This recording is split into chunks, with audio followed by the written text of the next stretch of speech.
of mass murder in America. Can I go to the bathroom? No, hold your piss.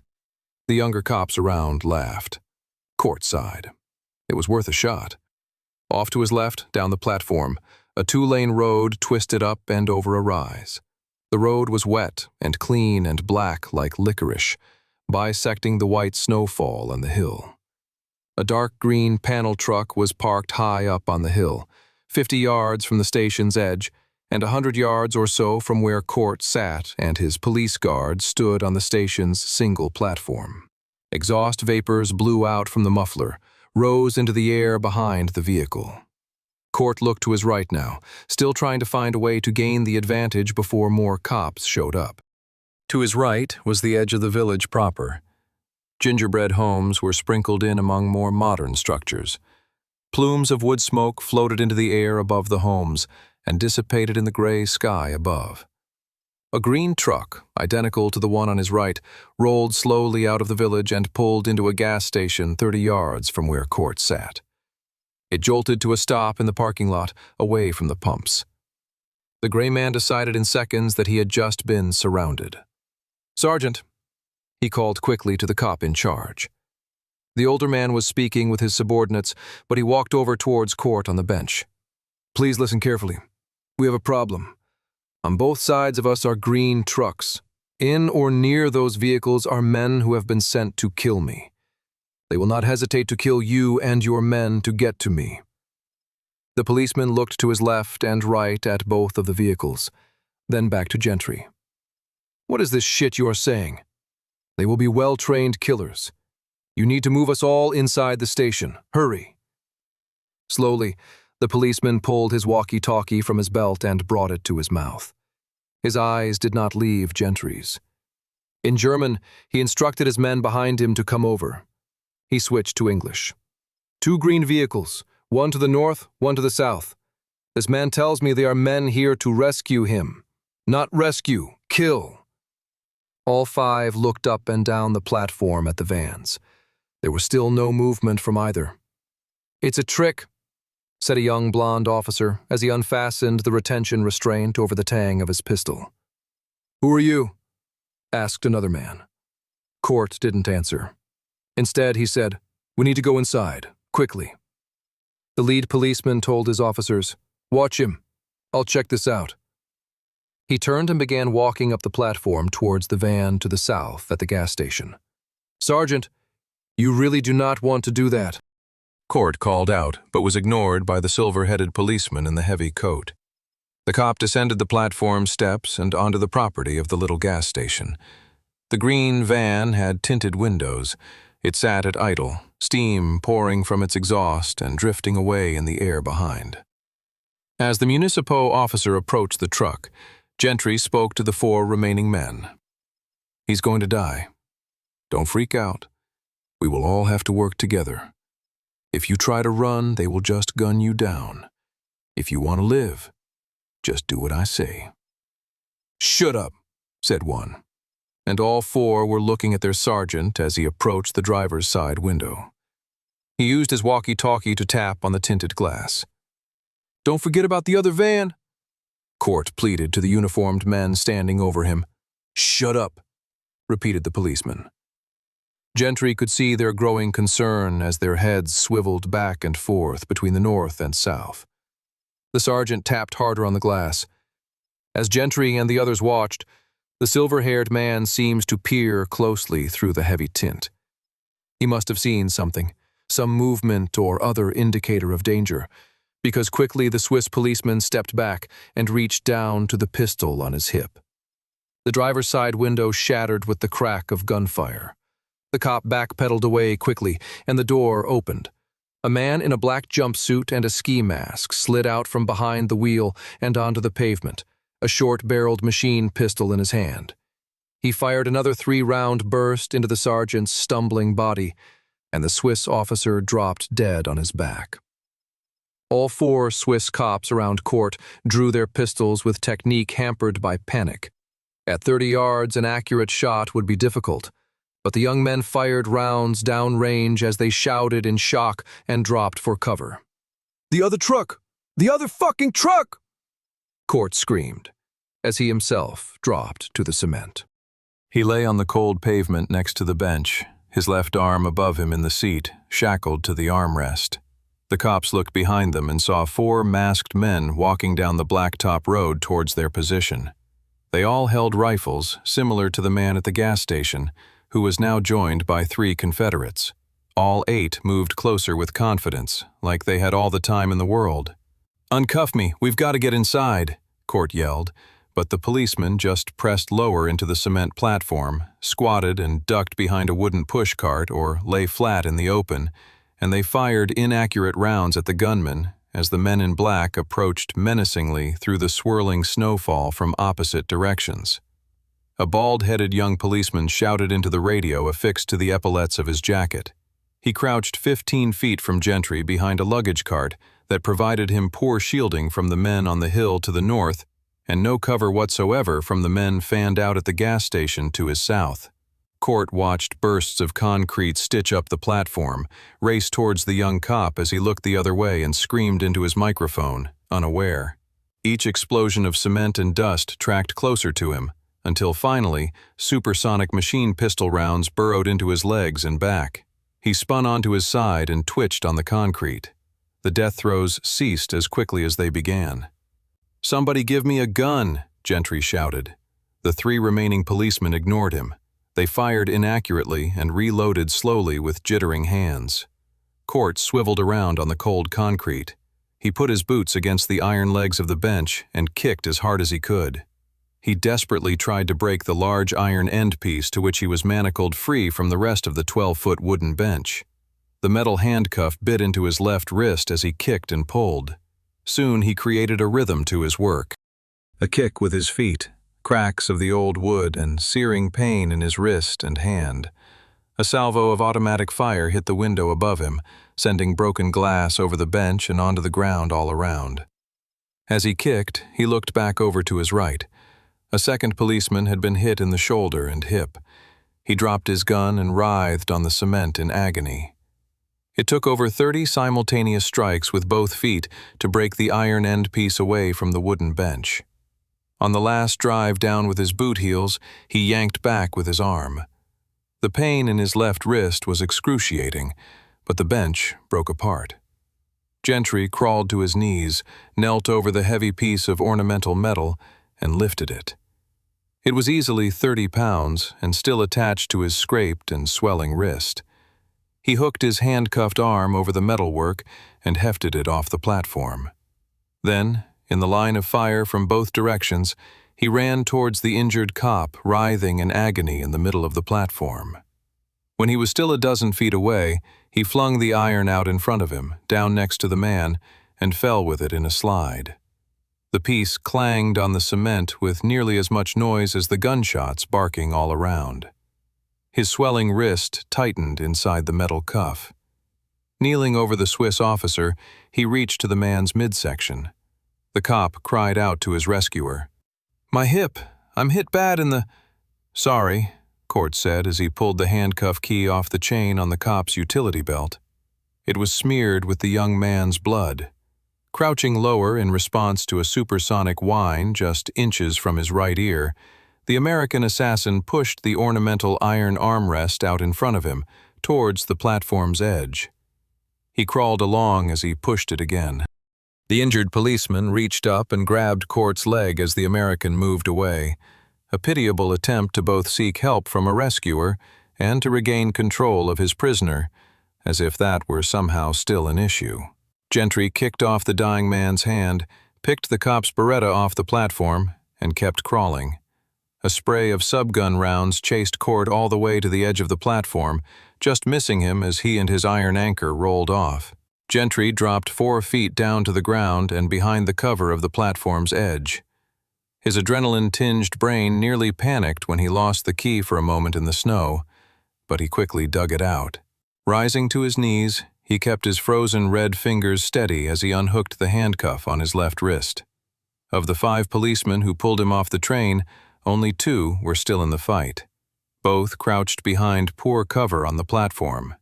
Not wanting to place his head in the gun sights of anyone who'd watched him drop off the platform, Court moved down a few feet before he peered back over the top. He shouted to the cops, told them to break cover and come to him. One yelled back that he was out of ammunition. The other had a wounded right hand and was firing over a stone planter with his left. From the look of his technique, Gentry determined the man to be right-hand dominant. Movement in the train station caught Gentry's eye. The few civilians at the station had long since hit the road or hit the deck, so when he saw two men running towards the platform inside the building, Court knew some of the attackers had managed to flank his position. The door to the platform flew open, and two black-masked men appeared over the policeman with the injured hand. Court raised the Beretta in his right hand. His left was useless with its new injury. At 12 yards distance, Gentry shot both masked men in the face. Their forward momentum, coupled with the bullet's impact, caused them to stumble into each other and fall out the door together to the cold platform. Court's borrowed Beretta 92 locked open with the second shot. Empty. "Hey, slide me that rifle!" This was the third time he'd called for a weapon. The difference this time, of course, was that the first two times were before the two surviving policemen had seen him at work. The young cop with the bloody hand quickly skidded one of the gunman's small black rifles across the platform to Gentry. Court grabbed it and ducked back down. It was an HK MP5, the most ubiquitous submachine gun in the world. It felt comfortable in the gray man's hands. The American pulled the mag and found it full, with 30 rounds of 9mm ball ammo. He shouted to the injured cop to slide the other rifle to the uninjured man. When the transfer was made, Court said, "Put it on semi-auto. Fire one round at a time in each direction. Do that until it's empty. Do you understand?" "Oui," shouted the cop. "Go!" In a crouch, Court hurried along the platform's edge, moving north, closing the distance between himself and the four who'd come from the truck on the hill. A train was approaching in the distance from the north. Court heard sirens from the direction of the village. He tried to push everything from his mind as he crawled forward alongside the track through the snow. Everything but the men he knew would now be closing on the platform, just around the corner of the cement ahead. His wrist throbbed, and his knees stung from the window glass lacerations he received escaping from Laszlo Szabo in Budapest the afternoon before.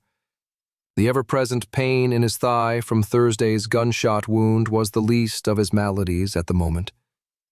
10 feet from the corner of the cement platform, he heard them. Men speaking Spanish. Spanish? Was the entire fucking planet trying to kill him? They were tucked down by the steps up to the platform. Though Gentry's ears rang, he was able to make out the clicking and spring-tightening sounds made by the magazine change of an MP5. When he stood, he encountered two masked men, also just standing up. Court fired the HK one-handed, fully automatic at a distance of less than 10 feet. Both attackers dropped, and Court fired another short bust into each twitching body. He dropped the submachine gun from his hands and hefted a new one off a dead gunman, then spun around and ran back up onto the platform. He never even considered making a run for it, though he had the perfect opportunity to escape both the Spanish-speaking kill squad and the Swiss police. But there was a fight going on. Court was already in it, and disengaging at this point did not seem right. A couple of innocent cops were still alive, and they would not last long on their own. As the sirens approached, flashing lights beat off the few remaining panes of glass in the train station.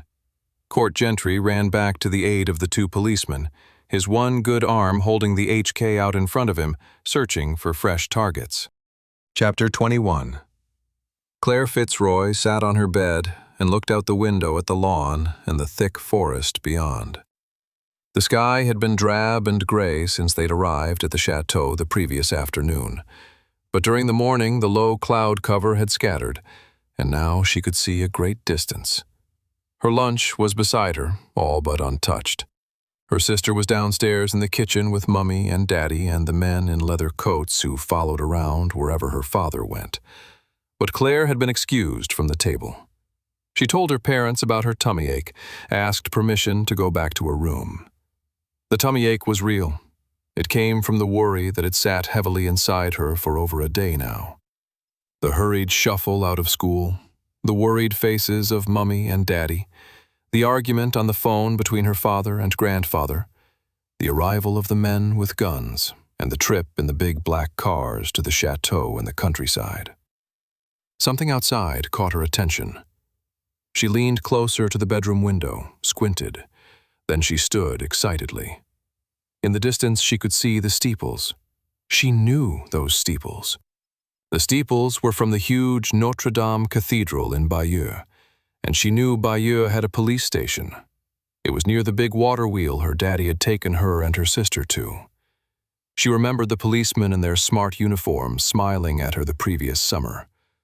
If she could just get out of the house, maybe she could run across the huge back lawn, through the apple orchard, make her way through the woods and to Bayeux in the cold distance.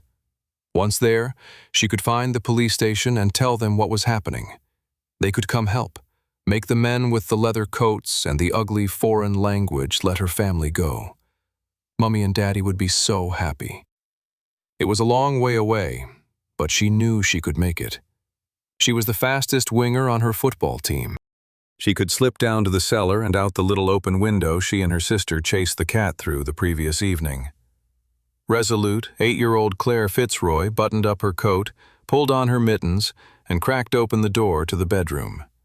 As soon as she stepped into the long and dimly lit hallway, she heard voices at the stairwell, but they came from upstairs. She scurried down the corridor and onto the staircase. Lowering her weight on each step, her little feet moved delicately to avoid making noise. She heard a sudden cry above her. She stopped dead in her tracks and looked up. There was another shout. It came from the third floor. She started to descend again, but looked back up to the source of the noise and heard a low, guttural sound. It was Grandpa Donald. He sounded as if he was sobbing. Quickly now she made her way to the first floor, bypassing the kitchen and the dining hall carefully, because her parents and sister were having lunch just now. If they saw her, her father would be angry, and he would just tell her to return to her room. The hall turned ahead to the right on the way to the stone steps that led down to the wine cellar. Claire moved quickly but took care to avoid any noise that would give her away. She turned the corner at a run and nearly crashed into the rear of a huge guard. Claire stopped cold. The man wore a brown turtleneck, and from behind she could see the black strap of the rifle that hung in front of him on his chest. A handgun and a radio were attached to his belt. He patrolled down the hall, away from her, perfectly silent in his movements. Little Claire did not dare back up or turn and run away. She just stood there silently in the middle of the hallway behind him. He walked slowly, 5 feet away at first, then 10, then 20. The guard opened a door to his left. Claire knew from her explorations with her sister the evening before that it was a small bathroom. He pulled the door shut behind him. Behind her, she heard more men talking to one another. Quickly, she hurried past the bathroom door and to the stone steps of the cellar. 1 minute later, she climbed up onto the shelf, pushed her little body through the window, and squeezed out onto the back lawn. She rose to a crouch, looked to her left and right, and saw a man walking a big dog on a leash in the distance. Just like the man in the hallway, he was moving in the opposite direction. Claire looked out past the white stone fountain, past the apple trees to the horizon line. There they were, the steeples of Bayeux Cathedral. One more look around satisfied her, and then she was off. She rose and sprinted as fast as her little legs would take her. It was cold, and her breath steamed as she tore past the fountain, reached the other side, and then ran as she had never run in her life. Just weeks ago, she scored a goal in a match against Walnut Tree Walk Primary School. She was on the left flank when the ball popped free from a bad clearance. She scooped it back towards the goal mouth at a dead run, dribbled close, and fired low, her first goal of the season. Daddy had been so happy he'd taken the girls out for pizza on the way home. He'd spoken of it every day since. Claire ran across the green grass of the manicured lawn like she was running for the ball in front of the goal. She just had to ignore the burning cold air in her chest and the little daggers of pain in her legs. She just had to make it into the orchard where the bad men could not catch her. She just had to get to the steeple so she could find the police station. She just had to tell someone what was going on at the chateau. She just had to rescue her family. She was only a few yards from the start of the orchard, could already smell the sweet apples, when the ear-splitting crack of a rifle snapped across the huge lawn from behind her, echoed off the tree line in front of her, and she stumbled and fell head over heels into the low shrubbery at the orchard's edge. "What the fuck was that?" shouted Lloyd in surprise, but he knew a rifle shot when he heard one. He poked his head out of the command center. The guard at the end of the hall on the 3rd floor was clearly as clueless as the questioner. Lloyd rushed past him down the stairs. The young American's suit coat was off, his tie was untied and draped around his neck, and his collar hung wide open. His sleeves had been rolled up, and his armpits, face, and hair were covered in sweat. A mixture of perspiration and blood had streaked across his shirt where he'd recently brushed across a fresh wound. At the 2nd floor landing, he nearly crashed into a Belarusian coming up to get him. "What's happening? Who's shooting?" Lloyd asked. "Come, please, to hurry." Lloyd followed the man down to the 1st floor. There was screaming from the living area. It was Elise Fitzroy's voice, coming from the kitchen. Men from Minsk yelled back at her. Mr. Felix appeared, asked Lloyd what had happened, and was curtly instructed to return to the library and shut the door. Lloyd started to enter the kitchen, but the guard who'd been leading the way turned back and took him by the arm. He said something, but his English was poor. Lloyd brushed the man's hand off him, but followed him out the back door. At first, the American lawyer saw nothing but the white stone fountain, the green lawn, the distant apple orchard, and the clear blue sky. He followed the guard, moved sideways around the fountain, and found 3 Belarusians and a dog standing over a form on the grass. Gentry? Lloyd could not believe it. How had he made it so quickly to... The man with the dog stepped aside, giving Lloyd a clean view of the body face down on the lawn. Lloyd's jaw tensed. Shit. Shit. This is the last thing I needed today. Just then, another security man appeared from the orchard, another 150 yards away. He held the leash of a large black hunting dog in his right hand. Across his chest was a shotgun, and the firm grip of his left hand was cinched around the wrist of a little girl with brown hair. One of the twins. Lloyd hadn't taken the time to learn their names, much less tell them apart. Lloyd yanked the radio off the hip of the Belarusian who had led him out to the yard. He pressed the transmit button. "You, take her around to the front entrance. We don't need a hysterical brat on our hands." "Yes, sir," said the man in the distance through his walkie-talkie. He yanked hard on the girl, pulled her along the edge of the orchard, well out of view of the body of her father that lay face down in the thick grass, a small hole drilled into the back of his head and his face blown off. Gentry pulled out onto the highway, heading south to Lausanne, and then passed around Lake Geneva to the west. His green panel truck had a few 9mm holes in it, but the oil pressure and gas needles remained steady in the center of each gauge. Behind him, at the train station, at least 4 South Americans lay dead in the snow. The rest were pinned down by the 8 men from the 4 police cruisers that had just arrived on the scene. Court had made it across the tracks just as the large intercity train passed. He'd then doubled back up the hill and climbed into the green truck with the keys in it and the engine running. And now he was hauling ass. 15 minutes earlier, he'd been the most wanted man in Switzerland. Though that mantle had surely been handed off to the Latin gunners shooting it out back at the train station, Court knew he was still in 2nd place, and the local authorities would soon enough put the word out that a highly wanted man was driving around in a bullet-pocked green panel truck. Chapter 22. No one told the Belarusians at Chateau Laurent about the helicopter.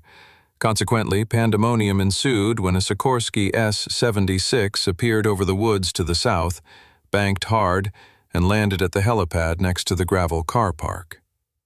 Lloyd alone had been informed of the impending arrival of the helicopter from Paris. He sat in the control room, listened to the rotor wash beat against the leaded glass window next to him. He'd sent the tech downstairs for a lunch break, and he'd pushed Fitzroy's chair, with Sir Donald chained to it, into an adjoining bathroom. Lloyd just sat there alone and stared at the stone wall in front of him. 3 minutes later, the door behind him opened. Lloyd did not turn around immediately. "Lloyd? Lloyd!" Slowly, the American attorney rotated his swivel chair to face the newest guest to the chateau. Regal was a big man, 6'5" at least. He had swept-back blonde hair with flecks of gray and bushy blonde eyebrows. He wore thick khaki pants and a casual suede sport coat. His shirt was open at the collar. He was 20 years or so older than Lloyd, but he'd not let his body soften, and already his powerful voice and overbearing countenance told Lloyd the afternoon would be difficult and taxing. Lloyd did not get up. "Mr. Regal, welcome to Chateau Laurent." Regal was angry. "Did it not occur to you to mention to the guards I would be arriving? I've had 3 Belarusians just tell me they almost fired on my transport." "That would have been unfortunate." Regal looked like he was going to continue the argument, but instead, he let it go. "Where is Abu Bakr's representative?" "Mr. Felix is downstairs. We've put him up in a room adjacent to the library. I told him I'd call down if I had news." "You heard Gentry slipped through the noose again?" "I heard." "We have Geneva covered, though. If he turns up there, we will get him." "So you continue to say. We may not have dropped him dead in a street with one shot, but we are beating him down with simple wear and tear. He will run out of weapons, ammunition, escape routes, time, and blood before long." "Hope you're right. I'm running out of hostages." Regal sat down in the tech's chair. "As I told you on the phone en route, Marc Leroy has ordered me here to provide on-site consultation. Don't look at me like that. I don't want to be here any more than you want me. This fucking mess you've created and exacerbated will not help my career, regardless of the outcome. I am just the cleaner, the man to keep a terrible situation from becoming even worse. When Leroy heard about the hostage being shot by a guard, well, he just said, 'Kurt, get over there. Do what you have to do.'" Lloyd's response was tinged with tired sarcasm. "Monsieur Laurent needn't worry. I doubt it will happen again. No more daddies to die here." "Where's the Fitzroy family now?" "Locked in a room downstairs on the 2nd floor. "Do they know about the shooting?" "Kids don't. Mom does." "What is her demeanor?" "One of my close protection detail injected her with enough sedative to keep her docile for a while." Regal just nodded. "And where is Sir Donald?" Lloyd motioned to a door across the room. "In there." "How did the shooting occur?" Lloyd shrugged. He seemed momentarily disinterested in the entire operation. "One of the little shits made a run for it. Sniper on the roof saw her and radioed down. I was busy at the time, my radio was off. When the guards took off after her, Phil went nuts. Thought they were going to hurt her, I guess. He barreled over 2 armed Minsk boys in the hallway, shot out the back door to get his daughter." "And?" "And the sniper took him out." Regal looked out the window to the back lawn. The poor son of a bitch was just trying to protect his family. He'd have brought her back. He wouldn't have run out on the others. No father would ever leave his family behind. I don't suppose our sniper is much of a family man. Sir Donald knows? Yeah, I told him. How'd he take it? No emotion at all. Just sat there. All right. I am going to speak to him, try to explain this was an accident. Lots of luck. Why don't you take a break, Lloyd? You look like shit. Lloyd stood up. Regal saw the blood on his dress shirt but said nothing. Lloyd said, I am still in charge. Kurt Regal shook his head in disbelief. Fine by me. I don't want responsibility for any more of this disaster than I have to take on. I am just here to consult, maybe offer helpful suggestions, like not losing track of 8-year-old girls and not shooting hostages who pose no danger nor threat of escape, and not forgetting to tell your security that a friendly helicopter will be landing in their midst. Suggestions of that sort. Lloyd stood and headed for the staircase to the kitchen without a word.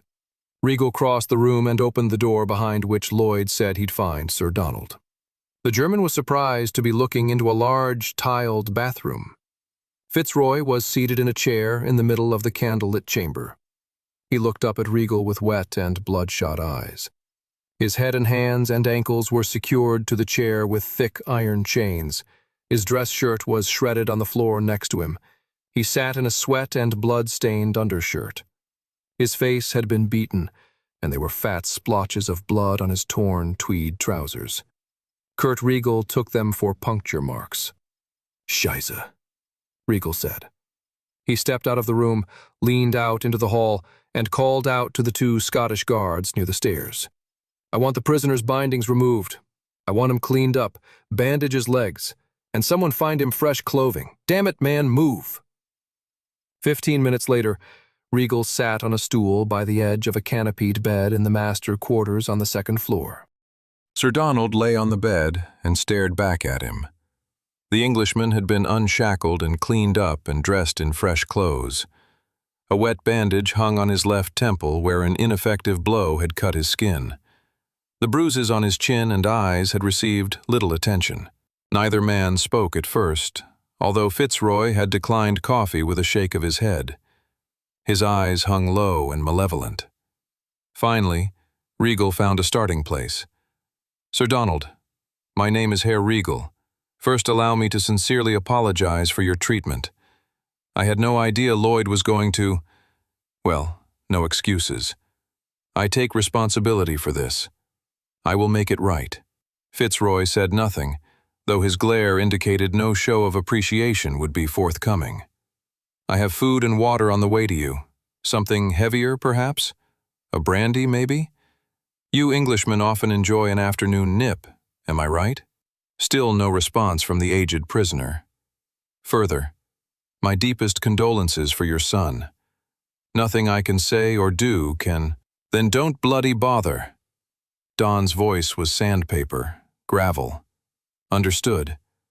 I just want you to know, no one intended for this to happen. Again, no excuses. I should have been here on site all along. As soon as I heard about the accident, I was on the way. Your son did what any father would have done. He should not have been shot." Then he said again, "He only did what any father would have done in such circumstances." Fitzroy seemed to think about this, but he did not respond.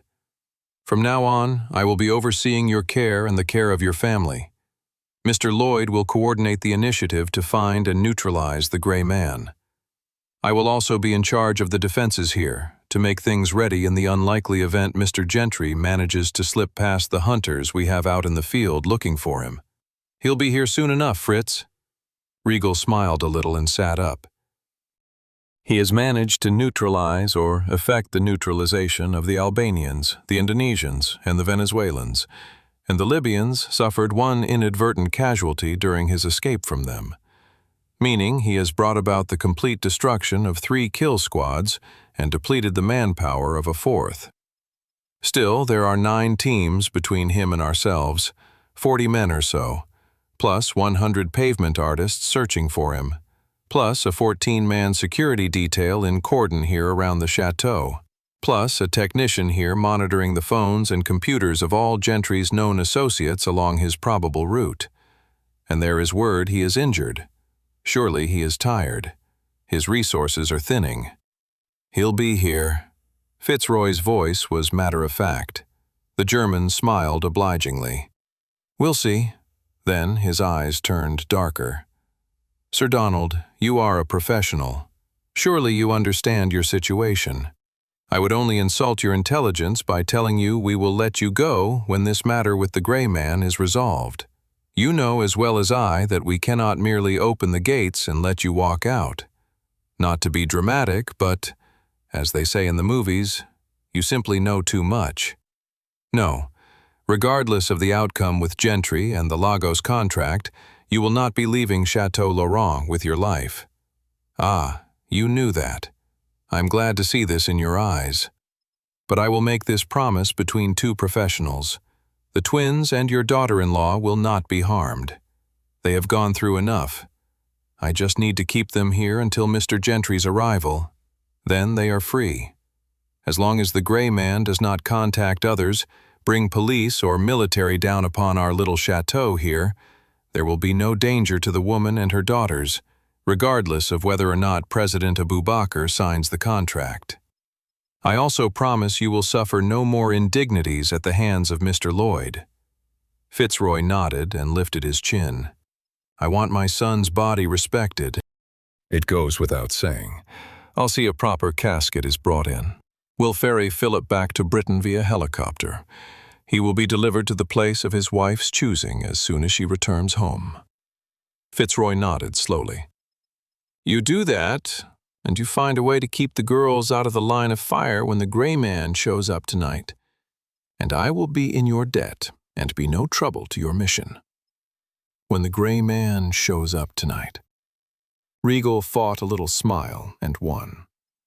"You have my word as a gentleman. Anything else I can do for you to make you more comfortable until the battle for the castle?" He could not help a little sarcasm. "I would very much like to speak with Claire if I could. A bit of a worrier, she is. I hate to think what is going on in her head right now. Just a little chat between a grandfather and his granddaughter in private. Claire is one of the twins. I am sure I can see to that." "That would be lovely. Thank you." 10 minutes later, Regal stood across from Lloyd in the kitchen. They both drank coffee and ignored sandwiches on a platter on the large stone island in front of them. "Why did you torture Fitzroy?" "He wasn't taking the situation seriously." "You are insane, Lloyd. I presume this insanity has been formally diagnosed, maybe back in your childhood, and you managed to hide that detail of your psyche from the CIA and Marc Laurent? Sticks and stones, Regal. Leave Fitzroy alone. You have a bigger problem than me, Kurt. We need an asset in Switzerland to clean up the mess Gentry created." "Meaning?" "The tech just got word from a watcher in Lausanne. He tells us 2 of the Venezuelan operators were taken alive by the Swiss. We need assurances that they won't talk." "So you want them killed?" "How else can we be certain of their silence?" Regal shrugged. "Without Laurent Group, Venezuela's oil stops flowing." "Without Laurent Group, what oil they have for export doesn't make it across the sea to the refineries. Chavez needs us as much as we need him. A couple of shooters who could neither manage to succeed in their mission nor die trying will not jeopardize the good relationship we have with that lunatic. I'll make a call to the director of the General Intelligence Office in Caracas. Let him know that even though they failed in their mission, I'll send him a consolation prize if he sees that his agents keep their mouths shut. When the Swiss allow officials from the Venezuelan embassy to meet with the 2 surviving operators in jail, I have no doubt the message those 2 bastards get will be very descriptive in what will happen to their families back home if they don't take the fall for the operation. One mention by them to the police of a multinational corporation's recruitment of several Third World intelligence agencies' hit squads to kill a man traversing Europe and, well, those men's wives, kids, parents, and neighbors will be tossed into the Venezuelan version of a gulag. Lloyd was impressed. "That's one reason you didn't use mercenaries, isn't it? Mercenaries don't have anyone to answer to but themselves. I much prefer using men who are subject to other avenues of influence that I can manipulate." Lloyd nodded. "So now we just have to find Gentry. We have Laurent Group assets at every choke point in Geneva, every location of a known associate, every hospital. We have phones and police radios monitored by the tech here. We have the South Africans in the city center, ready for deployment. If one of my watchers sees the gray man, we will have a hit squad on him in 15 minutes. Fitzroy had not eaten, though he'd sucked down 2 brandies and some bottled water. The treatment he'd received from Lloyd had left him worse for wear, but unbroken. Knife jabs to the thigh, open-handed strikes to the head. They were the actions of a desperate man, nothing more. As a young intelligence officer working in Ulster in the 70s, Don was kidnapped from a taxi stand by a carload of hooded provos. They took him to a warehouse, spent 90 minutes beating him with lengths of pipe. By the time the SAS Quick Reaction Force fast-roped down from the helicopter, killed 3 of the 5 IRA men in the ensuing gunfight, and the other two execution style against the warehouse wall. The 26-year-old spy had suffered 6 broken bones and permanent reduction in vision in his left eye. The workover he'd received from Lloyd was nothing like that. The American had the zeal, but not the talent for administering pain. Plus, he had no big cause or belief. Just 1 part personal dementia and 2 parts anxiety brought on by the desperation of his predicament. In this entire enterprise, Fitzroy decided, perhaps only court gentry was more imperiled than young Lloyd. Fitzroy presumed Laurent would likely order this regal fellow to kill the American lawyer if the contract was not signed by Julius Abubakar tomorrow morning at 8 a.m. Sir Donald, for his part, was beaten up but certainly not beaten down. He had a plan of sorts. He intended to use his wits and his tradecraft and a lifetime of experience manipulating those around him to achieve that which he could not accomplish alone. Though confined to a bed, Sir Donald Fitzroy planned cruel revenge on those who dared cross him, his family, and his top assassin. The door to the master bedroom opened slowly. Fitzroy downed the last of his brandy and placed the snifter on the bedside table next to him quickly. Claire entered, warily, unsure. Then she saw him and ran across the room to her grandfather. She hugged him tightly around his thick neck. "Hello, darling. How are you?" "I'm all right, Grandpa Donald." "You're hurt." "A little spill on the stairs, love. No worries. How is your sister?" "Kate's fine. She likes it here." "You don't like it here?" "No, I am afraid." "Afraid of what?" "Of all the men. They are mean to us, mean to Mummy and Daddy." "Are you behaving yourself?" "Yes, Grandpa Donald." "That's a good girl." Fitzroy looked out the window for a moment. Then he said, "Claire, my dear, I'd like to play a little game. Would you like that?" "A game?" "Yes. One of the men here, watching over us. He came with me in the helicopter this morning. I've heard his mates call him by the name Leary, an Irishman. Do you know which one I am talking about?" "With the red hair?" "That's my girl." "Yes, Grandpa. He sits in a chair down at the bottom of the stairs." "Does he now? Well, Claire, I noticed Mr. Leary has a telephone clipped onto the pocket of his big blue jacket. I don't suppose he wears his jacket in the house. It's probably in a closet, on a floor, maybe lying on a sofa downstairs. I was thinking that maybe we can have a bit of fun with Mr. Red Hair, and you can sneak around like a little kitty cat and slip the phone out of his jacket. Do you think you can do that?" "I saw his jacket on the coat rack. I saw the phone. When he goes into the kitchen for tea, maybe I can take it." "That's a good girl. Please try to do that for Grandpa Donald. After you get it, I want you to hide it in your pocket or in your sweater, and then tell the guards you want to come see me." "What if they won't let me?" "You could tell them you are Kate.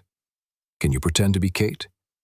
Tell them your sister got to come see me, so it's only fair." "I don't look like Kate, Grandpa."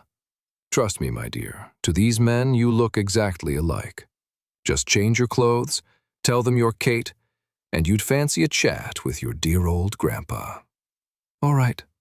I will try to steal a phone for you and sneak it back." "It's not stealing. It's just a game, love." "No, it isn't. It's not a game. I'm not a little kid. I know what is going on." "Yes, of course you do. I thought you might. Please, don't worry. Everything will be fine." "Where's Daddy?" Fitzroy's pause was short, his countenance unfazed. Sir Donald had been lying to his agents for nearly a half-century. He found it no big trick to lie to his kin. "He's in London, love. You'll be home soon as well. Run along now. And go carefully." Chapter 23. Court parked the van at the main train station in Geneva, the Gare de Cornevin, located on the seedier north side of the city. Parking at train stations was simple tradecraft. When the vehicle was found, which Court had little doubt would take no time at all, his followers would have to entertain the possibility that he'd just jumped on the first set of wheels rolling out of town, causing them time and manpower to investigate where he might have gone. It wasn't much, but parking at the train station at least avoided the obvious tell of pulling his stolen vehicle up to the front door of his true objective. The weather was cold but bright, and the last of the late autumn leaves blew across the wide streets of the city.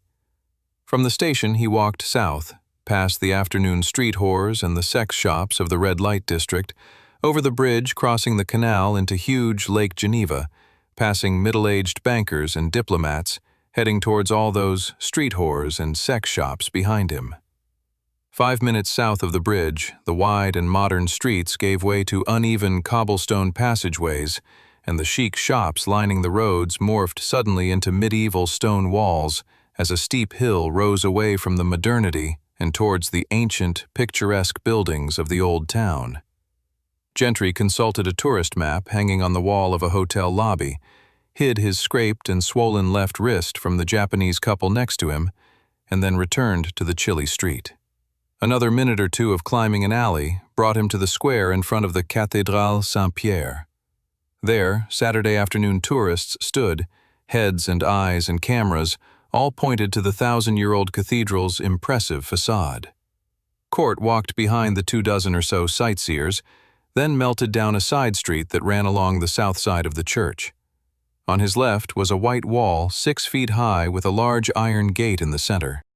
As he walked past the gate, he glanced inside. There was a white house with a small front garden, a large chestnut tree on either side of a narrow walkway to the front door.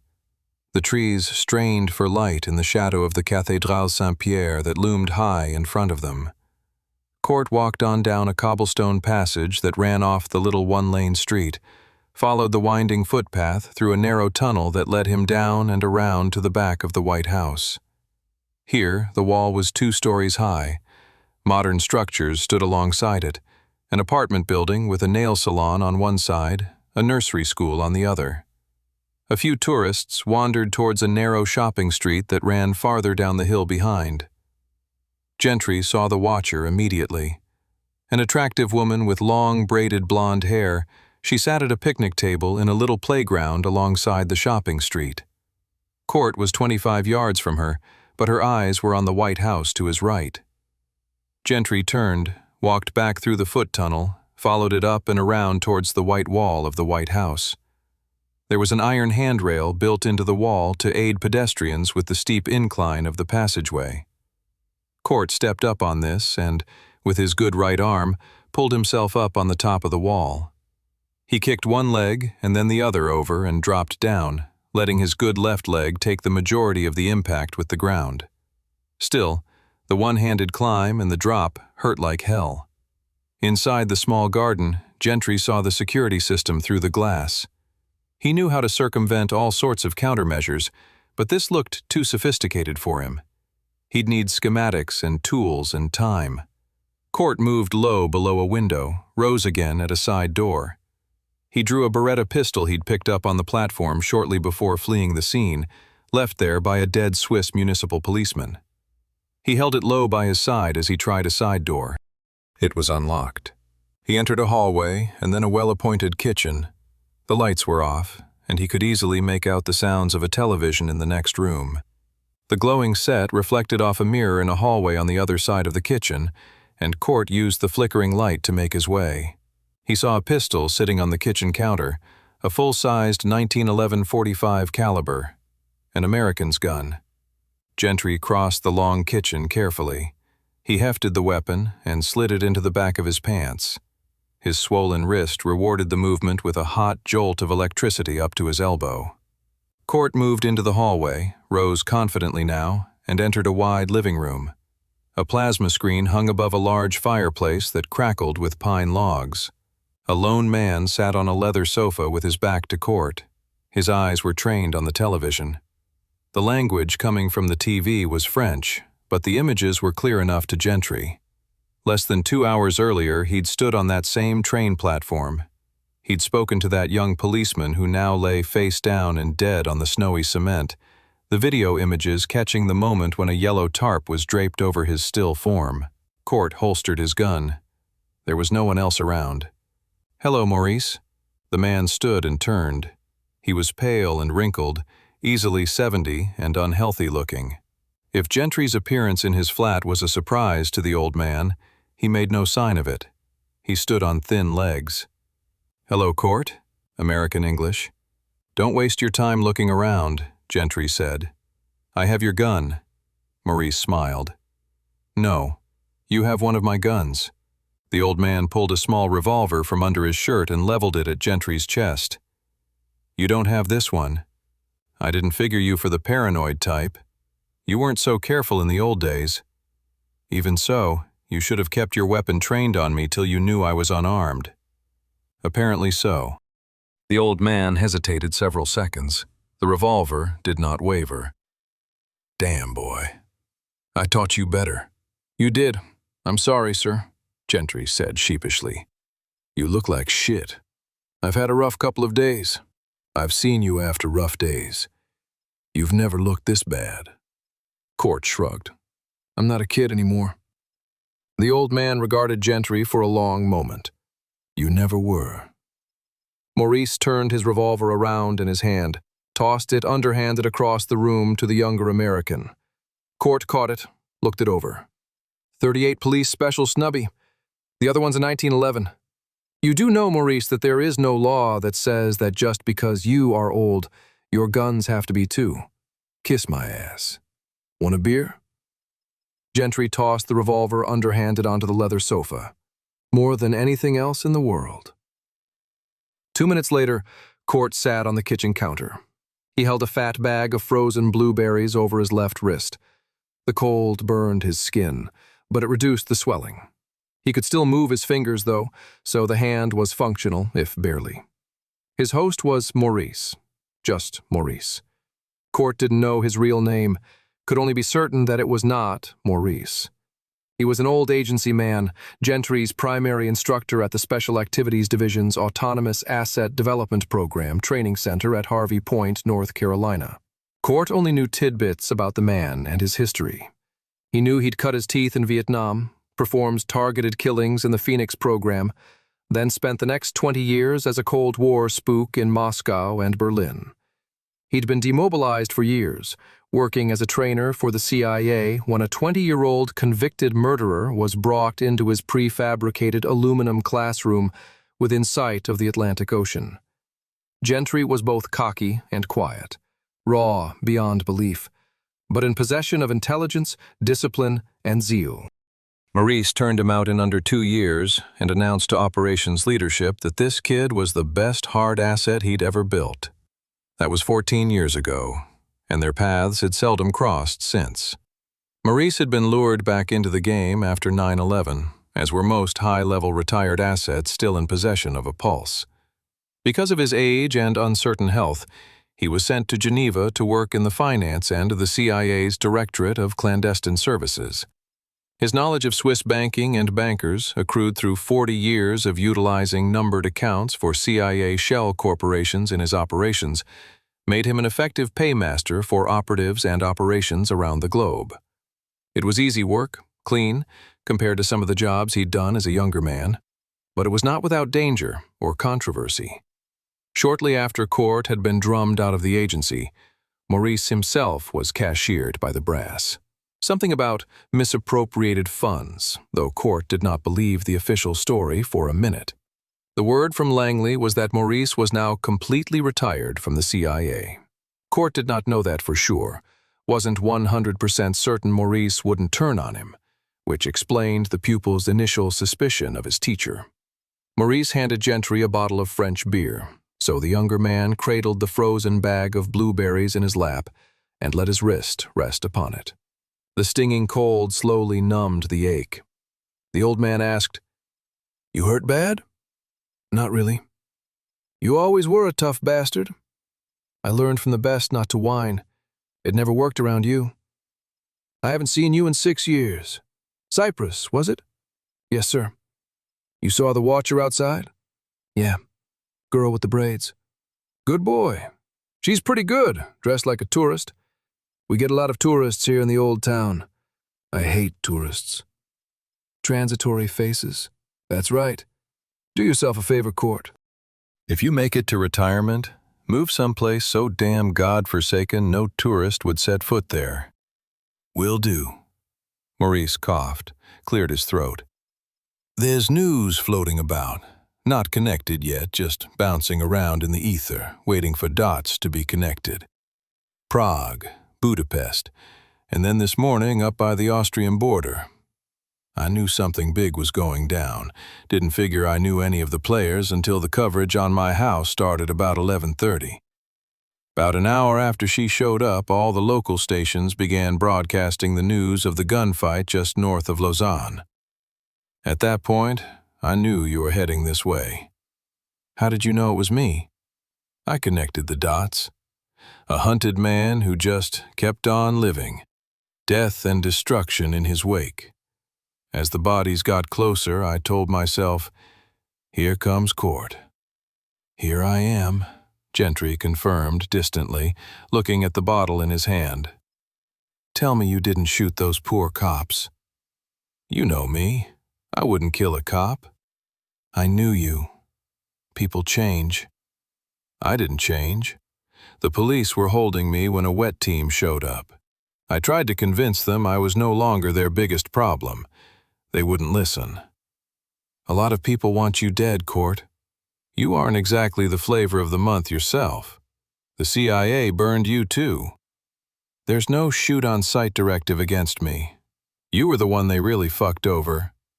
Still, how they framed you was wrong, Maurice. You were one of the honest ones. They should have left your reputation intact. Maurice said nothing. What are you doing these days? Court asked. Finance, private sector stuff. No more spook work. Court's eyes scanned the expensive real estate around him. You look like you're doing okay. There is money in money, or haven't you heard? Court detected a little defensiveness. He swigged his beer and rotated his arm to spread the cold around his swollen wrist. You remember a guy at Langley named Lloyd? Sure. Sharp-dressed little fag, law degree from London. King's College, I think. He got in the way of a finance operation I worked in the Caymans not long before I got shit-canned. Smart kid, but a prick. He's at the center of all this stuff I'm dealing with now. No kidding. He was like 28 at the time. Must be only 32 or so now. He left Langley about a year ago, I heard. What happened to all the good guys? Asked Court rhetorically. Before 9/11, we were a basket with a few bad apples. After 9/11, we grew into an orchard. Now there are enough bad apples to fill baskets. Same shit, different scale. No surprise.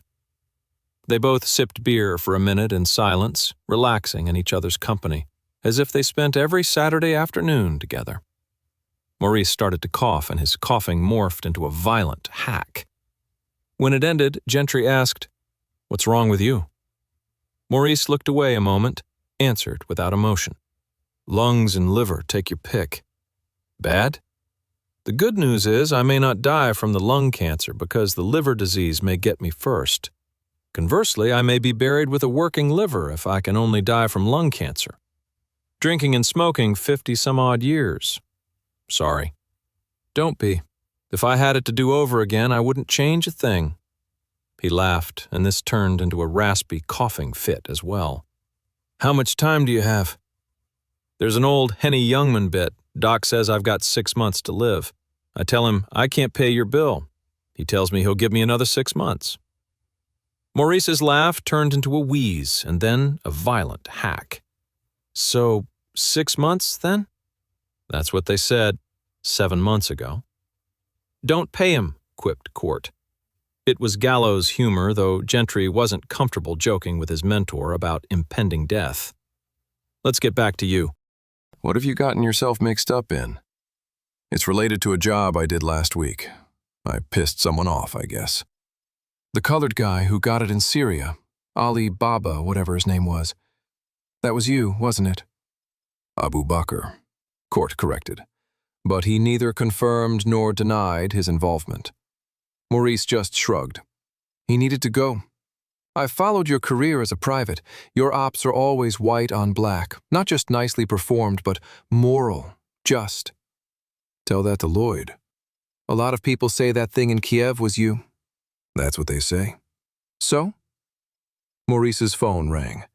The old man reached a reed-thin hand to the handset on the wall and answered it. His gray eyes widened slightly as he looked up at his young guest. "It's for you."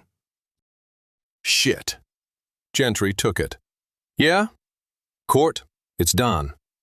What do you want?" "They don't know I'm calling. I got Claire to pinch a phone from one of the chaps guarding the chateau. She's a right chip off the old block, is she not?" Gentry gritted his teeth. Maurice handed him a fresh bottle of cold beer. "What the fuck is your problem, Don? Claire is not some Belfast tout. You can't run her like one of your agents. She's a little girl. She's your family." "Desperate measures for desperate times, mate. She was brilliant." "I don't like it." "Do you want the intel I have or not?" "How can I use anything you've got? How do I know you still don't—" "They killed Philip, Court. Claire did a runner. The bastard shot my boy as he went to look after his child." "Jesus Christ." "We can only hope." "I'm sorry." Court paused. "How did you know I was here?" "Lloyd knows you're in Geneva." "Figured the shootout on the way from Zurich might tip him off." "Quite. I racked my brain as to what you were doing there. Knew you were too smart to approach somebody in my network. Then I remembered there was an old agency banker in Geneva. Used to be SAD, ran hard asset training. Figured you must have had dealings with him in your former life. I called a few contacts and got a number." "How are you able to make phone calls without them knowing about it?" "They think I've given up. I'm lying in a bed with stab wounds and busted teeth from that fucking poof, Lloyd. He tried to rough me up, did a cock-up job of it. Can't even torture a man respectably. They have me pegged as a half-vegetable, a compliant old shell-shocked nutter in bed upstairs. But I haven't given up, Court. When I thought the only hope for my family was to make you dead, that was my intent. I'll admit that to you. Now I know bloody well the only hope for my family is to get you here, to help you in any way I can to hit this place as hard as you can with everything you've got. "Just keep the girls out of it from now on. Can you do that? They're just kids." "You have my word." "Lloyd really does have the documents he says he does?" "He has your CIA personnel file, a couple dozen others too. Papers and computer disks. He brought us down from London to add another enticement to make sure you'd come." "Why is he doing this?" Fitzroy told Court all about Laurent Group, about Abu Bakr's demands, about Regal and the Minsk Guard Force and the pavement artists, about the gauntlet of a dozen hit squads from a dozen intelligence agencies in a dozen third-world countries, all sent after him for the $20 million bounty. As Sir Donald relayed all the information he had about the operation against Gentry, Maurice pulled a blue box from a cabinet and brought it to the kitchen table where Court was seated. The aged financier and former clandestine services operator cleaned the cuts on his young protégé's wrist with antiseptic, then squeezed bags of cold gel to force a chemical reaction, turning the compresses frosty white in seconds. These he wrapped around Gentry's swollen left wrist, followed by a compression bandage to hold everything in place and prevent further swelling. It was a tight, neat job executed by someone who had obviously been trained to tend to the wounded. When Fitzroy finished his report, Court said, "I can't believe they'd go through all this just for the contract. I get it, $10 billion is a lot of cheese, but for Abu Bakr to confidently make a demand like this, I've got to think there's some other motive in play here." "I agree. The shootout with the Swiss cops, that's an incredible risk for a company like Laurent Group to take, even if they did it by proxy with Venezuelan shooters." Gentry said, "There is more than just a contract at stake. Look into that, okay, Don? I'll talk to Regal. He's a bit more lucid than Lloyd." "Good. Keep that phone with you. Ringer off." "Any way I can contact you while you're on the move?" Gentry looked up to Maurice. "You wouldn't have a spare sat phone just lying around I could buy off of you?" The older man laughed, disappeared down a long hallway, a fresh coughing fit almost doubling him over at one point. Moments later, he returned with a satellite phone. It was a high-tech Motorola Iridium, a model Gentry knew well. Used by spies and soldiers and high-risk adventurers, It was not much larger than a regular cell phone, housed in a clear plastic case that was shockproof, waterproof, practically bomb-proof. Court nodded appreciatively as he took it. The number was written on tape on the back, and Court read it off to Donald before slipping the device into his front pocket. After he recited the number back, Fitzroy paused a moment, then said, "Court, my boy, one other thing. When this is all over, when you've killed every last living thing that is a threat to you, I am going to contact you and give you an address. It will be a tiny, out-of-the-way place that will be easy for you to slip into and out of without worry.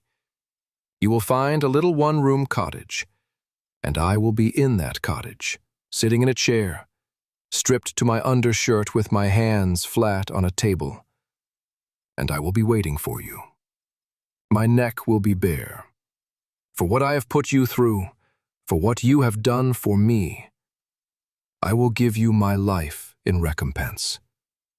It will give you little comfort, but maybe it will help you. I am sorry for what I have done to you in the last 48 hours. I was desperate. I didn't do it for me. I did it for my family. Save them, and I will go to my death to give you a measure of peace. Court, you still there? Keep the girls safe, Don. Do that one thing for me. We'll settle up the rest when this is over." Gentry hung up. After Court handed the phone back to Maurice, he finished his second beer.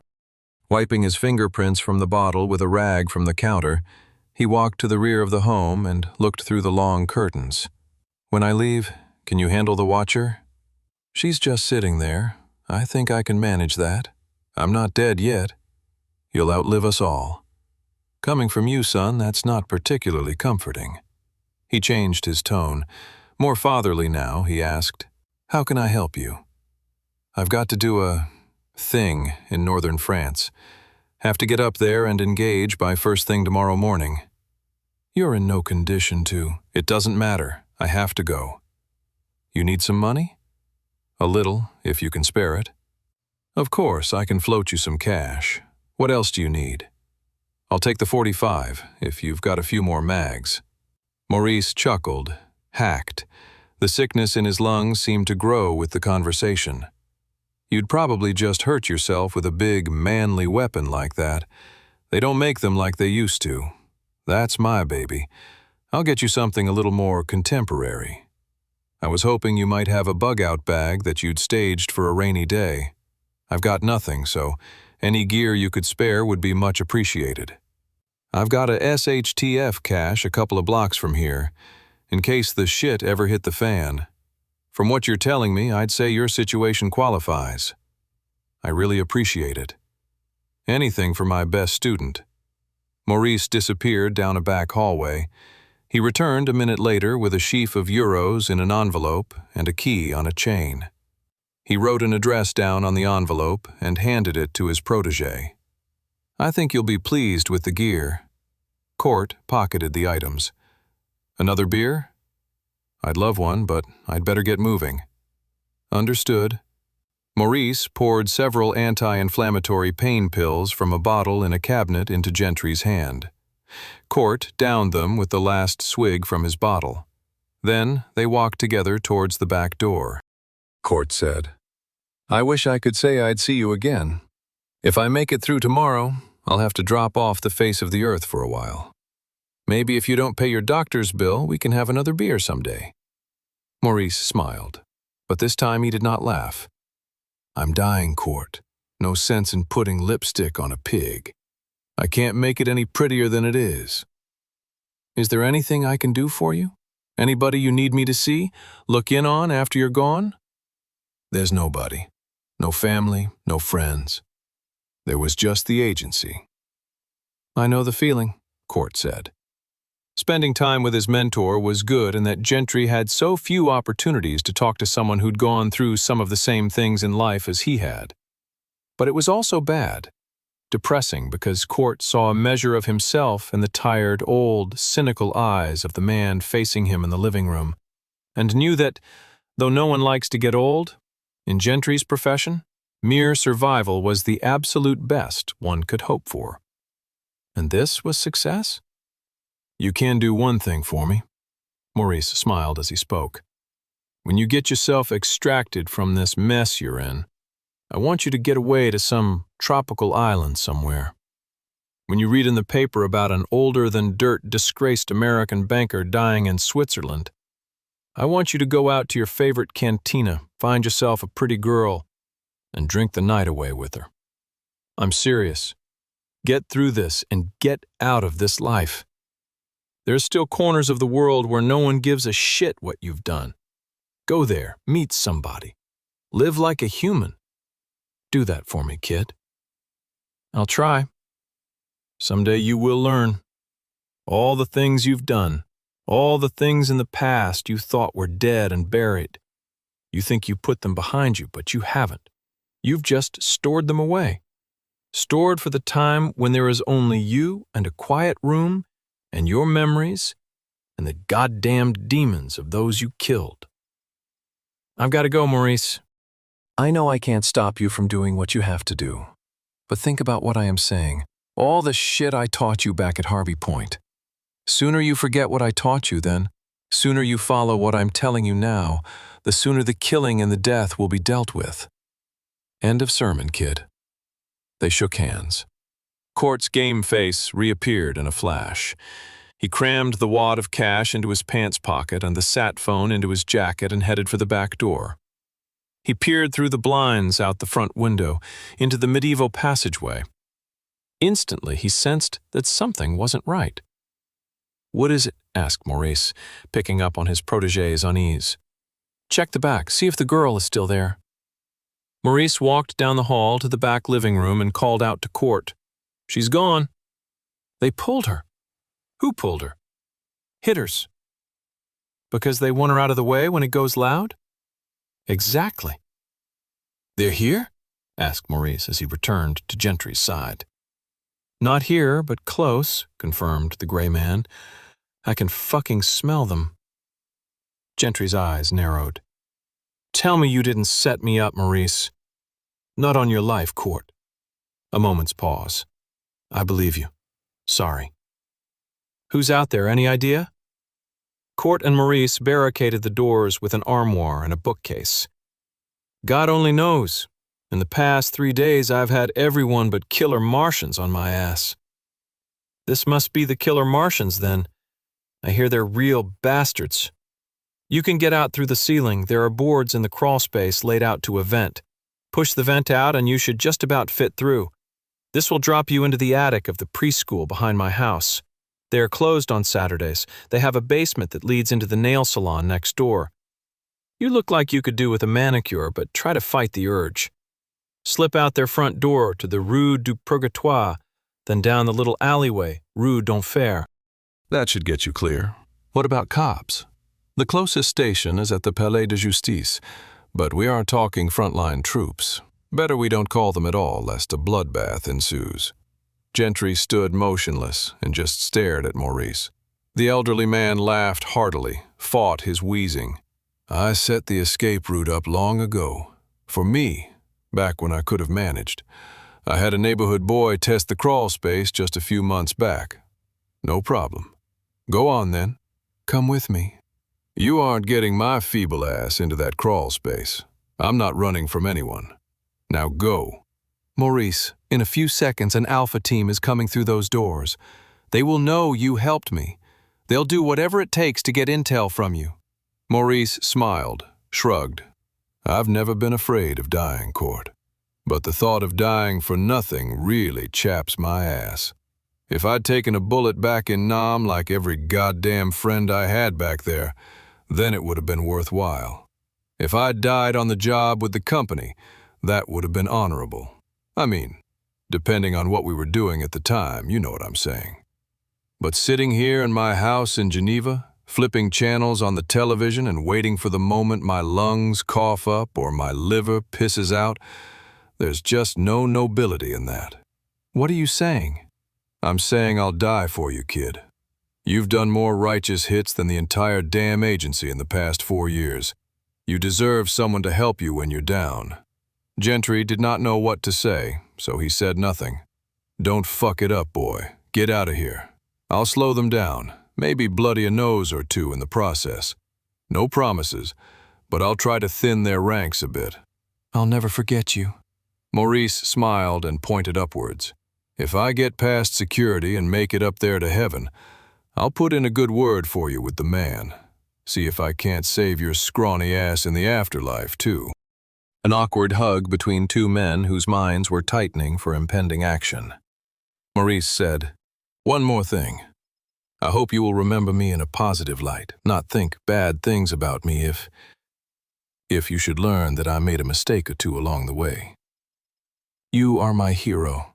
That's never going to change. Thanks, kid." There was the sound of a truck's brakes out front. "Go!" Gentry nodded. He squeezed the frail man on the shoulder and leapt to the rafter overhead without another word. Quickly he pulled himself up and into the attic, his broken rib and his swollen wrist both shrieking with pain. He had just replaced the tile when a crash at the front door knocked the armoire a foot into the room. Maurice spun around and moved into the kitchen as quickly as his old legs and scarred lungs would take him. Another impact cracked the door behind him. He grabbed hold of the huge commercial stove, yanked the old gas appliance back a few inches with a jerk. Desperately, he reached behind the stove, stretched his aged body to its limit. But he could not take hold of his objective. He looked around the room for something to extend his reach. The South Africans were commandos from their nation's national intelligence agency. The leader of the 6-man squad stood in the front yard of the White House, his Benelli shotgun resting on his shoulder, as the rest of his team finally made entry on the barricaded door. They moved in a well-practiced tactical train throughout the 2-story building. They split into 2 units in the middle of the first room. One team went into the kitchen and found an old man sitting at a table, hands on top of his head, fingers laced, facing the far wall, the image of submission. The first man in the train pulled him down to the floor roughly and searched him in the narrow breakfast nook. He found a pistol in the old guy's waistband and threw it up and into the sink. "That gun is an antique, idiot," said the elderly man as 2 South Africans shoved him roughly back into his chair. They dragged him and his chair into the main room and waited until the other 4 members of the unit pronounced the rest of the house clear.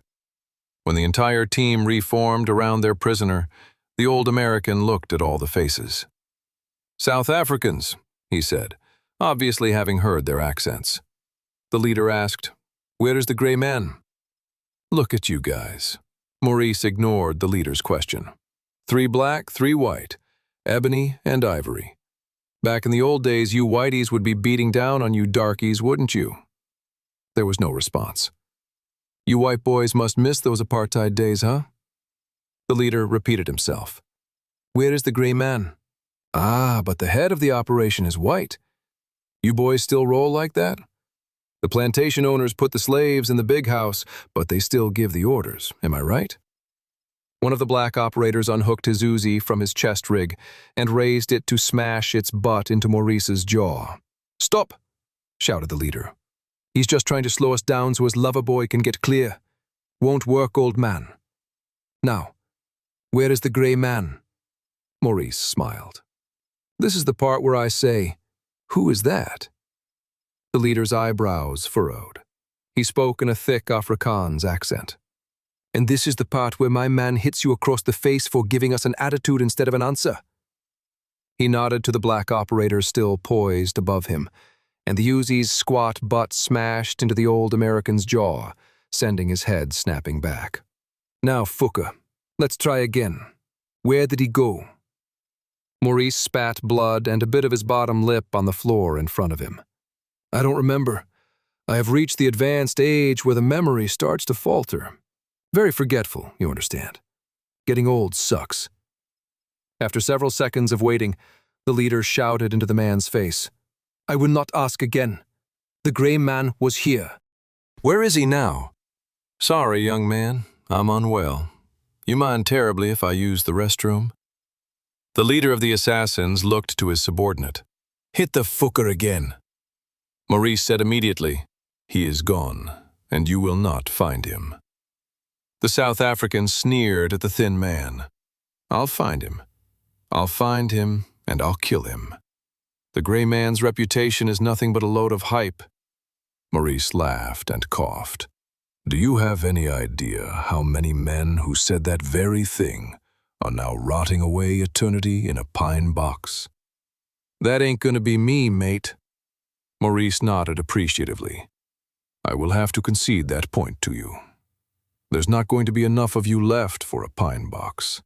But not to worry. I hear mortuary services here in Geneva are exceedingly diligent. With a little luck, they may salvage a blob of you big enough to half fill an urn on your mother's mantle." The South African cocked his head. "What the hell are you talking about, you nutter?" "I'm just saying, your future looks bleak, pal. But there is good news." The South African looked around to his men. He was clearly speaking to a crazy old buzzard.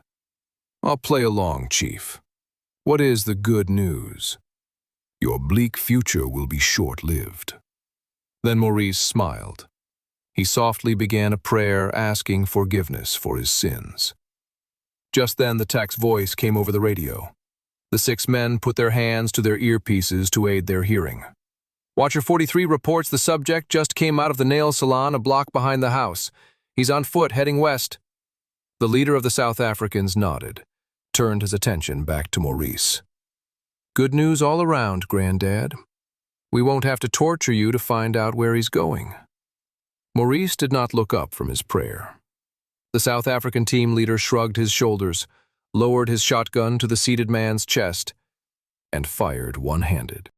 As the slug left the barrel in a shower of fire, the South African lifted into the air and flew backwards into the kitchen. His neck snapped, and the skin burned from his face and hands. The other 5 suffered similar fates, though in the confines of the living room there was less open distance for the men to fly. Maurice died instantly from the 12-gauge blast to the chest at close range. Firefighters on the scene minutes later would recognize the telltale devastation of a massive gas leak, probably from the connection between the wall and the big industrial oven. This was an unfortunate but all too common occurrence in old homes like this one, and was hardly a surprise. Only hours later, when the fire had been doused and the water and foam levels lowered to where the bodies could be examined, were the investigators scratching their heads. The 7 bodies, soaked and burned beyond recognition, gave them little information. But the massive amount of firearms surrounding all the victims save one was highly irregular in peaceful Geneva, to say the least. Chapter 25. 5 minutes after exiting the nail salon, the gray man walked west on Rue de Marché, searching for the address on the note card in his hand. A light rain began, blurring his view of the numbers on the buildings. He just turned north on Rue du Commerce when an explosion roared behind him. He stopped in his tracks, as did the pedestrians around him on the pavement. Unlike them, however, Gentry did not turn around. After a few seconds, standing motionless in the rain, he took a step forward. The momentum returned to his body, and he continued on, his head and shoulders slumped a little lower. He spotted a watcher, so he dodged into the Rue de Rhône, a small, covered passageway where he lost his tail in the foot traffic near the McDonald's. Minutes later, he found the single-car garage in the back of an underground parking lot below the Rue de la Confédération. It was a Saturday afternoon, no one was around, and the key Maurice gave him unlocked the sliding door. It opened with a creak, and the dust from inside the unit mixed in his nose with the scent of motor oil. He felt the walls for a light for a half-minute before bumping into a large object in the middle of the floor. Above it was a cord attached to a light bulb hanging over the middle of the room. Gentry found himself dazzled by the brilliance of the bare bulb. Quickly, he pulled down the garage door to seal himself into the room, turned back to find that the object in the center of the garage was some sort of automobile covered by a large tarp. Maurice had said nothing about loaning him a car. For a second, Court wondered if he'd somehow gained entry into the wrong unit. He pulled back the tarp and let it fall to the pavement. Before him sat a large black sedan, a Mercedes S-Class 4-door with a black, all-leather interior. Court figured the vehicle must have cost over $100,000. "Thanks, Maurice," he mumbled. Opening the unlocked driver's door, the gray man saw the keys were in the ignition. Looking at the dash, he noticed the car had fewer than 4,000 miles on it. She was a beauty, and it would certainly make his 8-hour drive to Normandy quicker and more comfortable. But there were other ways to travel. No, what he really needed were weapons. In Europe, they were far more difficult to come by than efficient means of transportation. With anticipation, he popped the trunk of the Mercedes and walked to the back. 4 large aluminum cases stood side by side. Court pulled the first one on top of the others and flipped it open. The corners of his mouth twitched upwards. Heavy metal. "My hero Maurice," he said. An HK-MP5, well-oiled and stored in a foam encasement. 4 magazines with 30 preloaded 9mm rounds in each lay side by side in the foam. And 2 fragmentation hand grenades, one resting on either side of the MP5. He loaded the submachine gun, chambered around, and tossed it in the front seat of the Mercedes with all the spare magazines. The second case contained 2 fragmentation and 2 flashbang stun grenades, 2 door-breaching charges, and a small cube of Semtex plastic explosive with a remote detonating device. Court left this equipment in the trunk for now. Brushed aluminum case number 3 housed a handheld GPS unit, 2 matched walkie-talkies, and a laptop computer. All this gear went into the back seat of the car. In the final case, Court found 2 Glock 19 9mm pistols and 4 loaded magazines. Also in this container, Court found a utility belt and 2 thigh rigs. One was for carrying a Glock on his right hip, and the other would hang on his left leg and hold magazines for the submachine gun and the pistol. On a hunch, he lifted the carpet up in the trunk of the Mercedes. There he discovered one more weapon, an AR-15 carbine assault rifle.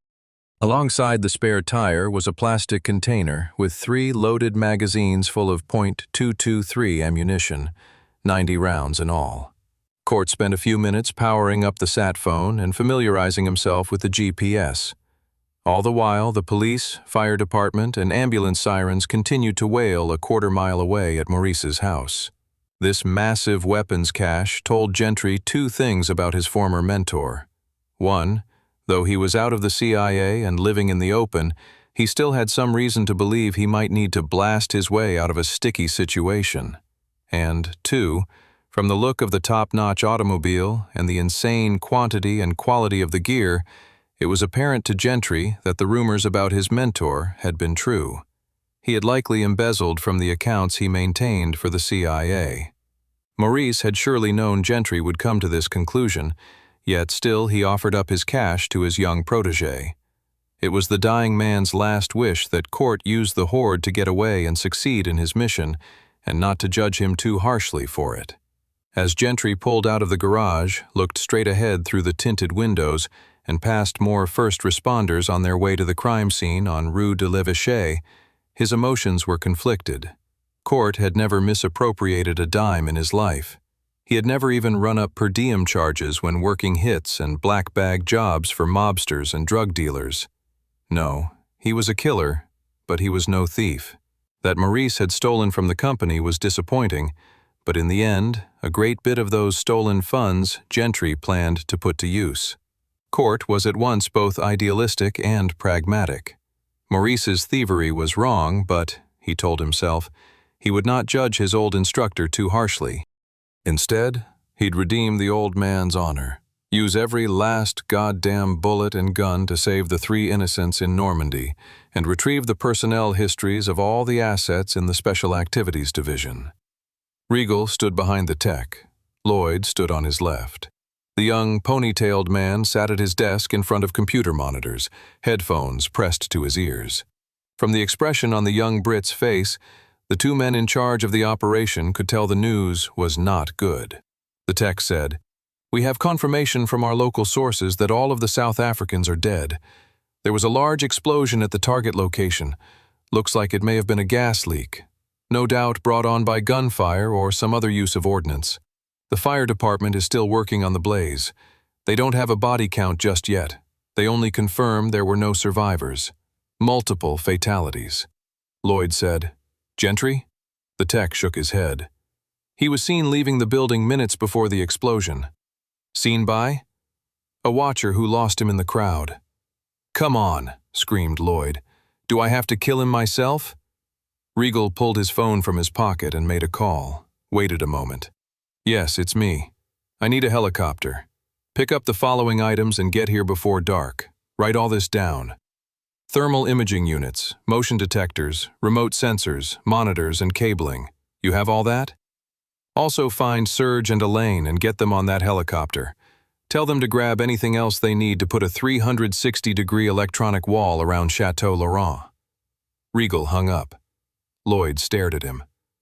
What was all that about? Electronic surveillance gear, men to install and monitor it. What's it for? It's for Gentry. It's for tonight. There are still 300 miles and 35 shooters between him and here. You don't seriously think he's going to make it through to the chateau, do you? It's my responsibility to ensure he dies, whether he dies in Geneva, on a road in the French Alps, or out here on the lawn. It is my job to salvage your operation. I am going to use every instrument, every technical advantage, every warm body, and every gun I can put between his current location and his destination. The tech looked up to the two men behind him. For the first time, the young Englishman showed emotion, fear. Nobody said anything about him actually coming here. I'm not a field man, for Christ's sake. Regal looked down at him sternly. Consider yourself promoted. The tech turned back to his terminal. Next, Regal called up to the tower and had the Belarusian sniper join him and Lloyd out in the back garden. The sniper met them by the fountain, his large Dragunov rifle cradled across his chest.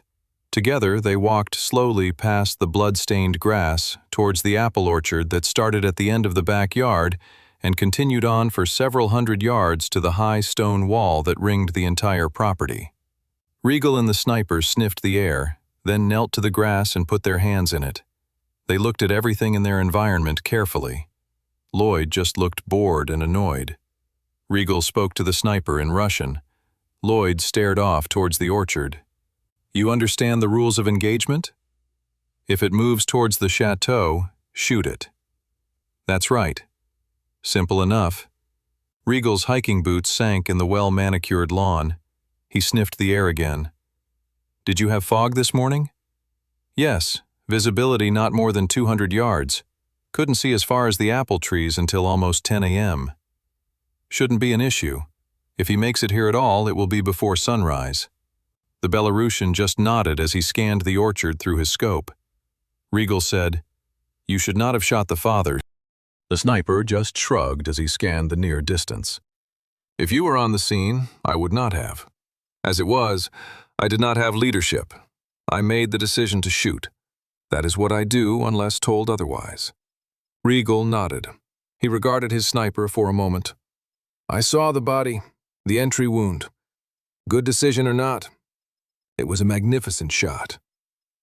The Belarusian lowered his eye from the scope of his Dragunov, but continued his survey of the orchard. He betrayed not a speck of emotion. Da, it was. Lloyd was tired of being ignored. Look, Regal, you're wasting time. Even if Gentry does make it here, which he won't, do you really think he's going to come running straight up the middle of the yard? It's a possibility. He will do whatever he considers his best option. That's insane. He's not going to storm the castle by himself. I have to prepare as if he will. His options will be limited. Well then, why don't you line the fucking garden with landmines? Lloyd's sarcasm was delivered with utter derision. Regal looked at him a long moment. Would you know where I can get some landmines? Just then, Lloyd's phone chirped in his pocket. Yeah? It's the tech here. Gentry is calling on Sir Donald's phone. I can forward the call to you. Lloyd hit the speakerphone on his unit. Do it. Hello, Lloyd? Gentry's voice was tired. So you slipped the noose again. I was hoping to be standing over your charred remains sometime this evening. No. Instead, your rented thugs just killed a 75-year-old American hero. Right. A terminally ill, out-to-pasture spy on the take. Excuse me while I dab the tears from my eyes. Fuck you, Lloyd. You're in Geneva? You know that I am. Do you need me to fax you a goddamned map? Northern France is in northern fucking France, not southern Switzerland. I don't know why you went to see Maurice. Money, documentation, weapons, another gunman, whatever. None of that shit is going to make a damn bit of difference in the long run. The only thing you need to be worried about right now is time. Because tomorrow morning, when the little hand reaches the 8 and the big hand reaches the 12, it is open fucking season on little British girlies up here. Don't worry, Lloyd. I'll be there soon. Why are you calling? I was sitting here worrying that you may begin to relax. You may think that I died in the explosion. The possibility that you might be having a comfortable afternoon was really beginning to chap my ass. So I thought I'd give you a ring, let you know to leave a light on for me tonight. Lloyd sniffed into the phone. You just wanted to make sure I didn't give the mission up for lost. Didn't go downstairs and kill the Fitzroys because I don't need them anymore. That too. I don't know how many more hit teams you have between you and me, but all the goons on Earth won't stop me from getting my hand around your throat in just a few hours. The tech ran up to the 3 men in the back garden. Out of breath, he held up a sheet of paper on which he'd hurriedly scrawled the words, "Sat phone, no trace." Lloyd frowned. He said, "Court, your death is an inevitability. Why don't you save us all some time, make things easier on everyone, and kill yourself, then put your head in a cooler and ship it up to me? I'll make you a deal. I'll supply the head. You get the ice chest ready. Soon enough, I'll give you the opportunity to put the two together. Sounds like a plan, buddy. Come tomorrow morning, Julius Abu Bakr is going to have to find himself a new bitch to bargain with, because when you fail, and you will fail, either I will kill you or someone else will." Lloyd's face twitched in anger. "I'm nobody's bitch, you knuckle-dragging bastard. I've seen a lot of smug scalp hunters come and go in my days. You're no different. You'd do well to remember that, even with your reputation and your spooky nickname, you're just a glorified door-kicker.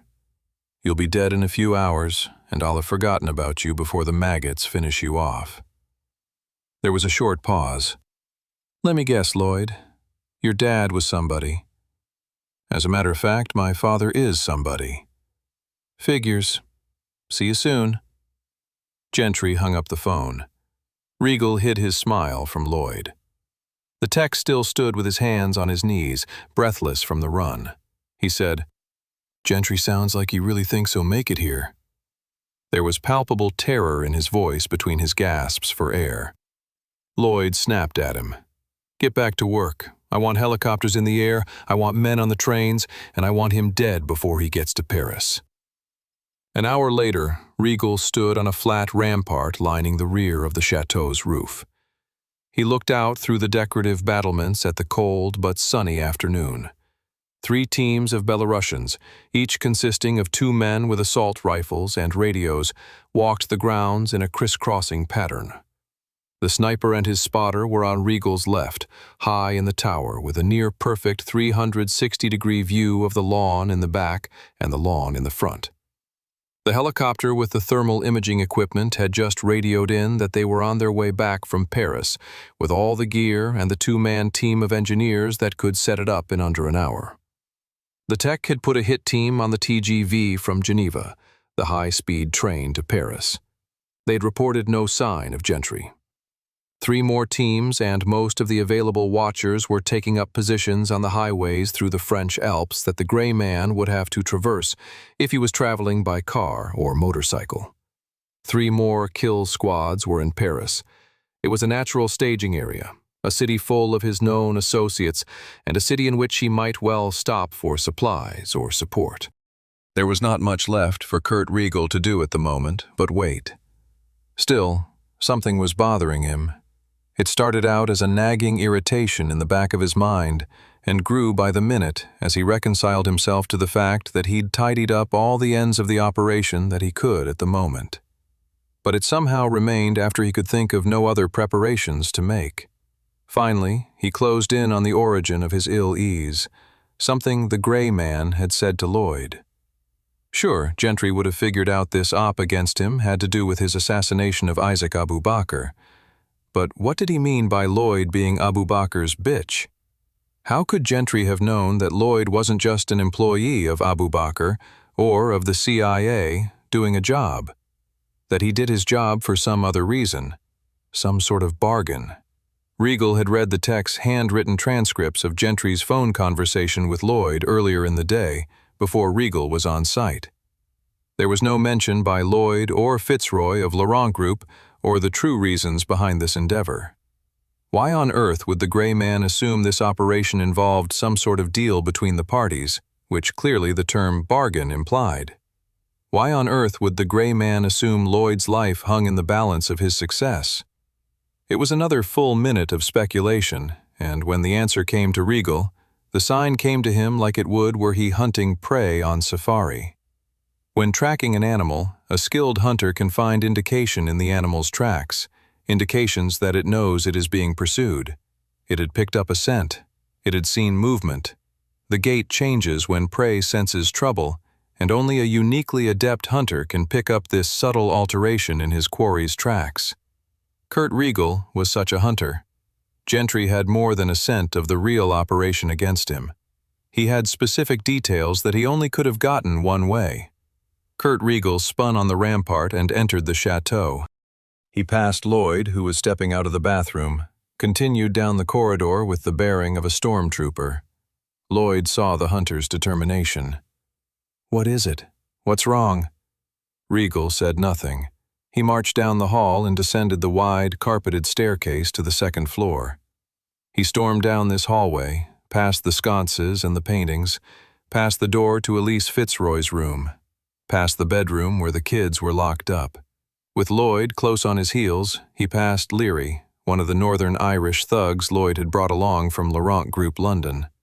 The 52-year-old German threw his shoulder into the heavy door Leary was guarding, and it flew open. In the large room beyond, lying on his back in the bed, covered in white linen and facing the door, Sir Donald Fitzroy stared back at the procession of men filing into the room. Regal stomped across the room to Sir Donald's bed. He showed none of the courtesy he had displayed in their earlier meeting. His face was that of a man who'd been played for a fool and was out for blood in recompense. In a hushed voice that was incongruous to his mannerisms, Regal asked a one-word question. "Where?" Lloyd and Leary stood back in the center of the room. They looked at one another, searching for some clue as to what was happening. "What are you talking about?" asked Donald. Regal drew his Steyr pistol, pressed it hard to the bald forehead of Sir Donald. "Your very last chance." His voice was still a whisper. "Where is it?" After a brief pause, Sir Donald Fitzroy's arms moved slowly under the covers. Soon, a mobile phone appeared. He handed it to the big German. Regal did not even look at it. He slipped it into his pocket. "Who?" he asked now, still in a hushed and angry voice. Sir Donald said nothing. "It will take me seconds to determine the owner of this phone. You can save yourself some measure of misery by giving me the answer yourself." Sir Donald looked away from Regal, across the room to Lloyd. Then his eyes drifted to the Northern Irish Guard. "Padraig Leary worked for me back in the old days, back in Belfast. You were one of my best touts, Paddy." He looked back to Kurt Regal. "Still, the wanker shook me down for a king's ransom to make a couple of lousy calls." As Regal's fury turned from the Englishman to the Irishman, Fitzroy called out to the stupefied guard. "Sorry, old boy. Don't guess I can come through with the 10,000 quid after all. You'll just have to take solace in the fact you remain a loyal servant to a nobleman of the crown." Leary looked to Regal. "A bloody lie. There's a right bleeding Brit for you. He's bloody lying. Before 2 days ago I'd never laid eyes on the fucking old bastard." "Is this your phone?" Regal pulled it from his pocket and held it out. Leary looked at it for several seconds, then began walking towards Fitzroy in his bed. "How the fuck did you get your wrinkled old hands on my—" A gunshot cracked in the small room. Leary's head snapped forward, and he crashed face first at Regal's feet. The German dropped to a knee in a blur of action, raised his weapon in a flash as he went down. Lloyd stood in the middle of the room, his arm outstretched and a small silver automatic at the end of it. It was still pointed to where the back of the Irishman's head was before the .380 hollow point round sent it lurching forward. "9!" shouted Regal in a Germanic scream. As Lloyd spoke, He waved the gun around the room, used it as a pointer, swung it with his gesticulations. "We have enough problems out there without having to worry about enemies in our midst."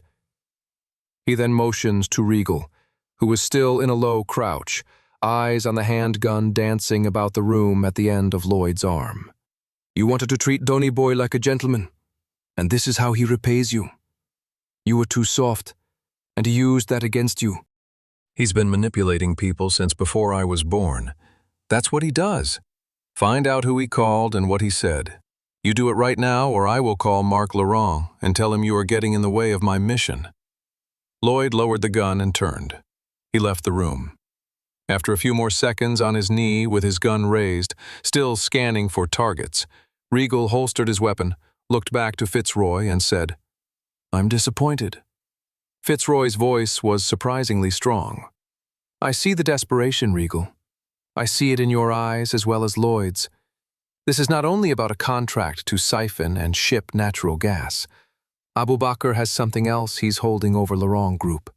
Some dirt about your past, your practices, something that, should it see the bright light of day, would blow your organization to pieces." Regal looked in a mirror hanging above a large armoire. He fixed his graying blonde hair with his fingertips. "Yes, Sir Donald. We've allowed ourselves to be caught up in quite an unenviable predicament. My father used to say, 'If you lie down with dogs, you will wake up with fleas.' Well, we have lain down with many, many a dog for many, many years. Abu Bakr is one of the worst, and he knows much about what Mark Laurent will do for money and power. Since the decolonization of Africa, the continent's resources have been ripe for exploitation for anyone prepared to dance with a despot. We have had Abu Bakr in our back pocket for years, and now we are in his. He's threatening to talk about the length to which Mark Laurent has gone to take resources from Africa. It's not a pretty story. We'd very much prefer the outgoing president held his tongue." With that, Regal started to the door. Without a backward glance, he called out to his prisoner, "I'll send someone to clean up the body. Don't bother. When court gets here, there will be corpses all over the house." Chapter 26. 5 soldiers of Saudi Arabia's Al-Mukhabarat al-A'ama, or General Intelligence Directorate, flew west over the Alps in a stolen Eurocopter EC-145. The chopper was the property of a local owner-operator who'd made a good living ferrying snowboarders and extreme skiers to otherwise inaccessible peaks on Mont Blanc and other mountains in the area. Now the sleek black Eurocopter's owner, a former French army major, was dead in his hangar, shot once through the heart with a silenced pistol, and the Saudis flew his craft north over the highway. The road below them rose and fell, weaved and disappeared into alpine tunnels, and rushed past bright green forests and lakes so blue the bright sky around them looked positively dull in comparison. Only the Saudi pilot spoke English. He stayed in sporadic contact with the tech, an open two-way communication between his headset and the command center that came and went with the jagged peaks on either side of the aircraft. The tech simultaneously ran other hit teams in the area and relayed reports from the watchers at bus stations and taxi stands. No sign of the gray man had been reported since he slipped his coverage just after leaving the financier's home in Geneva. The A40 is the obvious highway for a traveler to take from Geneva, Switzerland, through southwestern France into the French heartland. There, at the city of Viriat, one could stay on the A40 to the A6, or one could go northeast on the A39 into Dijon. Either way, it is roughly a 5-hour drive to Paris, as compared with 6 or more hours by avoiding these routes. The Saudis in the helicopter knew where to look for their target. If he came over the roads, they knew he would pass below them on the A40. They just did not know what type of vehicle they were looking for. 30 watchers positioned themselves at overpasses, rest stops, along the highway's shoulders with the hoods up on their vehicles. Others drove along with the traffic. Each pavement artist watched the road, scanned the occupants of as many cars as possible for the most basic profile. It was a large operation to remain concealed to the police, and for that reason, and others, Regal had been against the enterprise entirely. When it became clear Gentry had not boarded a train or taken a bus, Regal wanted all watchers, all kill teams, and all resources to be pulled back to Paris. He was certain the Gray Man would not bypass Paris altogether. Regal presumed, and Lloyd did not dispute, that the CIA financier court met in Geneva had probably supplied him with some equipment, weaponry, a vehicle, medical attention, and likely cash. Also, Regal supposed that if the Gray Man had time to field a call from Sir Donald Fitzroy, then he had time to get other contacts from the well-connected ex-CIA banker. If Court had made arrangements to pick up men or materiel, he would have no time to go anywhere other than locations already on the way. Paris was the last major city on his route, and it was chock full of shooters, document forgers, black market gun dealers, former CIA pilots, and all other manner of ne'er-do-wells the Gray Man could employ to help him rescue the Fitzroys and take back the personnel files Lloyd stole from American intelligence. Regal wanted all the operations resources to concentrate on Paris, but Lloyd demanded one final choke point ambush set up on the main highway to the north to stop Gentry before he made it any closer to the chateau. But Gentry did not take the A40 to the A6, nor did he take the A40 to the A39. These were by far the most efficient routes, but, Court reasoned, they were only efficient to those travelers not targeted for termination by dozens of killers along these roads. No, Court decided the operation against him warranted his adding an extra 2 or so hours driving time on his tired and hurting body. It would suck, 7 full hours behind the wheel just to make it to Paris, but he saw no alternative. Buses and trains were out of the question with all the gear in the trunk he had to transport. He had to drive. At least he was driving in style. The Mercedes S550 was sleek and solid, and the nearly new interior filled his nostrils with the luxurious scent of fine leather. The 382 horsepower engine purred at 85 miles an hour, and the satellite sound system kept Court company.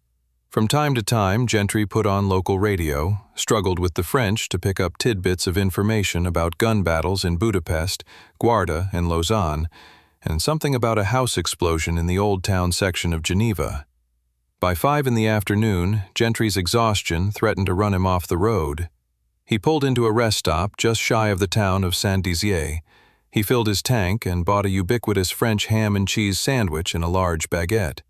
He downed 2 sodas and bought a huge bottle of water after a bathroom visit. In 15 minutes, he was back on the road. His GPS resting on his dashboard told him he would not make it into Paris until 9 p.m. Calculating all he needed to do before heading on to Normandy, Gentry determined he'd arrive at the chateau about 2:30 in the morning. That was, he admitted to himself, only if he did not have any problems in Paris. "It's time to pull everyone back to the capital," said Regal. He stood behind Lloyd and the tech, having just returned to the command center after working for 2 hours with the 2 French security engineers on the electronic cordon around the chateau. Lloyd just nodded, repeated the German's words to the tech sitting next to him. He then turned back to the VP of Security Risk Management Operations. "Where the hell is he? We knew there was the possibility he would take another route. There are 100 ways he could have gone.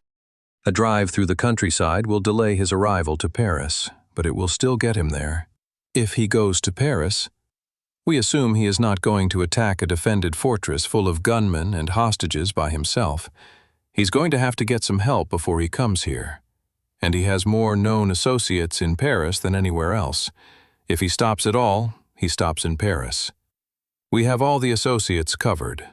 Plus, since he's injured, I've got men at all the hospitals in Paris to keep watch." "He won't go to a hospital." "I agree. Probably not. He won't expose himself like that." "A doctor in Fitzroy's network, perhaps?" "Possibly. But the pavement artists are all over the place, staked out at every known contact." "I don't want him getting out of Paris alive." "I gathered as much, Lloyd." Chapter 27. Gentry hit the eastern edge of Paris just after 9 o'clock on Saturday night. His pains in his feet and knees and thigh and wrist and ribs were only exceeded by his overwhelming fatigue. But still he pushed into town, found an overpriced parking space in an underground garage next to the Gare Saint-Lazare train station. He put all the guns in the back seat, locked the vehicle, and headed up to street level. He'd had plenty of time to work out his Paris plan of action on the drive, and had used the GPS to find a couple of shops in the area. After a few minutes on foot through the cold and misty evening, he hit a McDonald's, pushed through the crowd of kids of all nationalities, and made his way to the bathroom. Here he spent a minute and a half washing his tired face, slicking back his messy hair, using the bathroom, and wiping his clothing with a small gel air freshener. It was a feeble attempt to clean up, but it was better than nothing. 5 minutes later, he stepped into a men's store on the Rue de Rome, just as the salesman was turning the sign at the door to Fermé. Court picked up a high-priced, off-the-rack pinstripe suit, black, a white shirt, a muted blue tie, a belt, and shoes. He paid for these at the clothing counter, then headed across the street to a sporting goods shop with his suit bag over his shoulder. Here he bought a full wardrobe of rugged outdoor clothing in subdued browns.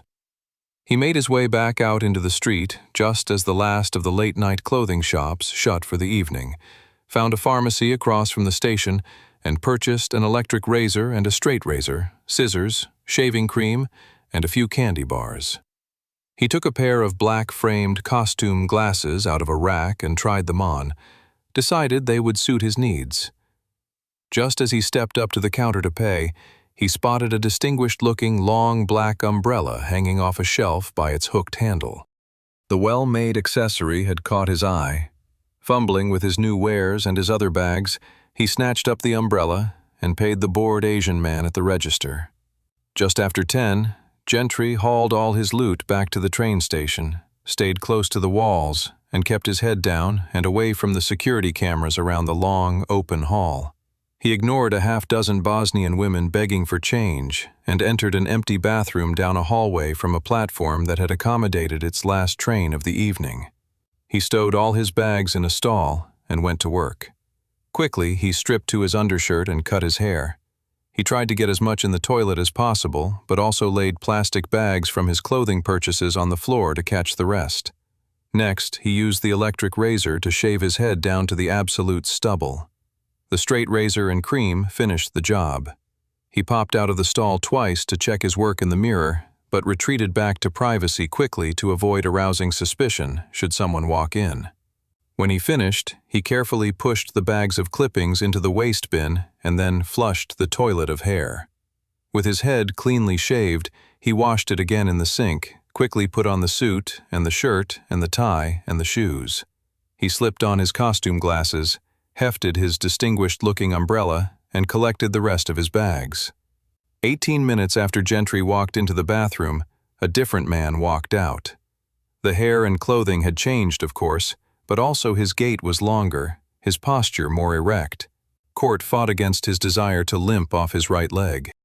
The suited gentleman descended the stairs back to the parking garage and deposited his bags, retrieved one of the Glock pistols, then returned to the street, just a well-dressed Parisian strolling alone on his way home from a nice restaurant, his umbrella swinging along beside him as he moved with the pedestrians in the November mist. He climbed into a cab on the Rue Saint-Lazare at 11:30 and instructed the driver in halting French to take him to the Saint-Germain-des-Prés neighborhood of the left bank. Song Park Kim had spotted the Kazakhs by the Notre Dame Cathedral. He had no doubt they were hunters after the same target as he. From his sharp eye they could not hide, and the Korean had no doubt the gray man would ID them just as easily. He also passed 3 or 4 static surveillance operatives. His training picked them out in the Saturday evening crowds, but he determined them to be adequately skilled nonetheless. Kim knew his target. If the gray man were to make a stop-off in Paris at all, he should have arrived by now. His already super-sharp senses prickled a bit more as he listened to each dead-end report from the tech over his earpiece, and the Korean walked from boulevard to boulevard, appearing nonchalant but remaining carefully equidistant to the known associate locations. Kim walked in complete silence on an empty street. A single Irish pub lit the cobblestones ahead of him. Otherwise, it was dark, and the Korean used the night as his confederate, moving quickly and comfortably like a nocturnal hunter. At the corner of Boulevard Saint-Michel and Rue du Sommerard, he ducked down an alley, found a fire escape he'd spotted earlier in his full day of wandering the city, and leapt high to grab hold. The rucksack on his back swung, the HK machine pistol and the extra magazines causing the olive green bag to hang down as the Korean assassin pulled himself up the rungs. He climbed onto the metal staircase without a sound and scaled up to the 6th floor. Another heave with his strong arms, and he was over the top and on the roof. From here he could see the Eiffel Tower more than a mile away in front of him. The Seine was on his right, and the Latin Quarter all around him, stretching off to his left. The rooftops continued along the Boulevard Saint-Michel, touched one another, and made a path high above the streets below. This would be Kim's starting point for the evening. If Gentry ventured anywhere on the left bank, Kim could move quickly and quietly over this row of buildings or others like it. If the gray man showed on the right bank, Kim could be there within minutes by dropping down and running across any one of the bridges a few blocks to the north that spanned the cold, swift river, its surface shimmering as it flowed through the City of Lights. Court Gentry climbed out of his taxi at an internet cafe on the Boulevard Saint-Germain. He ordered an hour's web time and a double espresso from the bar, paid, and then politely nudged his way through the throngs of students towards an open computer at the back. His glasses low on his nose, his cup and saucer in his hands, his fancy umbrella hooked over his arm. Once online, he opened a search engine and typed in Laurent Group Properties in France. He clicked on a website that showed off the real estate holdings of the huge firm. Ports, offices, truck farms, and a web page for corporate retreats. Here he found Chateau Laurent, a family property used by the corporation northeast of the tiny village of Maison in Lower Normandy. Once he had the name, he searched the web for more information about the property, found a site showing private chateaux of Europe, looked over the glamour shots of the squat 17th-century manor house.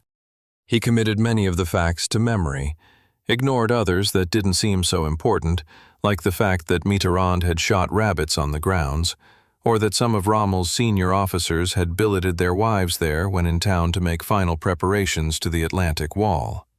He wrote the address down with a pen borrowed from a dark-skinned boy sitting next to him, then he surfed to Laurent Group's corporate website. It took him a few minutes to find the address in its corporate holdings. The chateau was listed just as a satellite office and not a company retreat, but from here, Court found the listed phone number to the building. He wrote this on his forearm while the young kid who loaned him the pen laughed and offered him a sheet of paper, which Gentry declined.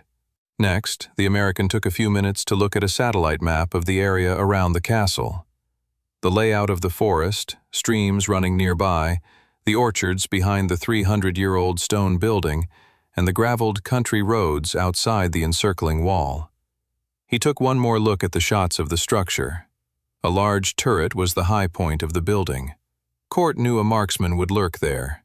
He also knew there were 200 yards of open ground between Chateau Laurent and the apple orchard in the back. There was a shorter distance in front of the building, but a higher stone wall and better lighting. He imagined there would be patrolling men with dogs, watchers in the village, and maybe even a helicopter in the air. Lloyd clearly had the resources at his disposal to protect a mansion from one lousy, limping attacker. The fortification was not impenetrable. Few places were impenetrable to Gentry.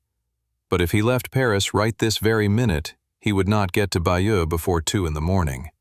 He had until 8 to rescue the Fitzroys before Lloyd's deadline, but this was false comfort.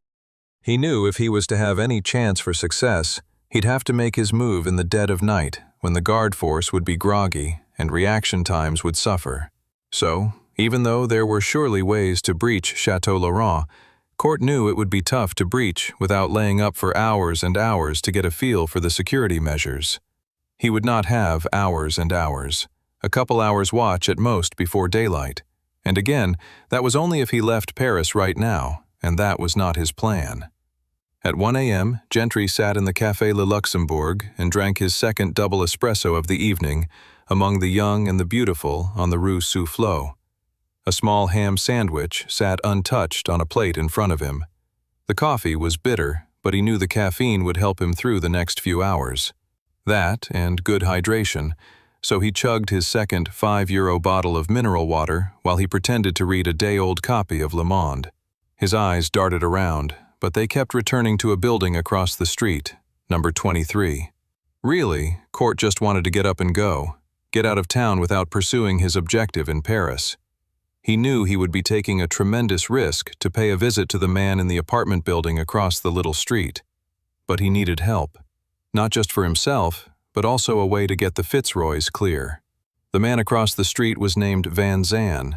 He was Dutch, a former CIA contracted ferryman and an awesome pilot of small prop planes. Court had planned to pay him a surprise visit, wave some cash under his nose, grossly underplay the danger in making a 5 a.m. trip up to Bayeux to pick up a family of 4 and Court himself, and then fly them low over the channel to the UK. Van Zandt was a known associate, so Lloyd would have had his phone tapped within minutes of beginning this operation and would have planted surveillance outside his door. Court knew he couldn't call Van Zandt, but he figured he could duck past a watcher or two and drop in for a personal visit. Yeah, it was a good plan, Court told himself as he gulped bitter espresso and pointed his unfocused eyes at the newspaper in front of his face. But slowly he realized it wasn't going to happen. Sure, Court knew he could slip a couple of surveillance goons and make it in to see Van Zandt. A couple, yes, but not a half dozen. While sipping his espresso, he'd compromised 5 definite watchers, and there was another person in the crowd who did not belong. Shit, thought Court. Not only did he now know there was no way he could get into Van Zandt's place to make him an offer, but he was beginning to feel extremely hemmed in and vulnerable, surrounded by a half-dozen eagle eyes. There were 2, a young couple hanging out in the Quality Burger across the street. They checked out each white male passerby, then jacked their heads back towards the doorway to the alcove to Van Zandt's place.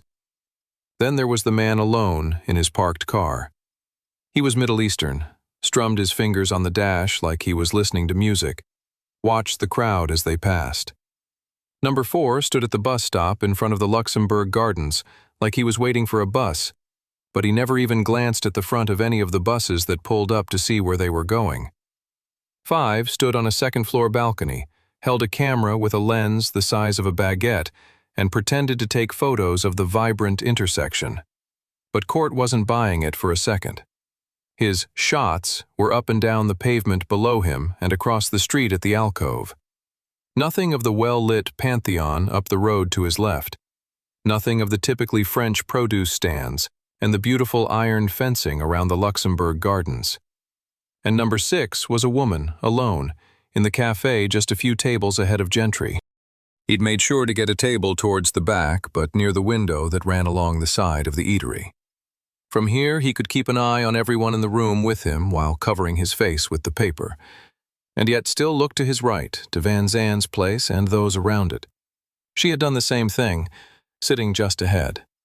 Number 6 was slick. She spent 80% of her time looking down to her big, foamy mocha, not bouncing every glance out the window. But her mistake was her dress and her attitude. She was French, he could tell by clothes and countenance, but she was alone and did not seem to know anyone in the cafe. The pretty French girl in her 20s who spent Saturday night alone, away from friends but still out in the crowd, in a cafe unfamiliar to her, in a part of town she did not know? No, Court determined, she was a pavement artist, a watcher, a follower, paid to sit there and keep her big doughy eyes peeled. After eating his little sandwich and finishing his coffee, after giving up on his great plan to set up a foolproof escape route after saving the Fitzroys, he decided he needed to get away, get out of town, get up to Bayeux and work something out. His spirits had ebbed to their lowest point since yesterday morning. He was even more dejected than he'd been when sitting in the moldy pit in Laszlo's laboratory. But Gentry knew the absolute worst thing he could do right now was sit and sulk. He dropped a wad of euro notes on his table and slipped down a back hall to the bathroom. After relieving himself, he continued down the hall, ducked into the kitchen like he belonged, walked straight to a back door and then through it onto the Rue Monsieur le Prince. No one in the kitchen looked up at the man in the black suit. The gray man had that ability.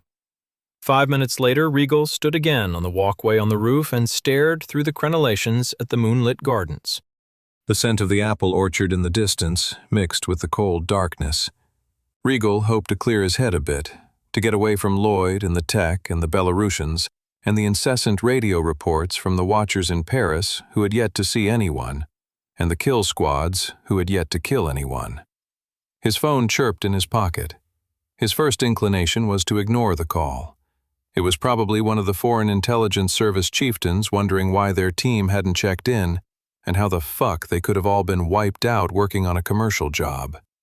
Regal knew he'd spend months or years smoothing over this catastrophe, and that was only if the Lagos contract did get signed by 8 a.m. If not, and Regal did not want to even think of this, but if not, he'd likely lose his job, or at least his position. Laurent had too much riding on this to not put every possible pressure to bear. Regal felt like his head was on the chopping block, much like Lloyd's. Not literally like Lloyd. Regal was certain Laurent would eventually order Regal to have Lloyd killed if the operation failed. Regal would not die for this fiasco like the young American, but still, his career would be ruined if his corporation's excesses in Africa were brought to light by that shameless son of a bitch, Julius Abubakar. The phone rang again. With a sigh that blew vapor into the night, he pulled the phone from his pocket. Regal. Sir, it's the tech. There's a call for you on the landline. I can send it to your mobile. The landline? You mean the Chateau's phone? Yes, sir. Wouldn't say who he was. He's speaking English. Thank you. A click. Regal asked, Who is speaking, please? I am the guy you just can't quite seem to kill. A chill ran up Kurt Regal's spine. He did not know Fitzroy had given his name to the gray man. After a moment to collect himself, he said, Mr. Gentry, it is an honor to speak with you. I have followed your career and consider you a very formidable adversary. Flattery will get you nowhere. I've been looking over your file. Interesting? Very. Well, read up, Kurt, because I intend to pull my file out of your cold, dead hands. Kurt Regal chuckled aloud. What can I do for you? I just wanted to make a social call. I have hunted all manner of quarry in my life, big and small, including quite a few humans. This is the first time I have had a social conversation with my prey shortly before the kill. Same here. There was a short pause. Then Regal laughed. His laughter carried across the dark expanse of the chateau's rear garden. Oh, I am your prey now? You know I am coming for you. You won't make it. And if you somehow do make it to Normandy, you certainly won't make it to me. We'll see. We know you are in Paris. Paris? What are you talking about? I'm standing right behind you. You are a funny man. That surprises me. Regal said it with a chuckle, but he could not help himself from looking back over his shoulder and at the empty walkway around the chateau's roof. We have all your known associates covered with literally dozens of watchers. Really? I wouldn't know. Yes. You must be going from one old friend to the next. You are identifying my surveillance teams because you are good, but you are not good enough to become invisible. So you must turn away from your potential source of aid. Water, water everywhere, but not a drop to drink. Proud of yourself, aren't you? As soon as we see you, we will swoop down. I have nearly as many guns in Paris as I do sets of eyes. Lucky for me, I'm not in Paris. Regal paused. When he spoke again, his tone had changed. I want you to know, Philip Fitzroy's death was a regrettable accident. I was away at the time. It should not have happened. Don't bother to try to charm me with professionalism. That won't save you when I come. You and Lloyd both are dead men. So you continue to say. You should know I recovered the telephone Sir Donald took from the guard. Your intelligence source from inside the chateau has been eliminated. Court said nothing. It's looking bleak for your side, my friend. It is. Maybe I'll just walk away, give up. Regal considered this. I don't think so. When you went south to Geneva, I thought perhaps you were leaving the chase. But no. You are a hunter, as am I. It is in your blood, isn't it? You can't turn away. You have your quarry, your objective, your raison d'etre. Without men like Lloyd and me to target, you would be a sorry soul indeed. You will not walk off into the morning. You will come for us, and you will die along the way.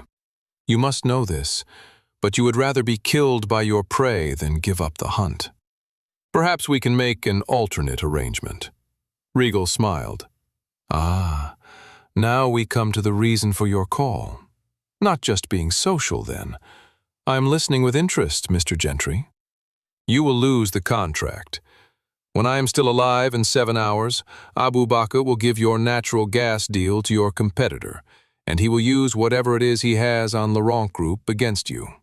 You cannot avoid that. But if you let the girls and their mother go, just get them to a safe place. When I come tomorrow after the deadline, I will kill Lloyd, do your job for you, but I will spare you. Spare me? You have my word. In my mind's eye, I always pictured you as a two-dimensional predator, a gunman, nothing more. But you are actually a clever fellow, aren't you?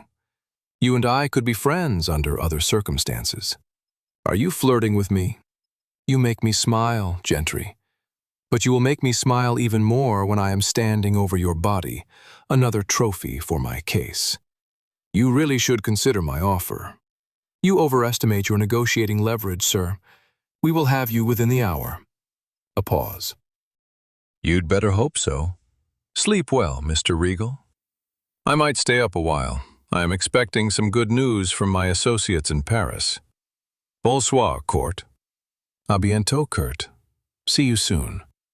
Just one more thing, Mr. Gentry. Call it professional curiosity on my part. Kiev. Not you, was it? The line went dead, and Regal shook in the cold that seemed to have just blown down from the coast, 4 kilometers to the north. Chapter 28. The watcher was bored, but he was accustomed to boredom. He'd spent 12 hours on the same street corner, sipped espressos in 3 different cafes, the first 2 at tables outside in the bright morning and the graying and chilly afternoon, and then lastly inside at a window table as the air filled with vapor and the last of the day's warmth left the street and sidewalk. At 9, he'd moved to his car, a small Citroën parked at an hourly meter that he'd been feeding all day like a hungry pet. But the watcher was good, and his boredom did not affect his tradecraft. He had the engine running for warmth but did not play the radio. He knew his ears were nearly as likely to pick up any hint of his quarry as were his eyes. The radio would rob from his senses the sharpness needed to pick a man he'd never seen out of a passing crowd of thousands. He did not know the larger picture of this mission, only knew his role. He was static surveillance. Unlike other watchers on this detail, he was not assigned to a known associate location. Instead, his detail was a general choke point overwatch. He had a photograph of a man, and he was to spend the day trying to match the two-dimensional, years-old 5x7 picture to a living, breathing, moving target who would likely be trained in surveillance countermeasures and no doubt flow along in a crowd who would obstruct the watcher's view. But the watcher stayed optimistic. There was no other way to work. He knew if he doubted he'd see the man, this would detract from the acute senses he needed to bring to bear on his little operation. The watcher was no killer, just a well-trained pair of eyes. A long time ago, he'd been a cop in Nice. Then he worked a while in French counterintelligence as a pavement artist, following Russians or whomever around in leapfrogging details of surveillance, the bottom rung of the espionage ladder. More recently, he'd practiced as a private investigator in Lyon, but now he was principally an odd job man for Regal in Paris. There was always a need for the surveillance of someone on the continent, and this watcher was usually one of the team. Though he was older than most of the rest, he was no leader. He was better than the rest when he was sharp, but he was a once and future drunk, could not be relied on long term, though tonight he stayed off the wine and on the mission. The watcher looked back again, for the 1,000th time, to the photo in his hand. It was of no concern to him what the face had done or what fate awaited the face after he'd been spotted. The face was not a man, just a target. The face was not alive, did not breathe or think or feel or hurt or need or love. The face was just a target, not a man. Identifying a target in the field brought a bonus from Regal. It did not bring even a shred of regret or guilt to the watcher. Just after 1:30, the watcher pissed into a plastic bottle without missing a drop, also without batting an eyelash at the ignobility of his action among the beautiful people passing by unawares within feet of him on the Boulevard Saint-Germain. He screwed the cap on tightly and tossed the warm bottle to the floorboard, and just looked up when a man appeared in the half-light of a street lamp. He walked along with another group of passers-by, but he stuck out somehow to the watcher. He was younger than the others, was not coupled as were they, and his suit was slightly incongruous to their less formal attire. The man was 25 meters away when first noticed by the man in the Citroën. As he came closer, the eyeglasses and the shaved head and general facial features sharpened. The watcher did not move a muscle, only glanced down to the photo clenched and moist and wrinkled in his hand, then back up to the three-dimensional figure closing in the evening fog. Maybe. At 15 meters, the watcher squinted, thought he detected a slight limp in the stride. Yes, this man was favoring his right leg. The French-speaking Brit who'd been sending out the updates throughout the day had said the target might have an injury to one thigh. Yes. When the target moved to his closest point to the Citroën, not more than 5 meters away, the watcher saw two things about the man's face that clinched his certainty that his choice of choke point and his 12-hour-long vigil had paid off. There was a wince in the man's cheeks with each step, just a touch when his right foot touched down. That and his eyes. The watcher was good, was well trained. He saw the darting movement of the younger man's eyes as he strolled. Where his body language portrayed a man sashaying through the left bank without a care in the world, the eyes were a flutter of constant movement. This man was watching out for watchers, and as soon as the pavement artist in the Citroën noticed this, he broke off surveillance, looked down to his hands until the man had fully passed. With a suddenly ferocious heartbeat, he waited several seconds to glance into his rear view, did not turn his head or lift his shoulders or even flex his neck to do so. Just his eyes flitted up and caught the man in the suit as he moved on, west on the Boulevard Saint-Germain. The watcher put his car into gear as he pressed a single button on his earpiece. After a beep indicating his call had been put through, he heard, "Tech, go ahead." The watcher was trained, was good, but he could not hide the excitement in his voice. This, even more than the money earned from the jobs, was what he lived for. He said, "Tech, this is 63. A very slight pause. "I have him. He's moving east on foot." He needn't say more. The tech would have his location on the GPS. Moments like this fueled the watcher, kept him off the drink for long enough to see the mission through. He'd done well, he knew it, and now he would go home and celebrate with a jug of wine. And he would celebrate in the same manner in which he worked, alone. The call was broadcast over a net that ensured all 5 kill teams in Paris would hear the news simultaneously. This was a mistake on the tech's part. It all but assured discord among the competitors, did not allow for fallback teams and coverage of escape routes. But the young Brit could not help himself. They'd been a half day without a positive sighting of the target, and it was only an educated guess that he would go to Paris at all. So when the ID came through, he just sent every man with a gun towards his location. He would never admit it to Lloyd or Regal, but since the target had disappeared in Geneva, the tech had been fighting a growing wave of panic. He'd run operations, black operations, wet operations, had overseen logistics of hard assets, but never at any jeopardy to himself.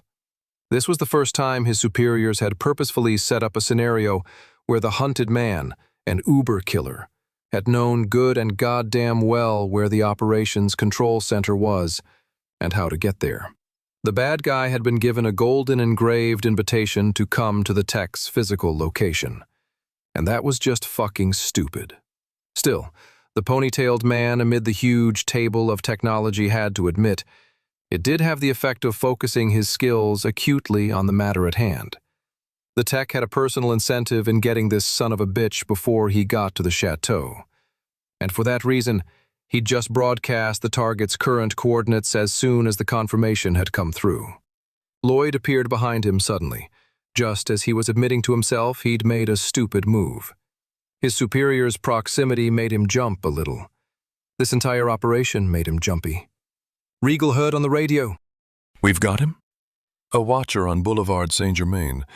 A first-rate veteran spotted him at a choke point. It was a low-probability sighting, to tell you the truth. Can't tell from his known associates list where the hell he's going. We aren't going to lose him, are we? I'm sending a couple more watchers into the area. Not too many. The gray man would surely spot anyone who isn't top flight. Understood. Which kill team are you sending to go after him? The tech hesitated, cringed. Surely Lloyd would be furious when he learned they all were on their way. But before the tech could answer, Lloyd said, "Fuck it. This ends now. Send every goddamned gun you have after this bastard. Who gives a shit if it gets messy? We've got to get his ass right there." The tech breathed a sigh of relief that deflated his lungs. "Yes, sir." The Botswanans and the Kazakhs were closest. They ran from different ends of the Latin Quarter, arms down by their sides to keep their coats from flapping open as they jogged, and revealing their weapons, their eyes fixed to the next obstacle in front of them and ears tuned to the radio headsets in their ears. The tech relayed the last known whereabouts of the target. He was out of the initial watcher's field of view now, but pavement artists were moving closer, and their intel would be relayed. The Botswanans, 5 men, each carried sidearms, caliber .32, a relatively weak bullet, but they augmented their marginal firepower with their tactics. These men were trained to execute 3-round strings of fire called a Mozambique drill, a pair of rapid shots to the chest, and then a third coup de grace to the forehead. The term and the tactic came from fighting in Mozambique, when a Rhodesian soldier found his small-caliber handgun had trouble downing an African with shots only to the chest, so he added a headshot for added effect. The 4 Kazakhs wore small Ingram machine pistols with folding wire stocks under their winter coats. Their running stood out to a policeman, and he called out to them as they sprinted across the street. He took them for foreigners up to no good and made a few hand motions to tell them to slow down. One member of each kill squad also carried a digital video camera attached via Bluetooth connection to their mobile phones. This way they could prove to those at the command center that they were the unit responsible for the termination of the subject and the team who warranted the top prize. This was, after all, still a contest. Each team knew from their earpieces that the other was approaching the last known whereabouts of the target from the opposite direction. This rushed them as much as the need to close on the target before he disappeared. This was more than a hunt, it was a competition, and to these teams, professional pride meant as much to them as did winning the money. All elements, this is the tech. We have 2 watchers 3 blocks east of the last target sighting. Neither watcher has reported any signs of the target. He may have stepped into a hotel or cafe on the street, turned south into the Latin Quarter, or north towards the Pont Neuf to cross the river. Both teams, closing from opposite directions, slowed and conferred after getting this last intel from the tech. Then both teams continued on. The Botswanans ran east on the Saint-Germain, the Kazakhs west on the Saint-Germain. They spread out to cover both sides of the street in groups of 2 or 3, each small team of hunters looking in doorways, alleyways, cafes, and hotels along the way. Song Park Kim ran along the roofs of the buildings, got ahead of his quarry's last sighting. His earpiece came to life. From the distinctive beeps, the Korean could tell the transmission was not open to the other teams and watchers. He was the only one receiving. Tech to Banshee 1, do you read? I read. Find a way down to street level, and I will guide you to him. He'll ID the other teams and the watchers and try to get away. They will force him to flee, and he won't be expecting a single assassin. I'll put you in position to stop him." "Yes." Kim stepped over the edge of a 6-story apartment building's roof, fluidly found footing on a windowsill, lowered himself down, reached across to a drain pipe, and swung his legs over. The pipe was poorly attached to the wall, so he used it only to make his way to a fire escape, followed it down, and dropped the final few feet to the ground. 6 floors of descent in under a minute. "Banshee 1 is on the street, Tech. Guide me to the target." "There are 2 teams closer than you, Banshee 1. We think he's turned onto the Rue de Bussy, sticking with the crowds for security. You can move 2 blocks north and be in position to cut him off if they don't spot him." "Yes," said Kim, but he had no intention of following this direction. The Korean felt he could read the gray man's thoughts. Kim had been hunted many times, and from this experience, he felt he could divine this hunted man's every move. If teams of foreign agents were following him through central Paris on a Saturday night, Kim would notice, and so would the gray man. If dozens of static watchers were placed in his path, Kim would be immediately aware of it, and so would the gray man. He might not identify every single adversary, but the tech had thrown so many bodies into the operation, it would have to be obvious to an operator as skilled as the gray man that he was facing a full-on wet operation, that all the stops had been pulled and all normal rules of engagement and restraint were out the window. There would be no safety in a crowd. The gunmen that the gray man surely had spotted by now were going to take the first opportunity to destroy their target, and bright lights and passers-by would be more hindrance than security blanket to the hunted man. Yes, Kim could feel what the gray man was feeling just now, and he allowed this symbiosis to guide him, not the directives of the tech. This melding of the minds between Kim the hunter and the gray man the hunted steered the Korean assassin through the misty night, 3 blocks to the east, to a darkened alleyway just a half block off the noise and lights and swarms of diners and revelers. He knew the River Seine was just 100 meters to the north, meaning if the gray man detected the heavy surveillance, he would need to turn south to melt into the night. The north would afford him nothing but a bridge or 2, natural choke points that he would avoid at all costs. Song Park Kim found the darkest spot in the little alleyway, 25 meters north of the Boulevard Saint-Germain and 20 meters south of the Rue de Bussy. He could move off in either direction in seconds if the watchers spotted the target nearby.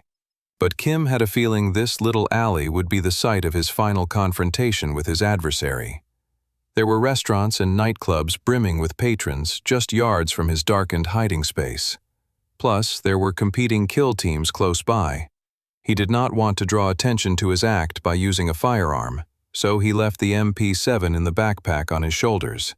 Instead, he pulled his folding knife from his front pocket, flicked open the matte black blade, and tucked his body deeper into the dark to await his prey.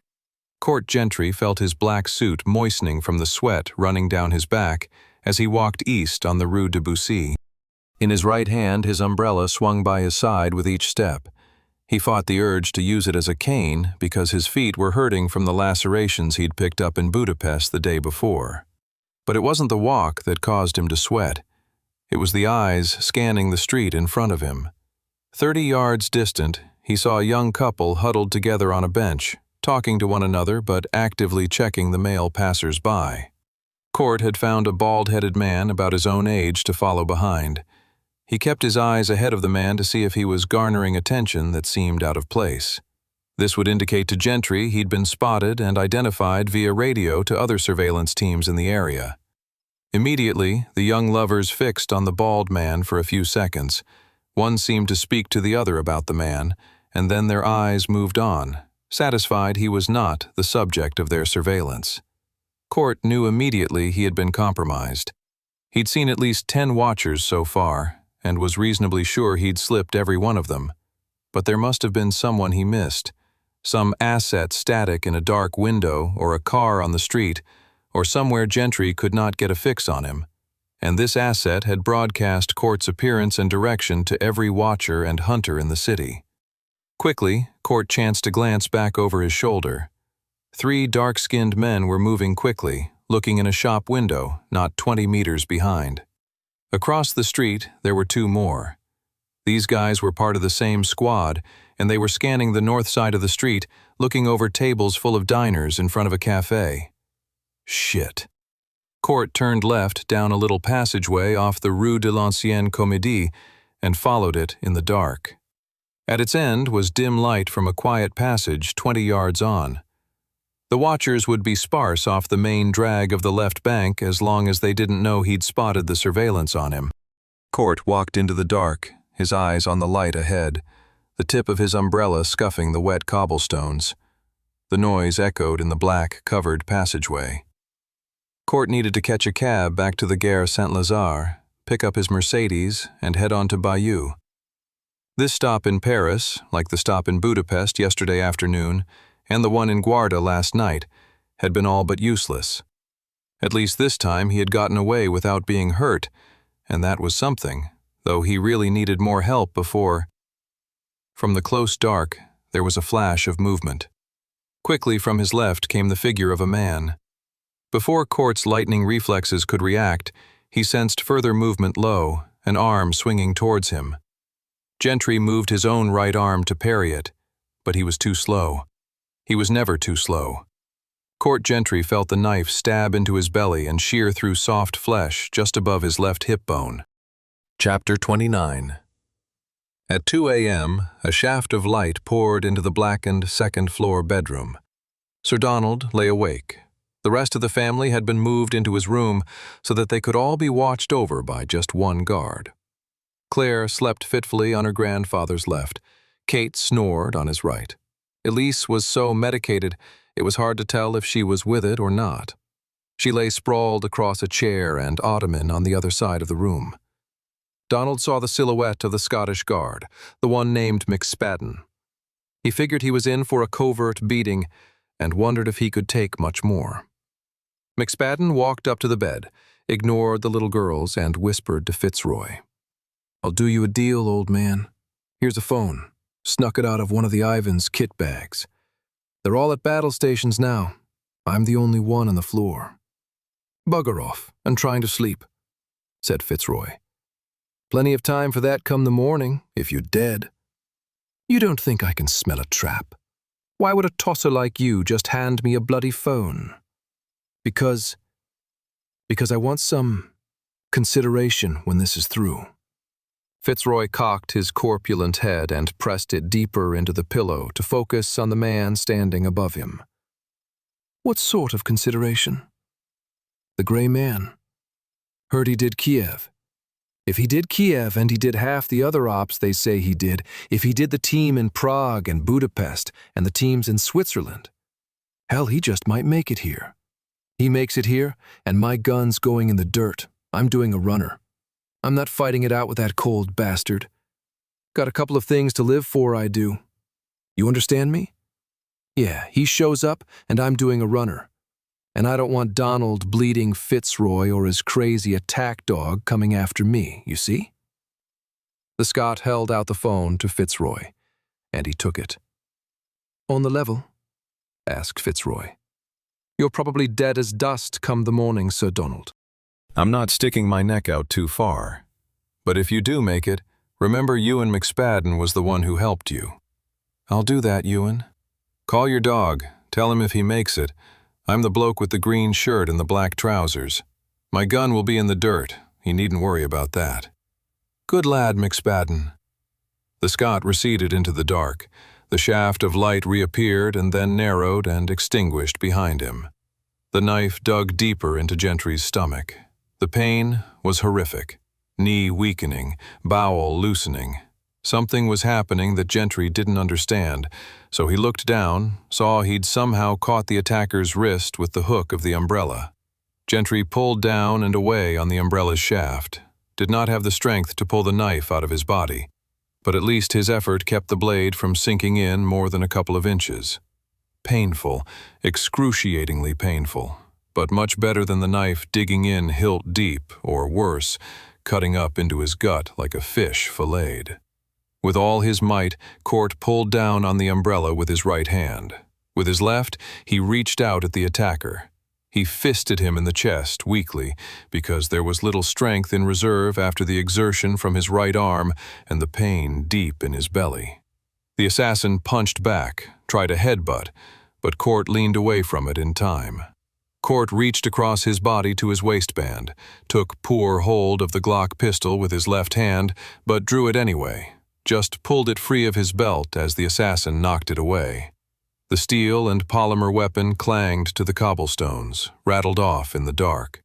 Their free hands fought one another, the attacker in the dark warding off an attempted eye gouge, and Gentry deflecting an open-handed blow to his Adam's apple that would have surely killed him, the tempered steel shaft stabbing into him notwithstanding.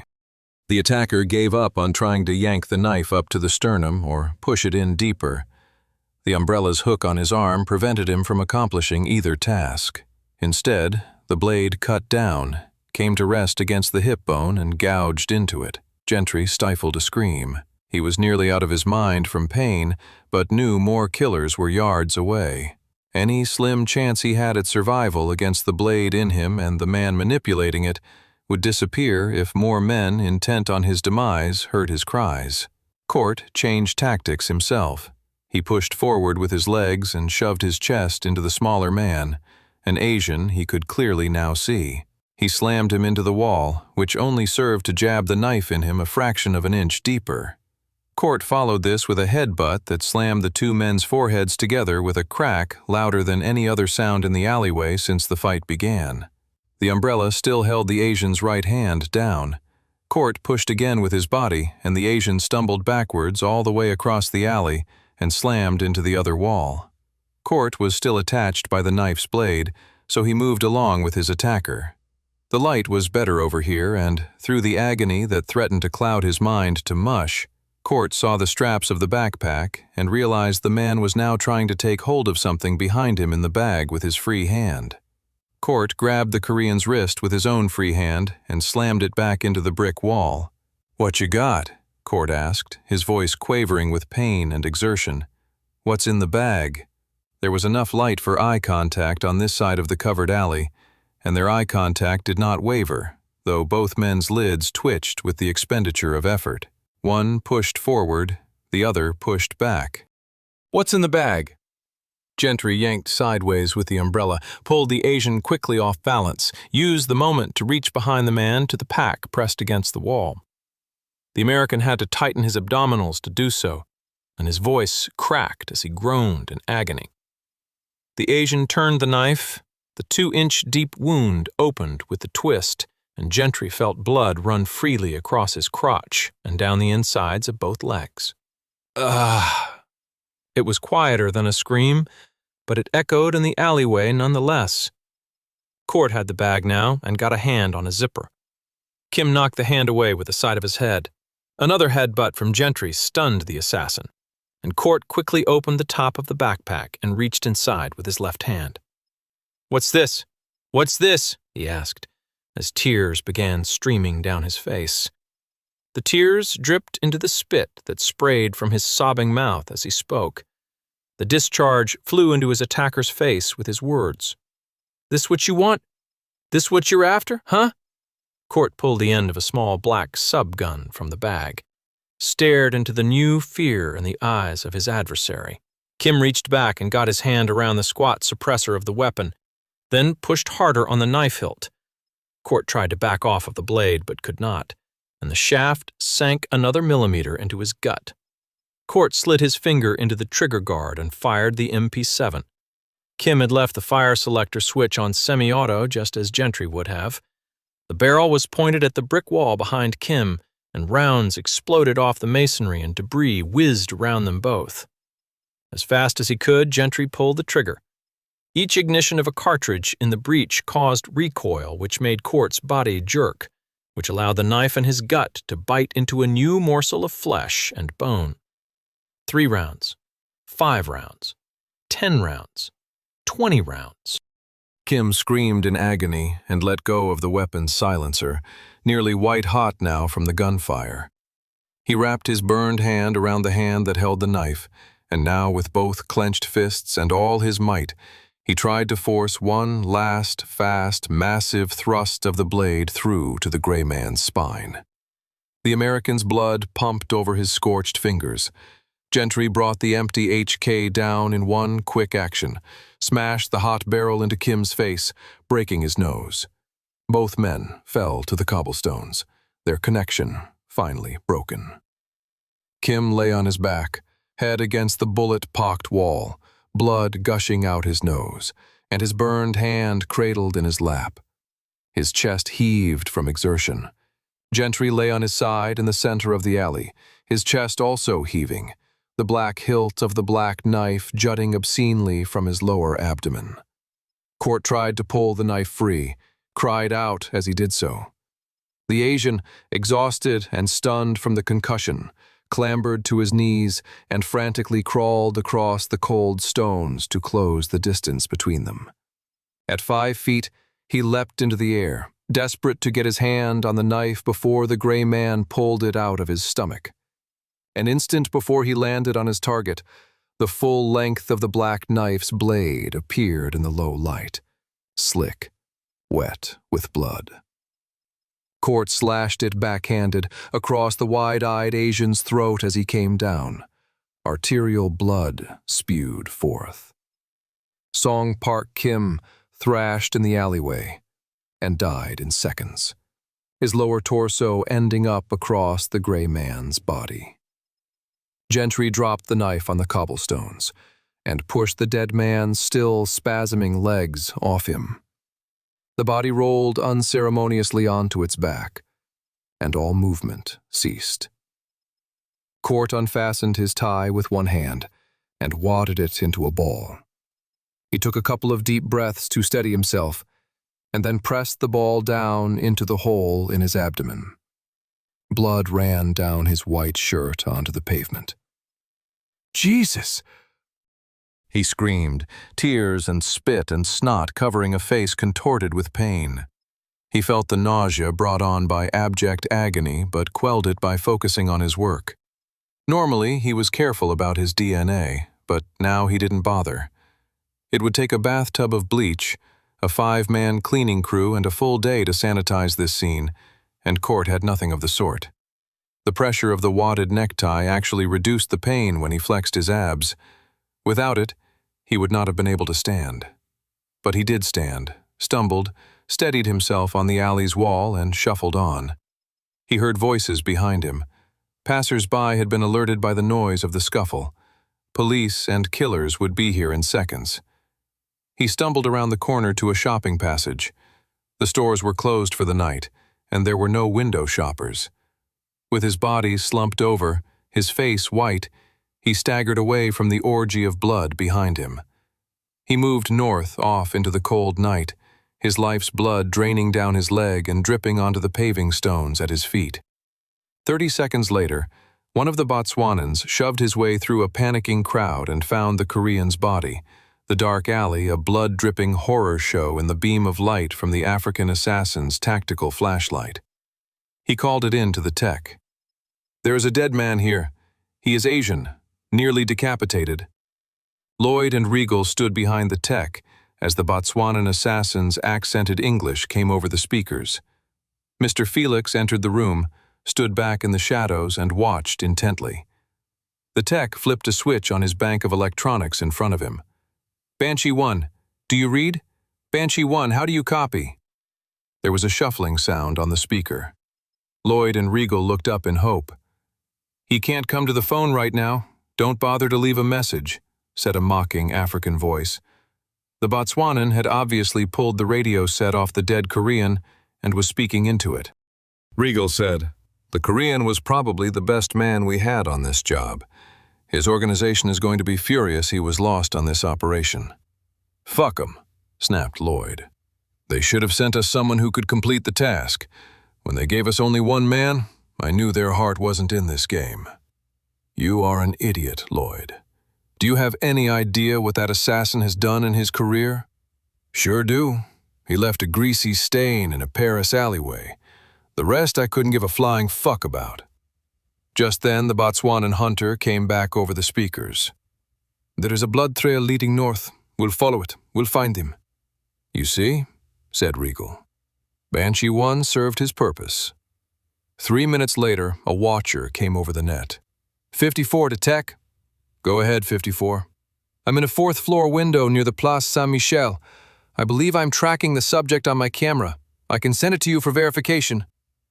It took 10 seconds to make the connection. When the plasma monitor in the control room sparked to life, the lights of Paris shone brightly, silhouetting the Notre Dame Cathedral.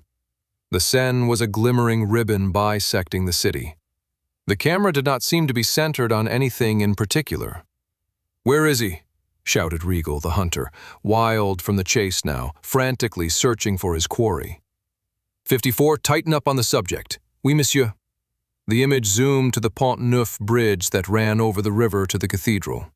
A lone figure in a dark suit hobbled, stumbled, stopped, and stooped in the middle of the bridge. Clearly the man was wounded, fleeing, trying to cross from the left bank to the Île de Cité, the tiny island in the middle of the Seine upon which the Cathedral of Notre Dame stands. Look at him, he's toast! Shouted Lloyd with excitement. Who do we have close by?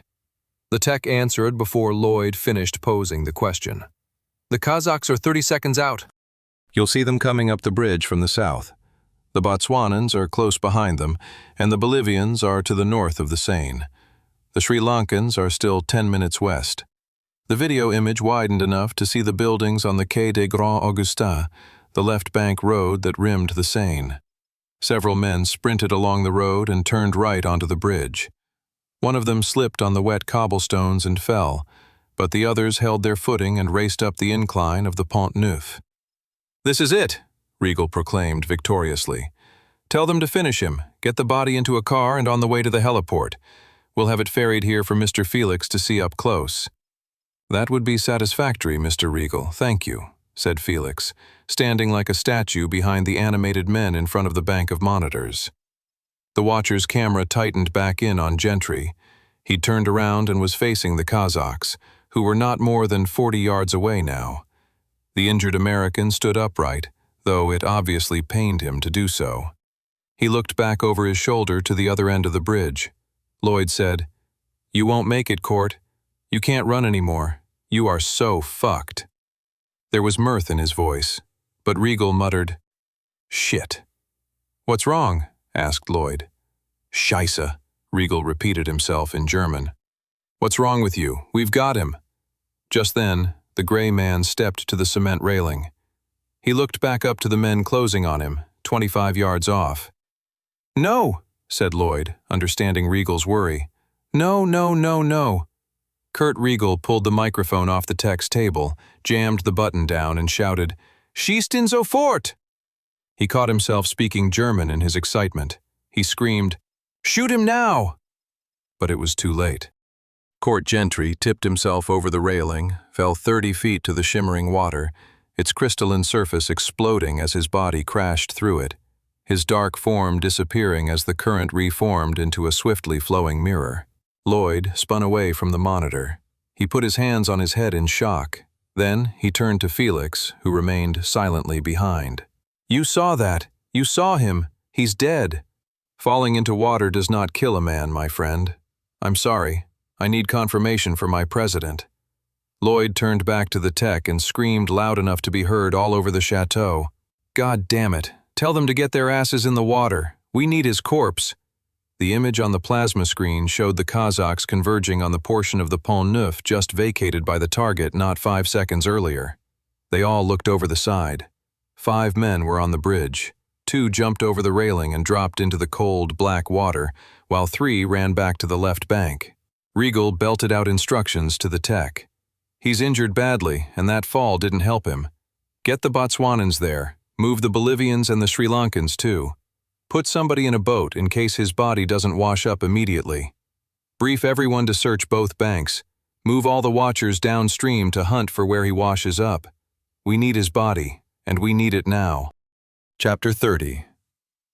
At 2:30, a soft rain began to fall.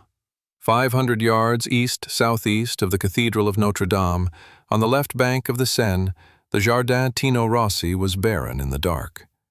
50 feet from the cobblestone quay, A grassy embankment ran along next to a low stone wall. There, between a tree and the wall, a figure lay on its back, knees raised slightly and arms askew.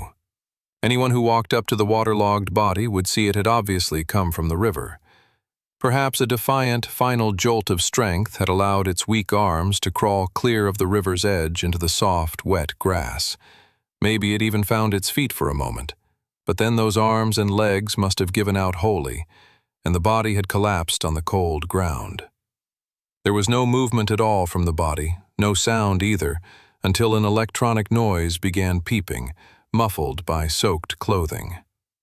The body did not stir at once.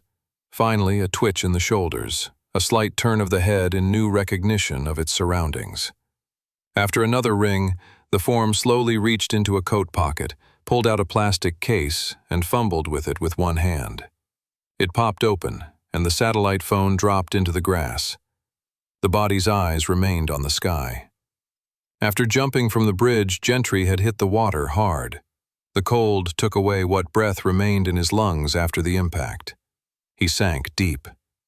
When he found the surface, he had already been carried downstream, under the Pont Neuf and towards the west.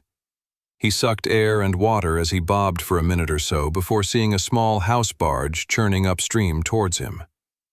Though Court was weak, on the verge of losing consciousness, he hooked an arm around the bottom rung of a ladder hanging off the side of the slow-moving black boat as it passed him.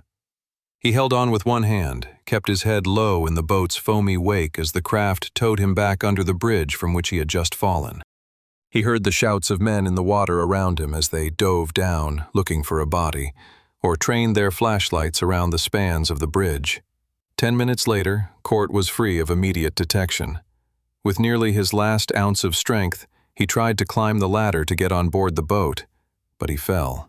His weak legs, the pain in his gut, his wet shoes, the numbing cold all worked against him, and he dropped back into the frigid current. He reached out for the barge, took nothing but a fistful of the river, while the black ship chugged away upstream. Fortunately for Gentry, he was not far from the water's edge. He made it to the left bank, struggled up onto the pavement, climbed to his feet, but fell again in the wet grass next to a tree in the Jardin Tino Rossi. And here he lay for 20 minutes, eyes open but unfixed, the soft drops of rain falling and beating and exploding against his pupils. The phone rang again, and he lifted it off the grass, his eyes still on the impossibly low rain clouds illuminated by city lights around him. His voice was weak and distant. "Yeah? Good evening. This is Claire Fitzroy calling. May I please speak with Mr. Jim?" Gentry blinked away the rain, his eyes instead filled with tears. He controlled his voice as best as possible, did what he could to mask the pain and the exhaustion and the despair and the utter sense of failure. "It's past your bedtime." "Yes, sir, but Grandpa Donald said I could call you." "You remember me?" "Oh, yes, sir. I remember how you drove us to school, slept on the little cot in the hall, but Mummy said you didn't really sleep. You watched out for us all night. You drank coffee, and you liked my mummy's eggs." "That's right, extra cheese." Court's pelvic bone had been gored, his abdominal wall punctured. He did not think the knife made it deep enough to slice through his intestines, but the pain, burning into the center of his being, was indescribable nonetheless. He assumed he was still bleeding. He'd done nothing to stanch the flow since he'd dropped into the river nearly an hour earlier. The sirens of emergency vehicles screeched past on Gentry's right. He was hidden from their view by the stone wall and the darkness.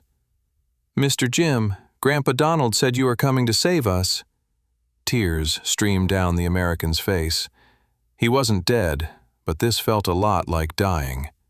He knew he could not make it to Bayou, and even if he somehow could, what could he do but bleed to death on the castle's doorstep? "Where is your grandfather?" "He's in the bedroom. He can't walk right now. He said he fell down the stairs, but that is not true. The men here hurt him. He gave me the phone and told me to go into the bathroom closet and call you." She paused. "That's why I have to whisper. You are coming, right?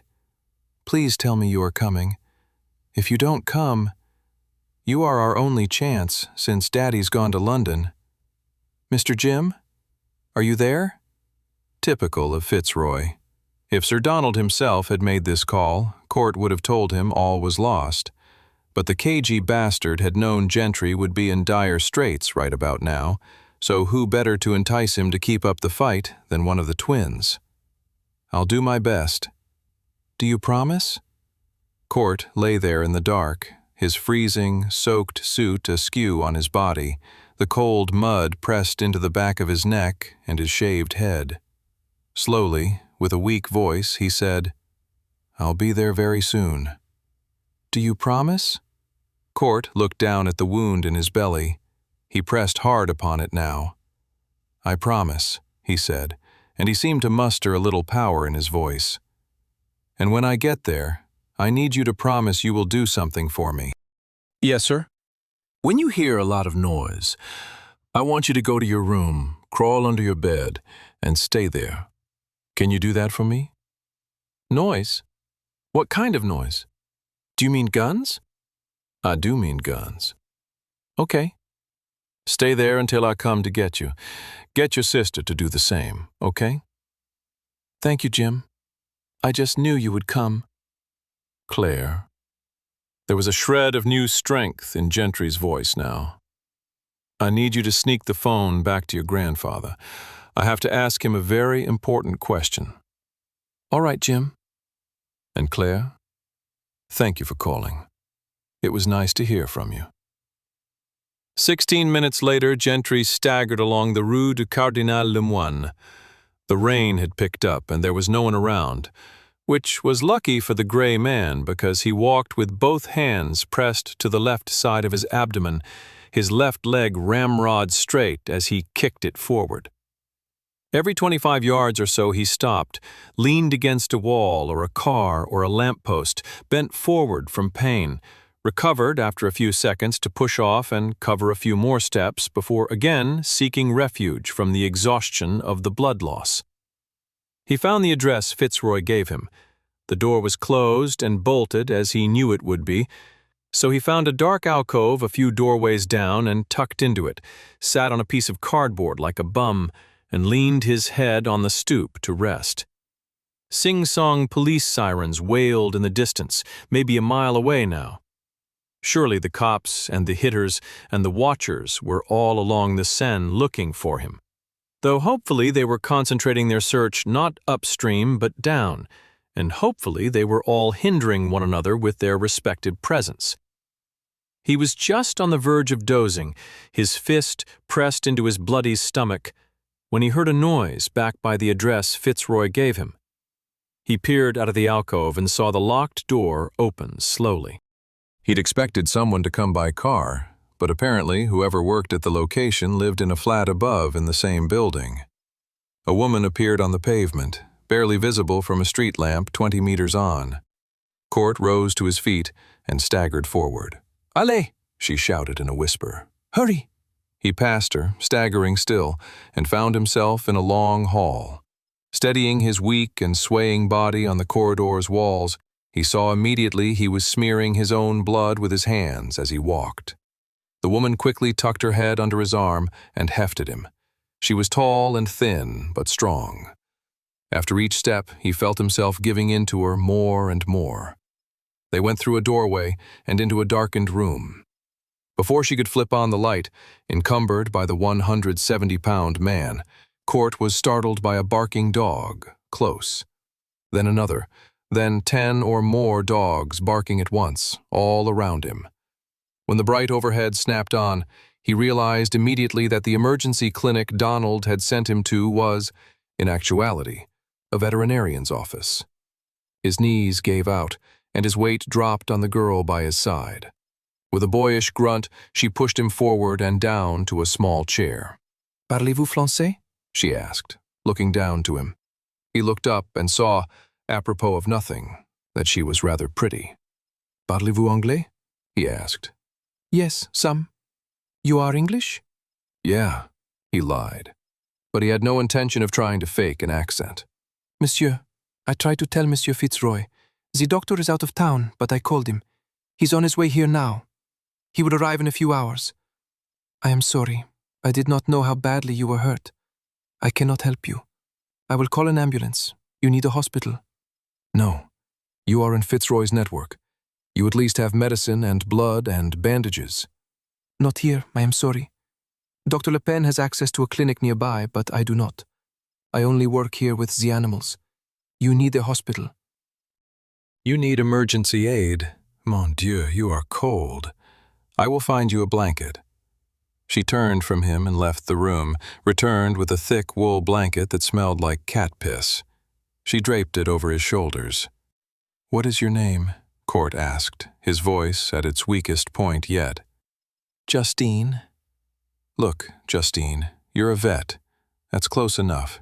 I just need some blood and I am a veterinary's assistant." "Well, that's close to close enough. We can make this work. Please help me." "I give baths. I hold the dogs down for the doctor. I can't help you. The doctor is on his way, but you cannot wait for him. You are completely white. You need blood, fluids." "I don't have time to wait. Look, I know battlefield medicine. I can talk you through what I need. We'll have to get some blood, just a couple units of O positive, some antibiotics, and your hands. When the weakness and pain get to be too much, I won't be able to do what needs to be done." "Battlefield medicine? This is no battlefield. This is Paris." Court grunted. "Tell that to the guy who did this." He opened the blanket and took his hand from his knife wound. His blood pressure was low enough now to where the blood no longer pumped from his waist, but it oozed and glistened in the harsh light of the treatment room. Justine gasped. "That looks bad." "Could be worse. It's through the muscle, bloody, but I'll be okay if I can get some O positive. If you can help me, I'll be on my way. Fitzroy will pay you and your doctor for the trouble." "Monsieur, are you not listening? I work with the dogs." He shut his eyes, seemed to drift off a bit, but he said, "Just picture me with fur."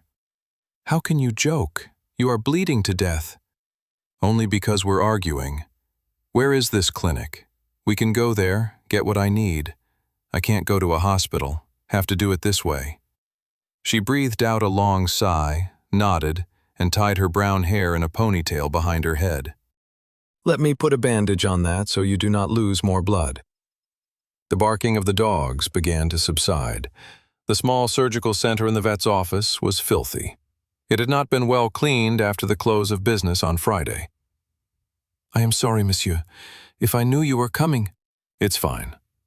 Court made to pull himself onto the metal stand in the middle of the room, but Justine stopped him, grabbed a spray bottle, and perfunctorily wet and wiped down the brushed aluminum surface while her patient leaned against a shelf of bandages. She ran out through the door and came back with a cushion from the sofa in the waiting room. "You must let your legs hang off the side. It is not made for persons." "Okay." He used his last bit of strength to rip open his shirt. Buttons flew and bounced over the tiled room. Justine pulled off his rain-soaked shoes and used shears to cut his pants off, left him in his shorts. I am not so experienced with humans," she said. "You're doing great." She fought her timidity and looked Gentry over from head to toe. "What happened to you?" "I got shot in the leg, a couple of days back." "With a gun?" She looked down at the open 3-day-old wound in his thigh, then back up to the bloody hip. She quickly pulled rubber gloves on over her small hands. "Mon Dieu!" "And then my legs and feet got cut with broken glass." "I see that." "Then I snapped a rib rolling down a mountain in Switzerland." "A mountain?" "Yes. Then I fucked up my wrist busting out of some handcuffs." Justine was silent. Her jaw had dropped open slightly. "And your stomach?" "Knife wound." "Where?" "Here in Paris. About an hour ago, I guess. And then I fell into the Seine." She shook her head. "Monsieur, I do not know what you do for a living, and I do not want to know. But whatever it is, I think you should find some other type of job." Court laughed a little, setting fire to the stab wound. My skill set is not conducive to honest work. I'm sorry. I do not understand these words. Never mind. Justine, we can staunch the knife wound with this bandage, more or less. But if I don't get some blood in me, I'll pass out. The clinic is close by, but it is closed. We're going to open it, Court said. Let's go. I need to be on the move in under an hour. Justine had been wrapping a compression bandage tied around Court's waist to hold the thick square of gauze she'd placed over the knife wound. Move? You don't need to move at all, for days. Do you not understand how badly injured you are? You don't understand. I have someplace I have to be. I just have to get patched up so I can leave. She clenched her teeth, and her eyes widened. Monsieur, I am no doctor, but I can promise you there is no place you need to be right now other than in medical care. You could die within the hour. I'll be okay.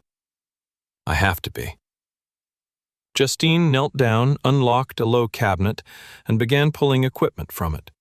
That is impossible. If we give you a transfusion, the blood will just leak out of your stomach if you move. You need stitches. When you get the stitches, they will just break if you try to move.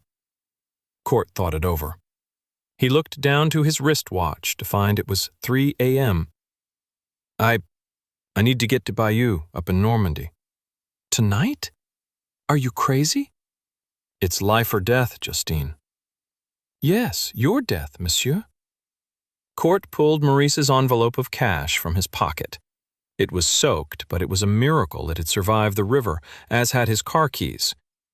He handed the soggy envelope to Justine. How much is it? He asked as she looked through it. Her eyes returned to his. It's a lot. It's all yours. Just help me get to Bayeux before 8 a.m. If you can't even drive a car, what do you expect to do when you get there? I can drive the car, but I need you to stitch me up and bandage me while I drive. We can do the transfusion on the way. She stood slowly, said each word alone. Sutures in the car? Court nodded. While you drive the car? Yes. She muttered something in French that Court did not understand. He picked up the word for dogs and figured she was saying it was due to moments like these that she preferred her patients to be the four-legged variety. She tied the bandages around his waist and helped him put his wet dress shirt back over his shoulders. She did not look up from her work as she spoke. What is going on in Bayeux early on a Sunday morning that you absolutely cannot miss? Would you believe me if I told you I was singing in the church choir? She shook her head without smiling. No. Okay, then I will tell you. And he told her. He told her with holes in his story jumbo jets could fly through about what had happened and what he had to do by 8 a.m. He told her about the kidnapped girls and the father who died trying to protect them. He told her about the teams of foreign operatives after him, and as the blood loss and fatigue addled his brain, he told her again about the phone call from Claire and again about the little kids he just had to protect. She reacted with horror when he talked of the killers and the killing, the mortal peril of 2 little girls for the sake of the reputation of some thuggish corporation. Yes, Justine worked for a doctor of veterinary medicine who occasionally kept some strange hours and dealt with some highly suspicious patients. And the doctor had told her enough about Fitzroy and the network to where she knew to ask no further questions. But she never imagined in a million years that men were as brutal and as callous as those in the stranger's story. So, what do you think? Asked Court. Why are you trusting me? Desperation. I was dead on the riverbank 45 minutes ago. Since that moment, you have become my only hope. If you double-cross me, I am no worse off than I was lying there. What about the police? Lloyd says he will kill the hostages if anyone but me shows up at the house. I know men like this. They will do exactly what they threaten to do. I have to go alone, with your help. I'll leave you in Bayeux. My destination is a few kilometers north of the village. You can be on the morning's first train back to Paris. You'll be miles from any danger, I promise you. "What do I call you?" she asked. "Jim." "Okay, Jim. We will go on one condition." "What's that?" "Let me give you a little pain medicine, just for the procedure. We'll find something at the clinic that we can give you once the transfusion brings your blood pressure back up. We will take my car. I will drive to Gare Saint-Lazare to get your car. Then we can go. There will be no traffic on the road once we leave town. I will work on your injury as you drive." Court thought about it. Every fiber of his being was against taking any medication that would cloud his mind and dull his senses, leave him less than completely focused on the task at hand. He felt he could handle the pain. No, he did not like Justine's plan, but for some reason he did trust her. And as he looked at the cute, gangly girl standing over him, still pretty with her ponytailed hair messy from her bed and no makeup on her face, and sweat forming above her lip from the work she was doing to keep some scary stranger alive, he conceded he was in absolutely no position to argue. Justine helped Court back to his feet, and the two of them staggered together slowly out of the treatment room and down the hall towards the back of the clinic. Gentry winced with each step. Once his head bobbed low as if he would pass out. Justine propped him against the wall in the courtyard while she fumbled with her keys. "What the hell is this?" Gentry asked. "It's my car." "That's a car? What's wrong with it?" "It's small. When I bought it, I didn't know I would be transporting patients in the passenger seat." "Fair enough. It's fine. It sure as hell won't draw much attention." They both smiled a little, but the smiles drifted away as she tried to help lower him into the seat. Court cried out in pain, a cry that culminated with shallow panting. It took her nearly a minute to fire the little engine. By then, Court was asleep. She dropped his seat to where he could lie almost flat. With considerable effort, she was able to get his legs up on the dashboard to help keep him from going into shock. As she turned north on Rue Monge, she saw helicopters in the air in the distance over the river. Justine parked her car a few doors down from the clinic off the Rue des Écoles. At 3:30, there was not a soul around. Court stirred, looked around for a moment, and then asked her for a pen and a piece of paper. She dug through her purse a moment and then passed him an envelope and a pencil. "There's another med I need you to find. Should be with the pediatric drugs." "One of the twins needs medicine?" "No, it's for me." He jotted something down and handed the envelope back to Justine. She looked at it. "Dextrostat? What does it do?" "It will help. It's very important. Find it." She shrugged, promised to look for it. Without another word to Court, she climbed out of her tiny Uno and went back to the trunk. Gentry could not turn around to see what she was doing. A few seconds later, she walked to the glass door of the building and looked quickly in both directions. The tire iron in her right hand crashed through the glass, and she reached through the sharp shards to open the door from the inside. As Court watched, completely helpless, she disappeared into the dark clinic as a piercing alarm filled the street. Even with the impending danger, Court fell asleep again in the car. He awoke with a jolt of the tiny two-door as it lurched forward. In the glow from the street lamps flickering above them as they moved away from the alarm bells, he caught a glimpse of the young woman's face, intensity and determination. "What did you get?" he asked. 3 units of O-positive, 2 bags of dextrose, morphine, Vicodin, transfusion equipment, antiseptics, and a suture kit. And the medicine you asked about." "Well done." "Yes," she said with a little smile. "That was fun." In the parking garage below the Gare Saint-Lazare, Justine and Court climbed into the big Mercedes. Gentry took the wheel and sat there, woozy and grimacing from agony. Justine began the transfusion of blood and a bag of nutrients as they sat together in the dark and empty garage. She hooked the bags on the dome light above them to keep the drip going, and the supple black leather interior gave way to the French girl's movements as she knelt over Court, poured antiseptic freely on his waist to let it soak into his bandages and his wounds. Justine instructed Court to just lie there and relax, and she left the car. She disappeared from his view while he sat alone and tried to think about the task still at hand. He knew these delays meant he would not make it to the chateau before 6 in the morning. He would have virtually no time to lay up and get a feel for the territory. No, as it now stood, he'd only have time to drive up to the front door and begin his attack, if he wanted to do so under cover of darkness. Shit. Court realized his chances for success were never good, but after the stabbing in Paris, they had now become incalculably small. Just then, Justine returned with a bag of pastries and 2 large servings of coffee. Court pulled one foam cup from her hand and swigged it until his mouth burned. "Arrête! Stop!" she demanded. "Sip it slowly." Court took a croissant and ripped into it with abandon. She tried to butter it for him while he ate, but he just took the little pat of butter from her hands and gobbled it down, too. Justine lectured him. "Your mother would not be proud. Relax. You are getting the fluids and nutrition you need from the IV. Too much food with the morphine and you will throw up. Drink the coffee slowly. Can you drive?"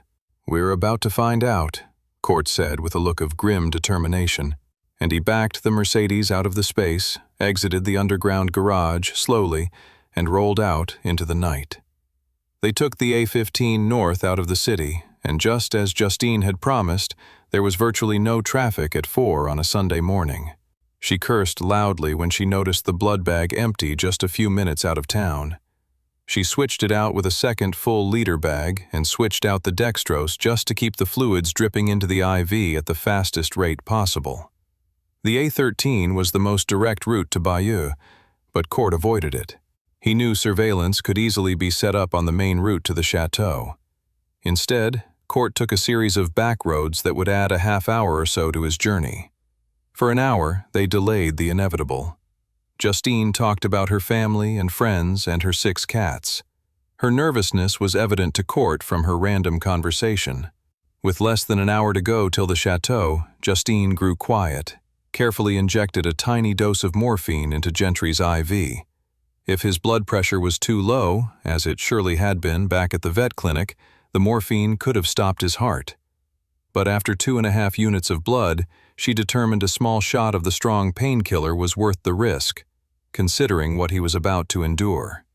As they drove through the dark, Court began feeling better, the pain medicine and the blood and the sugar water boosting his strength and spirits. They discussed the procedure, and Justine took several minutes to ready her sutures and bandages on the dashboard in front of her. She cringed as she threaded the razor-sharp hooked needle and dipped it in a bottle of antiseptic, laid it down on sterile gauze. She opened his shirt and cut off his bandages and poured half the contents of the bottle on his stomach, and he recoiled from the sting. They both unfastened their seatbelts, and she rose to her knees in the passenger's seat. Gentry put his hands high on the wheel to allow her access to his belly. He gulped down the last few swigs of cold coffee and tossed the cup over his shoulder into the back. Justine then used adhesive tape to fasten Court's small flashlight to the bottom of the steering wheel, lighting the area of her focus perfectly, as long as she was careful to keep her hands from casting shadows over the stab wound. "I have never done this before on a human, even in the correct conditions. But I have sutured cats before." "You will do fine," Court said. He realized they were both trying to steady the nerves of the other, but Justine's resolve faltered first. She looked up at the American and asked, "Are you sure? I will have to go deep into the muscle to close the wound. If I just pierce the skin, it will tear as soon as you move." Court nodded, his eyes already watering in anticipation of the agony. "Justine," he said softly, "whatever I say or do not stop." She nodded, steeled herself. "Are you ready?" He nodded shortly, pulled his seatbelt off his chest and placed it in his mouth. He bit down hard. The roadway ran flat and straight, and the headlamps showed the way. Justine pierced her patient's flesh a half-inch from the bloody knife wound. The hooked needle found its own path deep through his abdominal muscle. It passed through the slit, and fresh blood bubbled into the flashlight's beam. The curvature of the sharp spike sent it back out of his skin, a half-inch on the other side of the stab wound. Court screamed into the seatbelt wedged in his mouth. Justine took the thread with her gloved hand, pulled the instrument backwards the way it came, and re-threaded the needle. Even with a quarter dose of morphine going through her patient, she felt his teardrops on her arms as she made her second suture, close to the first. For 10 kilometers she continued. She did not look away from her work as she sewed him up, but she spoke to him in soothing French throughout, just as she would an injured dog. Above her, her patient winced and groaned. Miraculously, to her way of thinking, he continued to drive, execute gentle turns as needed, once even braking slightly. Justine assumed the road ahead, and his need to concentrate on it was the only thing keeping him coherent. She used gauze to swab away the blood as she worked, poured antiseptic from the bottle she'd staged between his legs to get a better view of the pumping wound. Finally, she said, "Almost done. I only have to pull it tight and tie it off. Just a few more seconds now." Above her, she heard him panting and sobbing. There was a rhythm to his sounds that distressed her. She knew he could go into shock at any time. "Here we go. I will be as gentle as possible." She pulled on the thread, the wound closed beautifully, and the last of the bleeding stopped immediately. "Yes, perfect. Now I just tie it and—" The tires below her ran over a series of bumps. The Mercedes' suspension was awesome. She barely felt the rough surface. But when the bumps did not stop after several seconds, she looked up to check on her patient. She was horrified to see his head hanging down just above her, his eyes closed. Jim had passed out. The black Mercedes ran off the road and crashed at 5:30 a.m. Chapter 31. All 10 Belarusian guards were on station around the property, 6 outside, 2 at ground floor windows, and 2 in the tower above. Serge and Alain, the 2 electronic security engineers, sat in the ground floor library, their bloodshot eyes scanning back and forth across the screens, watching the infrared images around the perimeter of the building. Every 5 minutes they used walkie-talkies to communicate with the patrols. The Libyans were the only hunter-killer squad still in the area. They fought exhaustion as their van patrolled Bayeux. They were certain by now they were out of the big money. The other teams who had been in the area had since been sent to Paris to search for the target, as had every pavement artist within 300 miles. The Libyans had been given a clear chance at the target back on the hillside in Switzerland, and they had failed. So now they were ordered to sit tight and wait.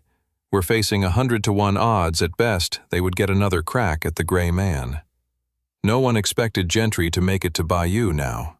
Regal, Lloyd, the tech, and Felix sat in the control room in low light, sipped coffee, and watched computer monitors displaying the rocking and bouncing images broadcast from digital video cameras held by the Watchers and kill teams in Paris. The tech was still organizing the search around the Seine. By now, Regal and Lloyd both conceded Gentry must have made it out of the water downstream and staggered off. So the net was widened, and then widened again on both sides of the river. By 5:30 a.m., there was fresh news in Paris that generated a flurry of activity around the chateau. A watcher listening to police radio had learned about a break-in at a minor emergency clinic in the 5th arrondissement. This was upstream from where the target went into the river, but the tech had sent a watcher over to find out what he could. The owners of the clinic had arrived and announced the medicines and blood and equipment stolen were all items necessary for wound management. Regal stood behind the tech. "We'll have to split the search.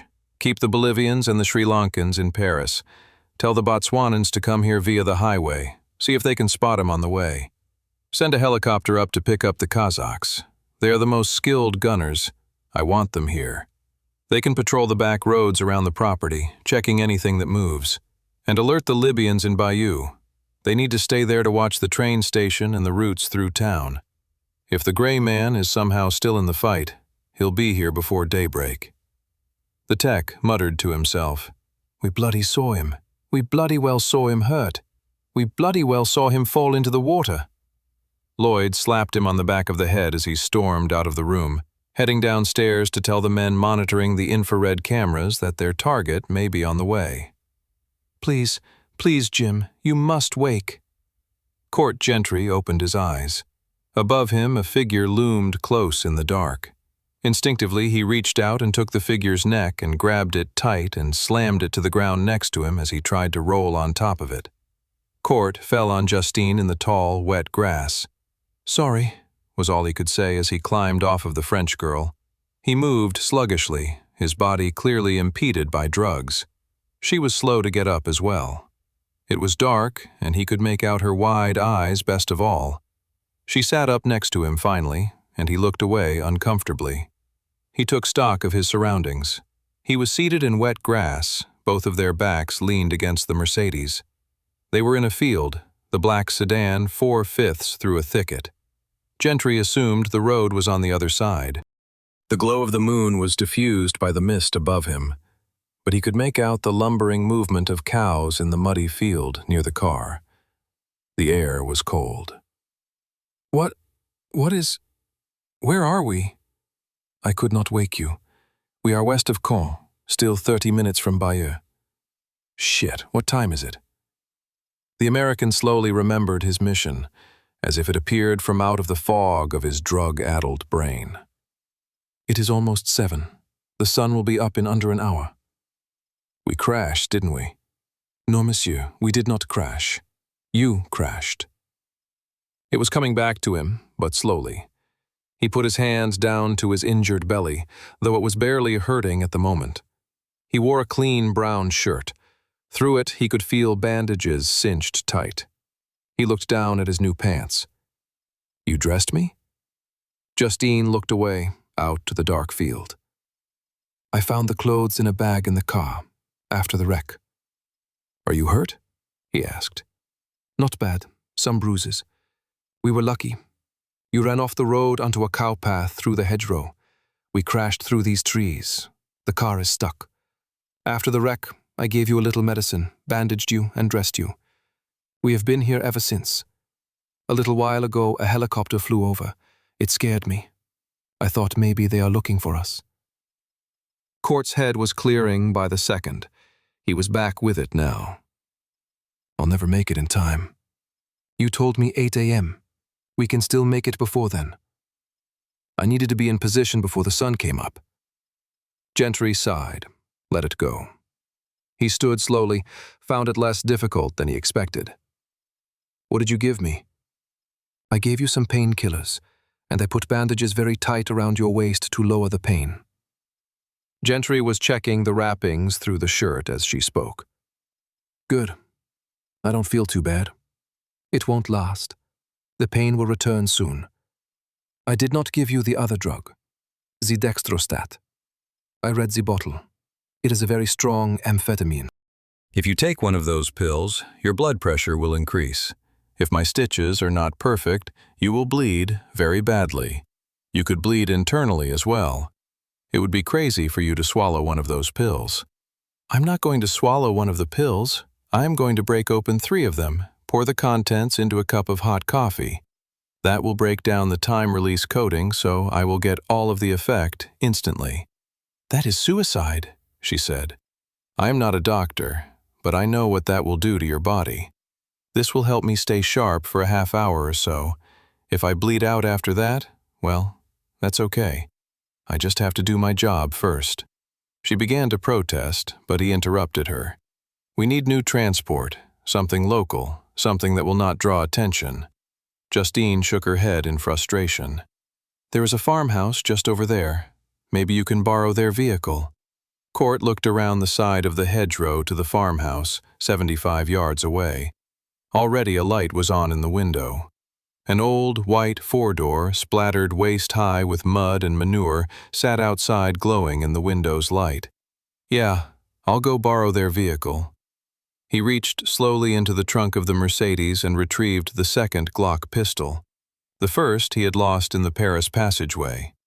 Without looking, he pulled back the slide an inch and used a fingertip to make sure the gun was loaded. I'll be right back.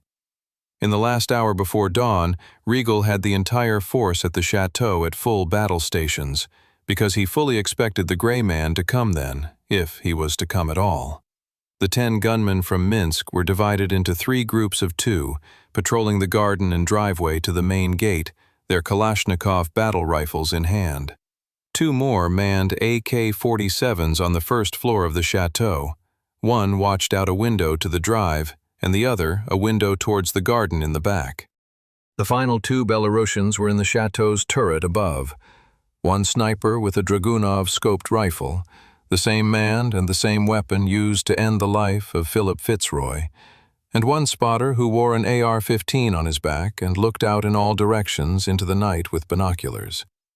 In addition to the 10 Belarusians, there were Lloyd's 3 men from London, the Northern Irishman and the 2 Scots. The other Northern Irishman now lay discarded in the basement next to Philip's body. 2 were in the kitchen, radios in their ears and submachine guns in their laps, waiting in reserve to be sent by Regal himself to wherever the gray man appeared. The third, McSpadden, was in the hall outside of the second-floor bedroom covering the Fitzroy family. There were also the 2 French engineers in the first-floor library, watching over the monitors of the infrared cameras positioned around the yard. These were both ex-infantrymen in their 40s. They wore pistols on their hips and knew how to use them. Finally, there was the tech, Lloyd, Felix, and Regal in the control room. Of the 4, only Regal could be considered a real gunfighter. He wore his pistol in a shoulder holster underneath his suede jacket. Dangerous to others or not, Lloyd was armed with his small automatic, and a charged Uzi had been placed on the tech's computer desk, though the ponytailed Brit had never before been so close to a loaded weapon. This made the odds 19 defenders versus 1 attacker, but this was merely the inner line of coverage around the chateau. The 4 Libyan Jamahiriya security organization operators were in constant radio contact with the tech, 10 kilometers away in Bayeux. They watched the road from town to the chateau and the soon-to-open train station, the only reasonable route from Paris. The sleek black Eurocopter flew lazy 8s at high altitude, carrying the 5 Saudis. The chopper watched the roads down from Caen to the east and even along the coast to the north, in case the gray man magically appeared on a Normandy beach like a one-man replay of the D-Day invasion. And the 4 Kazakhs, just in from Paris, patrolled in a small blue Citroën, their Kalashnikovs in their laps with the stocks folded. They drove through the countryside, pulled up behind early-rising drivers and checked their plates, shone bright lights into cars to scan the vehicle's occupants. The Kazakhs did not use their radios. Yes, they listened into the tech's communication with the other teams, but they never acknowledged or responded to the tech's calls for them to check in. They were there to kill the gray man and make the money and go home. They would communicate with the men in the chateau only when they dumped Gentry's body at the front gate and demanded their money. Regal oversaw the entire operation from the third-floor control room. He'd be the first to admit it was no fair fight. More than 30 armed men against one horribly wounded adversary who was operating with limited resources and little sleep. But Regal was a hunter, and a fair fight was not his game. Chapter 32. The early morning glow shone off the English Channel, and a hint of the morning's first hues brushed the back of Justine's shoulders as she drove the dirty white 4-door west along the coastal road. She kept to the marked speed limit, read the signs carefully. Her passenger seat and her back seat were empty except for several aluminum suitcases. She motored alone, made a left in the coastal village of Longnes-sur-Mer, did not speed up or slow down when a black helicopter swooped a couple hundred feet above her. It made a second pass, and then a third before disappearing from her view, heading to the southwest. She had the road all to herself for a while, but not long after the helicopter's departure, a blue Citroën pulled behind her from a gravel lane to her left, dust and exhaust rising behind it. She chanced to glance into her rear view and saw nothing but bright headlights. They stayed close behind her for several hundred meters, and then the car pulled alongside. Justine gripped the thin steering column so hard she thought it would break off in her hands as a flashlight beam illuminated her, then scanned around behind her in the back seat. Then the light turned off, the Citroën pulled ahead of her, and she was certain she would see its brake lights come on, forcing her to stop. But the car sped away. Its taillights disappeared in the mist ahead after another minute. After heading south for a few kilometers, she looked down at the map in her lap, noted the pencil marks Jim had put there for her. There was a left turn ahead, and she took it after flipping off her lights. The narrow road ran straight. Thick hedgerows reached high on each side of her. After 3 minutes of driving through the darkness, the road turned to the south, but she slowed, bumped the little car off the pavement, and revved the engine just enough to send it into a deep thicket. A large stone wall rose from the ground on the other side of the thicket, 3 meters high. From her view, it filled the windshield and seemed to reach up into the infinite sky. She bumped the sedan's front bumper against it and turned off the engine. It was nearly pitch dark here with the high trees on either side of the narrow road. Quickly, she climbed from the driver's seat. She was careful not to slam the door behind her. She knocked 4 times slowly on the trunk of the Fiat, a prearranged signal that all was well. A moment later, the trunk lid lifted. Jim looked up at her from his tight squeeze inside, an empty paper coffee cup by his side, and a black rifle in his arms. "No problems?" he asked as he slowly climbed out. She could see the pain on his face that came with the movement's effect on his injuries. He left the rifle in the trunk of the car, walked around to the side, stretching out after suffering the cramped confines of the trunk. "There are men around, in a car and in a helicopter. I am sure there are more inside the property. They must think you are a very dangerous man to have so many people waiting for you," Justine said as she stood behind the car in the road. The American had pushed through the tall bushes on the passenger side to pull open the door to the back seat. "My reputation is exaggerated." "What?" "Never mind. I want to thank you for all you've done. You've earned every cent of that money. I could not have done this without you." Justine smiled in the low light. "You haven't really done anything yet, Jim." "That's a fair point." "How do you feel?" she asked. "Like I just downed a triple dose of speed with a double espresso. Your stitches are holding fine." Without warning, a car's headlights raked over Justine's body. She turned to look to the light, then quickly she spun back to look to Jim for guidance, but he was gone. Seconds later, the blue Citroën pulled to a stop behind her, and 4 men quickly climbed out. Justine stood in the bright light and raised a hand up to shield her eyes. The light washed over her, and she felt naked in the bright beams. The 4 men moved in front of the lights and were silhouetted in them. She saw the profiles of long guns in the men's arms. Someone shouted at her, but she did not understand, and she could not speak. Instead, she looked to her left and to her right, into the pre-dawn's dimness all around. Somewhere in the safety away from the shafts of light, she knew Jim had run away and gotten free from the men in front of her. She thought he must have somehow made it over the stone wall. He'd left her here to explain the trunks of equipment in the car and to come up with some plausible reason she should be right here, right now. The terror in her body threatened to burst her heart open inside her chest. "Bonjour," she said to the 4 silhouettes, her meek voice little more than a whimper. The figures moved closer to her as one, guns still pointed forward. 15 meters, 10 meters, the shadows converged as they closed. Then the steady movement forward of the silhouettes changed suddenly. A fast shadow from the left, a profile turned towards the movement, the shape of a long gun beginning to rise, and then a cry of surprise from the specters in front of her as one tall figure crumpled into a ball. Quickly, she backed up, bumped into the trunk of the car, watched the dancing movement of light and dark in front of her. Through the confusion on the road, she distinguished the outlines of arms and legs as punches rained down and kicks flew. Guns spun free through the air and clanked to the dusty gravel amid the shouts and cracks of fists on flesh and bone on bone. A second figure dropped and stilled, this one flat under the headlights' beams. She saw that it was not Jim. More convergence of shadows in the rising dust cloud, and a man's outline wrapped its dark appendages around the head and neck of another profile and spun, lifted the silhouette off the pavement, and Justine heard the snap of a neck as cervical vertebrae shattered from obscene torsion. Justine had seen fistfights on television action shows. This was nothing of that. The movements were faster, more brutal, crueler. There was no ballet or poetry in the relationship between the adversaries, no choreography. No, it was unyielding surface on unyielding surface, the jerking reactions and the grunts and cries of wild beasts, labored breathing from exertion and panic.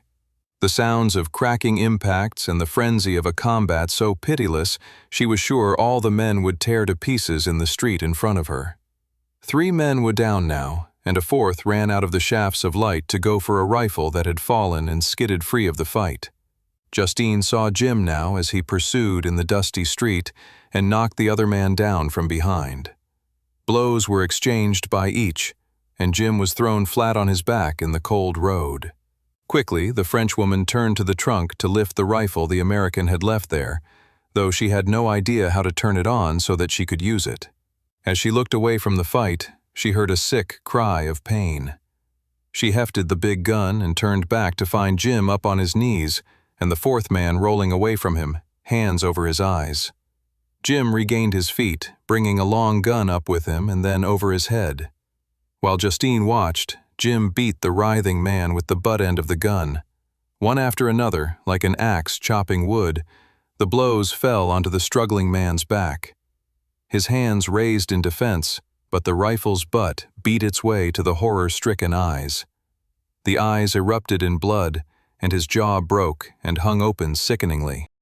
It must have taken a dozen merciless blows to the crushed head to still the man on his back in the cold road, and Justine could not look away. Slowly, when it all was over, the Frenchwoman slid down the bumper of the car to the ground. She laid the rifle in front of her, and her empty hands shook as she covered her face and cried. Court fought hyperventilation as he cleared the 4 bodies from the road. He heard a helicopter above in the lightening morning. With the hedgerows on both sides and the high wall surrounding Chateau Laurent, the chopper would have to fly directly above to spot his position, but Gentry knew every second he stayed exposed on the dusty road was a gamble. Quickly, he checked the trunk of the car for any equipment he could put to use. Immediately, he found 4 sets of level 3A body armor, all but worthless against a rifle-caliber bullet, but damn effective stopping pistol fire. Quickly, he pushed his head through a vest and velcroed the side panels tightly around his waist. Also in the back were hard-shell tactical knee and elbow pads. He put these on as well, figured a scuffed elbow would be the absolute least of his many worries in the next few minutes, but there was no sense leaving an ounce of protective gear behind. Then he sat down in the driver's seat of the little Citroën, shoved it in gear to drive into the thick hedgerow in an attempt to conceal it from the air. Looking down, he realized he'd popped some, if not all, of the sutures Justine had used to tie his stomach back together. His knife wound bled and wet his bandages and his shirt under the bulletproof vest. Blood trickled out of his stomach, down his pants, and onto the car seat. "Shit," he said aloud. Once again, he was operating on borrowed time. After hiding the bodies in the car and tossing the AKs into the bushes, he went to Justine, who was still kneeling by the car. She wiped tears and strands of tousled hair from her eyes. Slowly, she rose to her feet. She looked towards the bodies, poorly concealed in the bushes, discarded, arms and legs splayed unnaturally. "They were bad men, yes?" "Very bad. I had to do it. And now I have to go over that wall and do it some more." Justine did not respond. Court began opening the aluminum cases, cinching a utility belt tightly around his waist, hooking the drop-leg pistol holster on his right thigh and the subload magazine carrier on his left. "I'm out of time. I have to go." He slung the M4 assault rifle over his neck and left arm and fastened the small HKMP-5 submachine gun, muzzle down, to the vest on the chest rig he'd taken from the blue Citroën. He slid the Glock 19 pistol into the thigh holster and velcroed the 2 fragmentation grenades into place on the vest. From the front seat of the car, he took the satellite phone and jammed it into his hip pocket.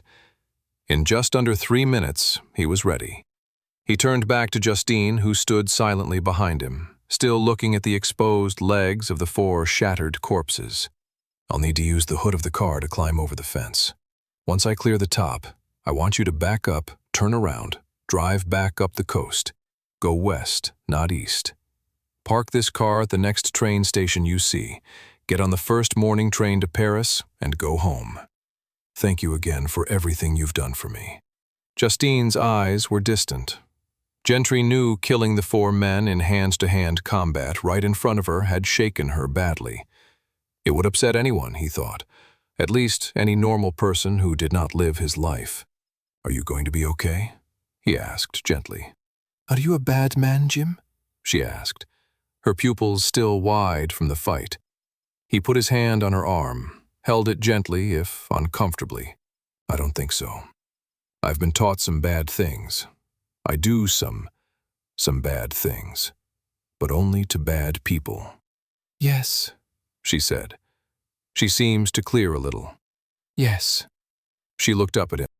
"I wish you luck. Maybe when I'm done with this, we can talk." "No," she interrupted, looked away. "No, it's better I try to forget." "I understand." She hugged him briefly, but to Gentry she felt distracted, as if she took him as some sort of animal now after his brutal display of violence. She clearly just wanted to get away from him and all this madness. Without another word, she climbed into the driver's seat of the car, and he got up onto the hood. The painkillers she'd given him while he slept provided some relief. Even so, climbing the wall was pure agony for a man with such a savage wound in his abdomen, to say nothing of his wrist, leg, and rib cage. Gentry slid over the top of the stone wall, hung his feet down, dropped into soft grass, and heard the little 4-door back away and turn around in the road. Court looked down at his watch. It was 7:40 a.m. The heavy fog totally obscured the chateau. All he could see was the beginning of an apple orchard in front of him. Bright red fruit lay on the ground under row after row of small trees with narrow trunks. Court checked his gear one last time, took a deep breath to control his aches and pains, and began running through the orchard and into the deep gray mist. Chapter 33. "Shut it down," Regal said. The 2 Frenchmen who'd been staring at the bank of monitors in the library for 12 hours straight did as they were told. They began flipping switches from left to right, turning off the images from the infrared cameras around the property. Lloyd appeared behind them all in the library's doorway and asked, "What are you doing?" Regal answered, "Infrared cameras are for the night, Lloyd. It is no longer night." "You said he'd come at night." "I did, yes." "But he's still coming, right?" "It does not appear so," answered Regal, the hunter, his voice tinged with both confusion and dejection. "We've got 15 minutes to get a body for Felix. What the fuck are we going to do?" Regal turned to the younger American. "We have a helicopter overhead and over 100 men and women looking for him. We have 30 guns right here at the chateau waiting on him. We've shot him, we've stabbed him, we've sent him down a mountain, off a bridge, we've killed his friends, we've bled him dry. What else can we do?" Just then, the tech's voice chirped over the walkie-talkie feature of both men's phones. "We have a couple of problems." "What is it?" asked Regal. "The Bolivians have left the contest. They just called from Paris to tell us they quit." "Good riddance," snapped Lloyd. "And the Kazakhs are not checking in." Regal lifted his phone from his belt. "They never check in. The Saudis' chopper can't find them on the road." Lloyd spoke into his phone now. "We would have heard gunshots if they were in battle with the Gray Man. Don't worry about it. The bastards probably ran off like the Bolivians." Lloyd and Regal walked back up the 2 flights of stairs to the 3rd floor. Both men were dead tired, but neither would allow the other to see any sign of weakness. Instead, they argued over what could have been done differently and what last-minute actions could still be taken. They entered the control room and immediately noticed Felix standing by the window, his mobile to his ear. After a few seconds, the thin black man in the suit disconnected his call and turned to face the room. He had not spoken a word in hours. "Gentlemen, I am sorry to say your time is up." Lloyd stormed up to him, wild-eyed. "No, we've got 10 minutes. You've got to give us a little more time. You saw him fall into the water. We fucking killed him. We just need time to find whatever ditch he crawled into to die. Tell Abu Bakr you saw him fall. Your instructions were to produce a body. You have failed in this undertaking. I have reported this to my president. I am sorry. It is my duty. You understand." Regal's broad shoulders dropped and he looked away. He could not believe the gray man, if alive, had not come to save the kids. Lloyd said, "Any second he'll turn up. Abu Bakr doesn't have to sign over the contract until he leaves office in another hour. It is now a moot point. I notified the president of your progress, or should I say, lack of progress. He signed your competitor's contract while we were on the phone together. I've been instructed to return to Paris to await further instruction." Regal nodded slowly. He said to Felix, "You can fly back with the French engineers. They will be leaving for Paris within the hour." Felix nodded in polite appreciation. "I am sorry this endeavor did not work out for you. I appreciate your professionalism and hope our interests will coincide again someday." The German and the Nigerian bowed to one another. Ignoring the American, Felix left the room to ready himself for departure. Regal looked to the tech. "Notify the teams. It's over. They have failed. Let them know I will contact their agency heads this afternoon to discuss some sort of consolation." The tech did as he was told.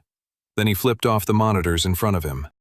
He pulled off his headphones and laid them on the table slowly. He ran his hands through his long hair. The three men remaining in the control room each sat alone with their own thoughts for a few minutes.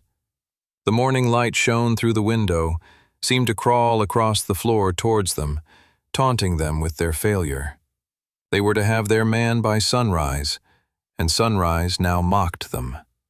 Lloyd looked down to his watch. "It's 5 till 8. No sense in putting it off any longer." Kurt Regal was looking into the bottom of his coffee cup. He was exhausted. Distractedly, he asked, "Putting what off?" "The obligations on the second floor." "Sir Donald, you mean?" Regal straightened. "I'll handle it. You'd take all day." Lloyd shook his head.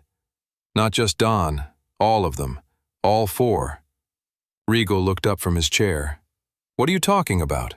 You want to kill the woman? The children?" "I told Gentry if he didn't show, they would die. He didn't show. Don't look so goddamn surprised. He didn't show. That means he's dead. Why punish a dead man, you idiot?" He should have tried harder. Lloyd pulled the silver automatic from his hip and let it hang in his hand by his side. "Get out of the way, Regal. This is still my operation." "Not for much longer." There was menace in the big German's voice. "Be that as it may," Lloyd said. "I still have a job to do, and I don't see you stopping me. You can act all sanctimonious about that family, but you know they could identify us, identify this place. They've got to die." He pushed past Regal and stepped into the hallway. On the tech's desk, Sir Donald Fitzroy's phone rang. Lloyd reappeared in the doorway instantly. The young technician quickly sat back down and slipped his headphones back over his ears. Felix stepped back into the room, curious, his attaché in his hand and a camel-colored raincoat over his arm. The tech put the call through the overhead speakers. Lloyd said, "Yes?" "Good morning, Lloyd. How are things?" "You are too late, Court. We lost the contract, which means you have failed. I don't need the leverage of the Fitzroys anymore. I was just heading downstairs to put some bullets into them. Want to listen in?" "You need them alive more than ever now." Lloyd smiled. "Oh, really? And why is that?" "Life insurance." "Yeah, Court. I watched you fall off that bridge last night. I don't know where the hell you are, but you are in no position to—" "Forget about the contract with Abu Bakr. Don't worry about your boss firing you. Put out of your mind Regal's henchman showing up at your door some cold night. Ignore all your future troubles. Right now, the only danger in your world is me." "How are you a danger to—" "Because I'm heavily armed, I'm royally pissed, and I'm right outside." In the control room, there was a silent flurry of activity. Regal moved to the window quickly, pushed the lace curtains aside with a fingertip. He scanned the heavy mist over the back lawn. The tech lurched across the desk to his handheld radio and frantically began whispering the news to the guards on the property. Felix pulled out his mobile and charged into the hallway, thumbing buttons as he moved. Only Lloyd did not flinch. He stood as if his feet were stuck to the floor. "You're bluffing. You just expect me to let the Fitzroys go because you say you are outside? What kind of an idiot do you take me for?" "An idiot with an expiration date. And I assume Laurent Group's Grim Reaper is listening in? Regal, the same goes for you. You brush a hair on the heads of those kids or Mrs. Fitzroy, and you will die in that house." Regal spoke up. "Good morning, Mr. Gentry. If you are outside, why don't you come to the front door? The Lagos contract is lost. Our incentive to kill you has vanished. We've just called off the wet squads. The game is over." If you are really here, why not drop in for coffee? If you doubt that I'm in the neighborhood, maybe you should try checking in with the 4 smelly guys in the blue Citroën. That sank in a moment. Regal did not know what car the Kazakhs drove, but the tech anxiously began trying to raise them again. As he did so, receiving no reply, he looked up to his 2 superiors with eyes of terror. Finally, Regal said, "Most impressive. A man in your condition still able to dispatch 4 Tier 1 operators without a shot fired. As I said, we have no quarrel with you any longer. Please come in and you free the Fitzroys and hand over the SAD files, or I swear to God I will murder every last living thing in that house." Lloyd had been quiet, his hands on his hips and his sweat-stained shirt sleeves rolled up to his elbows. But now he moved. Storming across the room to the tech's desk, he leaned into the mobile phone's microphone. "Fucking bring it, you gimpy piece of shit. In the meantime, I'm going to take a straight razor to those 2 stupid little bitches downstairs." Regal pulled the American lawyer away from the phone, shoved him hard against the stone wall. He leaned in himself, cleared his throat. "Yes, court? Could you allow us a few moments to discuss your proposal?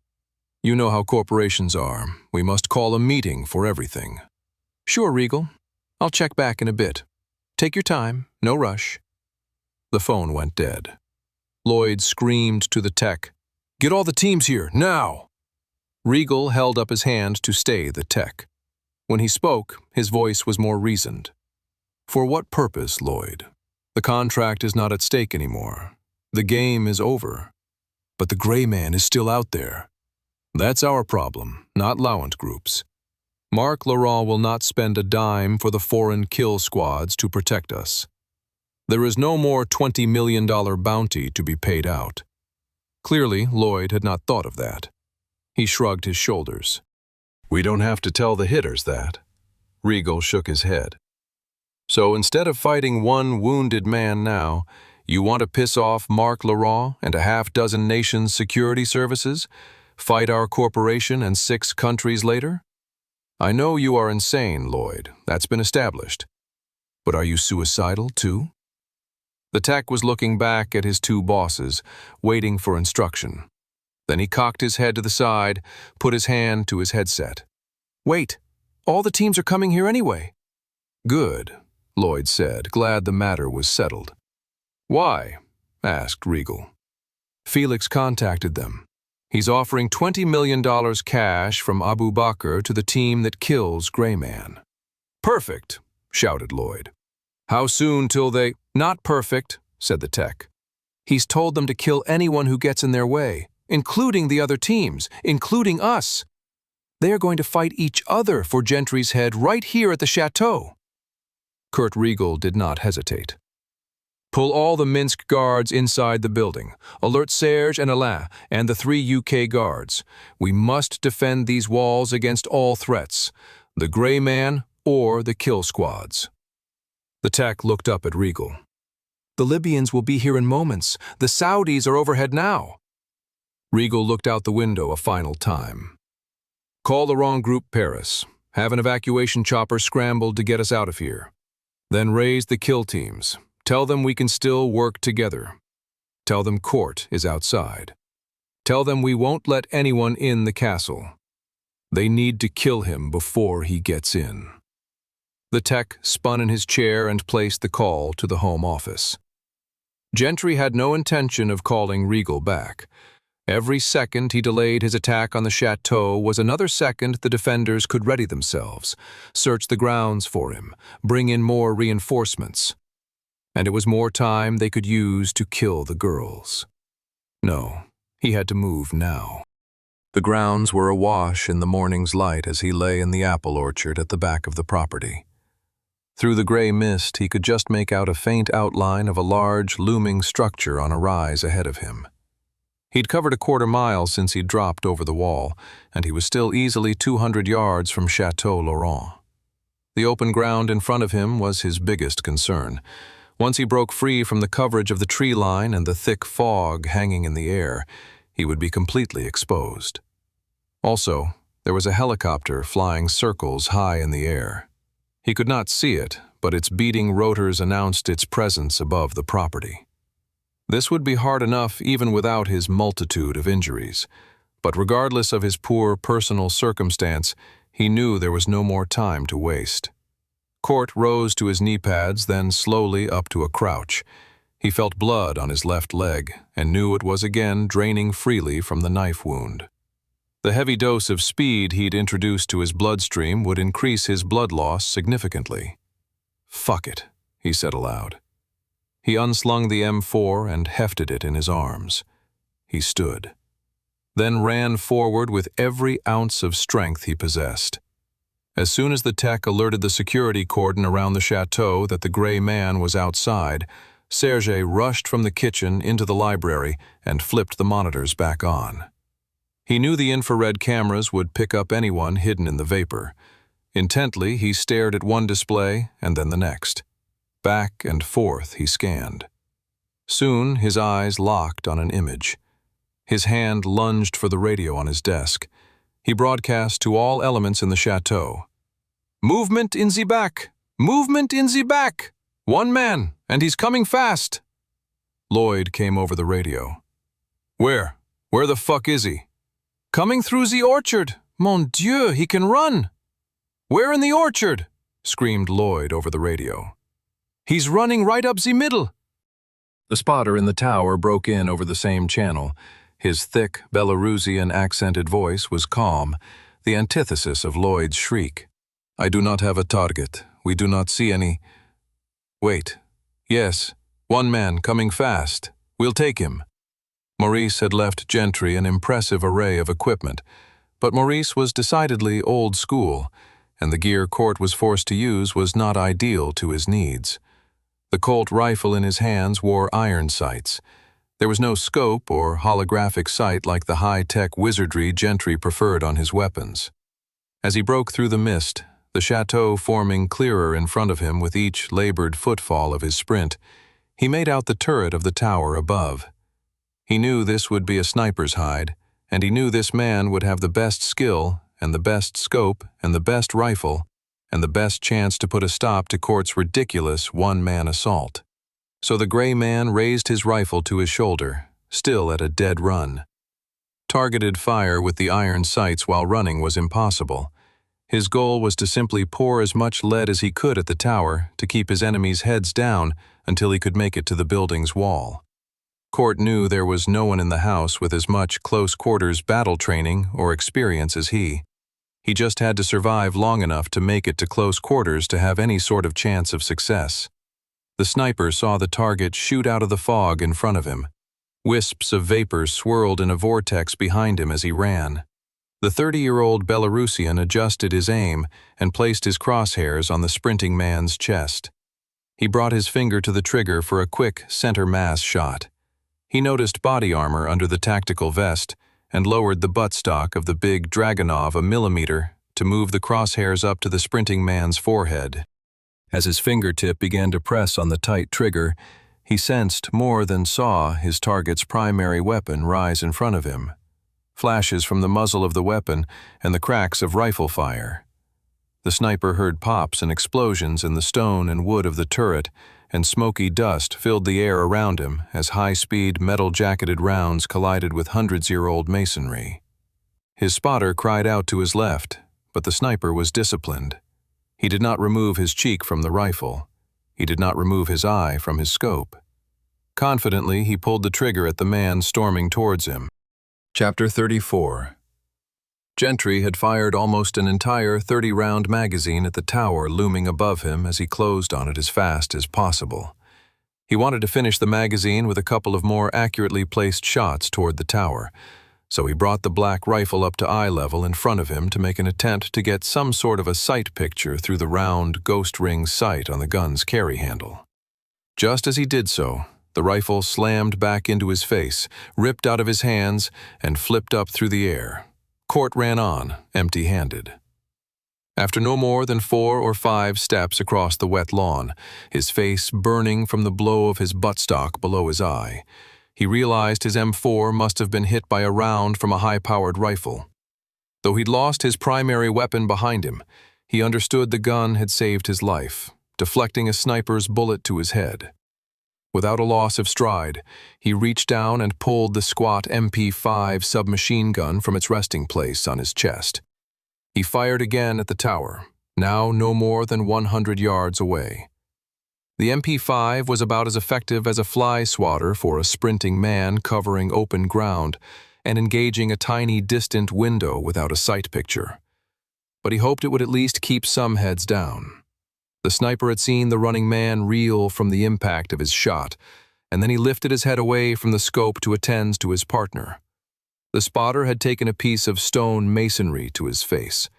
His glasses were broken, and he was bleeding from the forehead, but he was coherent and not badly hurt. Just then, more gunfire erupted from the back garden.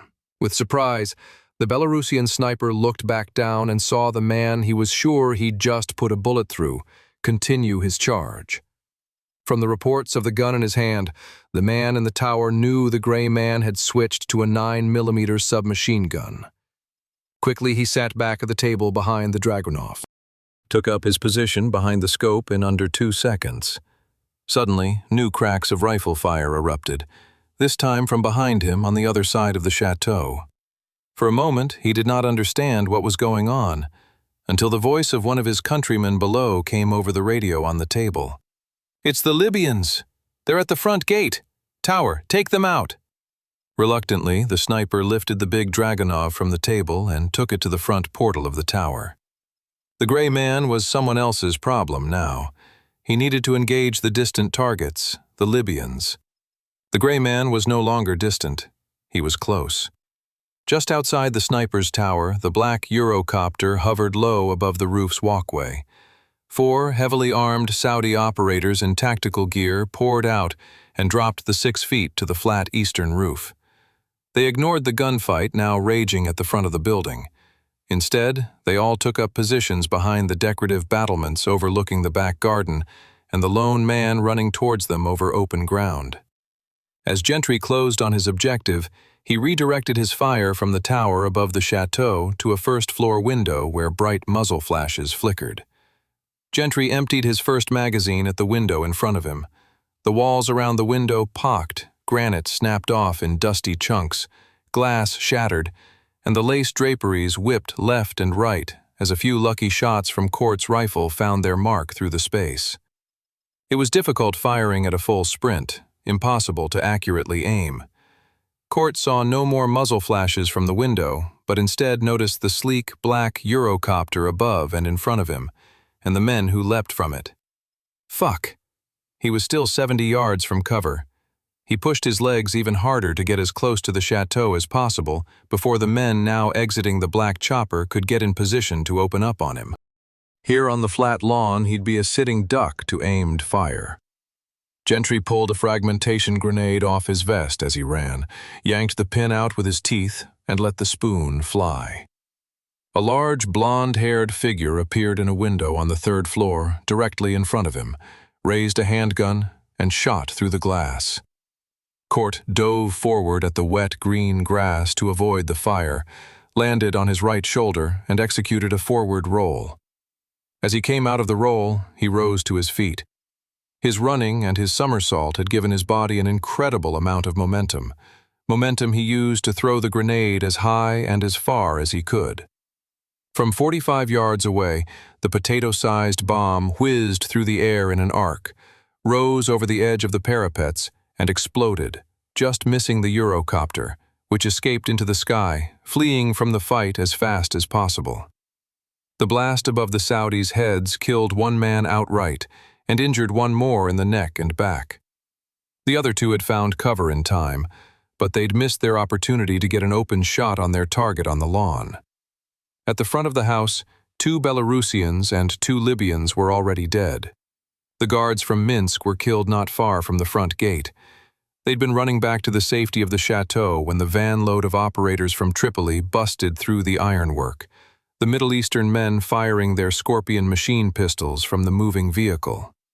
The 2 Libyans were felled as the van screeched to a stop in the gravel drive. The sniper in the tower took out the operator in the front passenger seat with a round to the face, and the first man out the sliding back took 3 AK rounds from the only pair of Belarusians still outside the chateau. The 2 remaining Libyans killed the men on the driveway and closed on the front door to the chateau. They poured automatic fire from their Scorpions into the windows on either side, kept disciplined distance between one another, and shouted calls for cover as they reloaded and repositioned. Number 2 fired half a magazine at each of the 2 hinges of the heavy oaken door, and then kicked it open. As he reloaded, it crashed into the building in front of him, and he caught a double tap from a Northern Irish guard in the foyer, spinning the Libyan dead to the ground. The last living Libyan answered the Ulsterman with his Scorpion. Blood and tissue splattered across the white wall behind the man in the foyer as he went down. Regal had never seen anything like it. The gray man had been in his sights. He wore a dark brown shirt with bloodstains on the waist, a drop-leg pistol holster on his right hip, and a magazine subload on his left. A black vest and a submachine gun adorned his chest. His head was shaved, and even at 50 yards, Kurt thought he could discern a fierceness in the eyes. When Regal drew his handgun and aimed it at the running man, he knew it was a long-distance shot for a pistol, but for a trained target shooter like the German, he should not have missed. But the running man had dropped just below his rounds at exactly the right time, rolled, risen back to his feet, and hurled a grenade into the air. Instinctively, Regal dove to the ground next to the tech's desk, presuming the bomb was meant for him. The detonation blasted just above him on the roof. He heard shouts and screaming through the window now, and he quickly regained his position to get a few more shots off at Gentry as he closed. But when he looked back out the window, the gray man was gone, and now there was no way to stop him from entering the building. Incredible. Just as Gentry had promised over the phone the evening before, the prey had become the predator. Court slammed his back against the wall of the chateau and reloaded his weapon with a fresh magazine from his thigh rig. 2 stories directly above him was the big blonde man with the pistol. Above that man would be the shooters from the helicopter. He was reasonably certain he'd thinned their ranks some, but he held no illusions that he'd eliminated the threat on the roof. To his left and right there were windows waist-high. Glass shattered from Gentry's HK made them dangerous to enter without prepping them first. To his left were steps up to the main back door.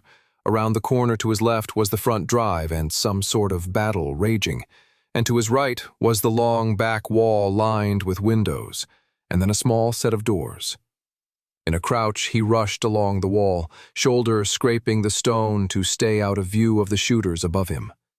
He was near the door when it opened outwards. As it swung open, he raised his weapon to fire a burst through the wood, but hesitated at the last second. What if it was one of the Fitzroys? Court recognized he was not the best man to undertake a rescue operation. He had a tendency to shoot anything that moved in a combat situation. Now he had to take that extra moment to ID his target. A head peered around the edge of the door to him. It was big and Slavic, and when he saw the barrel of a rifle pass the door's edge, Gentry satisfied himself of the validity of his target. He sent 8 rounds through the door as he ran towards it. It was set to lock when it closed, but the doorstop of freshly dead goon kept it open for Gentry as he entered a darkened hallway. At the first sound of gunfire on the back lawn, Claire and Kate Fitzroy ran to their sleeping mummy and shook and screamed at her to wake. Once on her feet, Elise stumbled. The girls steadied her with both hands as they led her to the other side of the bedroom, where Grandpa Donald sat upright on the four-poster bed. Claire relayed to all that Jim wanted them under the bed, and Grandpa Donald agreed. Mummy fell back asleep face down on the hardwood. Claire and Kate huddled together in fear, peeking under the bed runner towards the door to the hallway, while Grandpa Donald remained above them. After a loud explosion on the roof 2 stories above, Grandpa Donald called out to the guard, "McSpadden! McSpadden!" Claire saw the boots of the Scottish guard move into the room. She heard the conversation above her, though she didn't understand all of the words. "Lad, best you do your runner now, but be a good chap and leave us a gun." "Fuck you, Fitzroy. It's too late to run. I'll need my guns to fight off your attack dog. Over the radio they say he's already in the house." "McSpadden, if you see my attack dog, the last bloody thing that will save you will be a gun in your hand. You might take off your white underpants and swing them in surrender if you haven't managed to soil them yet. Come now, lad. You understand what you're up against. You can only save yourself by helping us." Claire saw the man shuffle his boots like he was going to run away, but instead he moved back to her grandpa. A hand reached down, lifted one of his trouser legs, and yanked a shiny silver gun from it. Claire put her hand over Kate's mouth to squelch a scream. "I'll leave you my backup, just a little 6-shooter. It's a fine one, laddie. Now, off you go, back out the door to guard us in case Regal or that psycho Lloyd come to check. You see the gray man? Tell him you're with me." "Right, that'll work just fine as long as he wants to chat me up first." "I'm fucked, Fitzroy." The guard's feet turned away and left the room. A few seconds later, Grandpa Donald slid off the bed and crawled under with them, the shiny gun clenched in his meaty hand. "It's all right, ladies. Won't be long now. Jimmy boy is on the way." Regal, Lloyd, and the tech remained in the third-floor control room. Lloyd stood near the open door out to the hallway, his pistol dangling in his right hand, his dusky blue shirt collar open, and the knot of his tie hanging below it. Kurt and the tech were at the computers near the shattered window and midway between the room's 2 exits. They used radios to communicate with the remaining Belarusians throughout the building and the 2 French engineers on the first floor. One of the Scots was missing, but the other Scot and an Irishman were still on station. Gunfire erupted suddenly on the roof. The big German presumed these would be the Saudis from the Eurocopter, engaging the sniper team through the turret windows. He called the Scottish security officer and ordered him up to the 3rd floor to cover the hall outside the room's main exit. Just then, one of the Belarusians announced that the Sri Lankans were here, coming up the front drive. A call went out to the sniper team on the roof, but there was no reply, and no one knew where the gray man had gone. Regal knew his only mission now was his own survival. He did not need the gray man dead. That mission had expired. That said, if Gentry came through either the door to the hall on his right or the doorway to the circular staircase to his left, if anyone came in from anywhere, he would put 3 rounds from his big Steyr into their face before he bothered to identify them. He just had to hold out until the rescue ship arrived from the Home Office. Court wanted to crouch low as he moved through the house, but the pain in his abdomen prevented it. If push came to shove, which surely it would, he could drop, roll, crawl, whatever he had to do. But he was afraid that if he had to squat low or dive to the floor, he might not be able to get back up. So he walked fully upright, nearly dragging his numb left leg behind him. Into the huge kitchen now, he heard gunfire above him, on the 3rd floor or the roof, perhaps. On the 1st floor, near the foyer, it sounded to the gray man's practiced ear like a one versus many battle had just ended, and now a new threat had arrived, maybe 4 on 4. He recognized the distinctive reports of AK-47s and 12-gauge shotguns, and shouts in what sounded like Russian on one side of the fight. Court crossed the kitchen. He'd almost made it to a door towards the rear of the chateau, away from the shooting, when a black man in a brown suit appeared in the doorway in front of him. Court trained his MP5 on the wide-eyed man. "Who are you?" "Only the butler, sir. I have no part in this." Gentry grabbed the man by the throat and turned him up against the wall. With the hot muzzle of his weapon pressed against the thin man's neck, The American frisked his prisoner quickly and found not a single weapon. Court tossed the man's cell phone into a pot of water sitting on the stove next to him. He found no identification. "What's your name?" "Felix." "Let me guess. Felix the Nigerian butler?" "No, sir. I am from Cameroon." "Sure you are, buddy." Court pushed the man towards the door out of the back of the kitchen. The black man kept his hands in the air as he walked, Gentry several feet behind him. They crossed an ornate dining room with a fireplace with gilded trim and rounded the huge oaken table. Tapestries and portraits lined the walls. Stepping into a small hallway with a door immediately on their left, Gentry whispered again to the man in front of him. "What's in there?" A hesitation. It's a bedroom." "Not sure? A butler who doesn't know the rooms of the house?" "I told you. A bedroom. I am new here, sir. I am scared." "Open it. Let's see if you're right." Court drew his Glock and held it down the hallway behind him with his left hand, while he held the MP5 at Felix's head with his right. The suited man opened the door and turned back to the gray man. Court looked in over his shoulder. There were stacked sheets and blankets in shelves from floor to ceiling. It was not a bedroom, it was a large linen closet.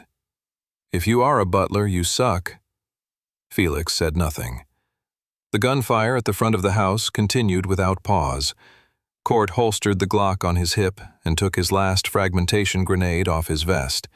He pulled the pin and put it in his pocket, held the spoon down and placed it in Felix's sweaty hand. When the American assassin was certain his prisoner had a good hold, he said, "Don't drop that. And don't think you can use it against me. There's a 6-second fuse. Plenty of time for me to shoot you dead and duck into a room to get clear of the blast." Felix's voice cracked. "What am I to do with?" "Just keep walking ahead of me. I'll take it back from you and let you leave once I get to my objective. Don't worry. You'll be back home in Cameroon in no time." The corridor turned to the left and ended at a large set of double doors. Court shoved the confused man forward. Twice the man tried to speak, and both times Gentry hushed the strong African accent. "Open those doors," Court demanded, still behind at the turn in the passageway. "But I—" Gentry pointed his submachine gun at his prisoner's head. Slowly, Felix turned back around, opened the door on the right, the grenade hidden behind his back in his left hand. Almost immediately, cracks of handgun fire echoed out of the room ahead, and oak splinters snapped off the heavy doors. Felix spun where he stood, fell face down in the doorway. Court spun out of the line of fire, dropped onto his knee pads with a grunt, and counted to 6. Serge and Alain moved towards the door to the library in a combat stance, their Berettas in front of them in outstretched hands. Alain ID'd the man they just killed. "It's the Nigerian." "Merde," said Serge, and he depressed the button on his walkie-talkie just as the grenade on the floor by the dead man's body exploded. Lloyd and the tech both jumped at the sound of the hand grenade 2 floors directly below them. The noise came not from the raging gunfight in the foyer, but instead back towards the rear of the building. The sound also came through the speakers of their radios. Kurt Riegel chanced a quick look out the window again. He saw the black Eurocopter drift in and out of the morning mist as it flew off to the south. Below, near the marble fountain in the garden, 2 men moved low in a crouch. They were black, small. They carried machine pistols, and they wore black ski jackets. "The kill squad from Botswana has arrived. Or maybe these are the Liberians." Riegel said it to the room without emotion. "It's a virtual United Nations of assholes around here," said Lloyd from behind. The German watched the 2 Africans as they crossed the grass towards the steps up to the back door. He did not shoot at them. With the gray man in the building, Kurt felt there was a better chance these Botswanans would be more help than hindrance. Riegel said, "Let's barricade this room. The 3 of us will have to hold everyone off until the helicopter arrives from Paris." "Even if I survive this, you are going to kill me, aren't you?" Lloyd asked. Regal answered as he slipped his pistol back into its shoulder holster underneath his jacket. Gentry was right. You've got more to worry about than me right now. Come and help me.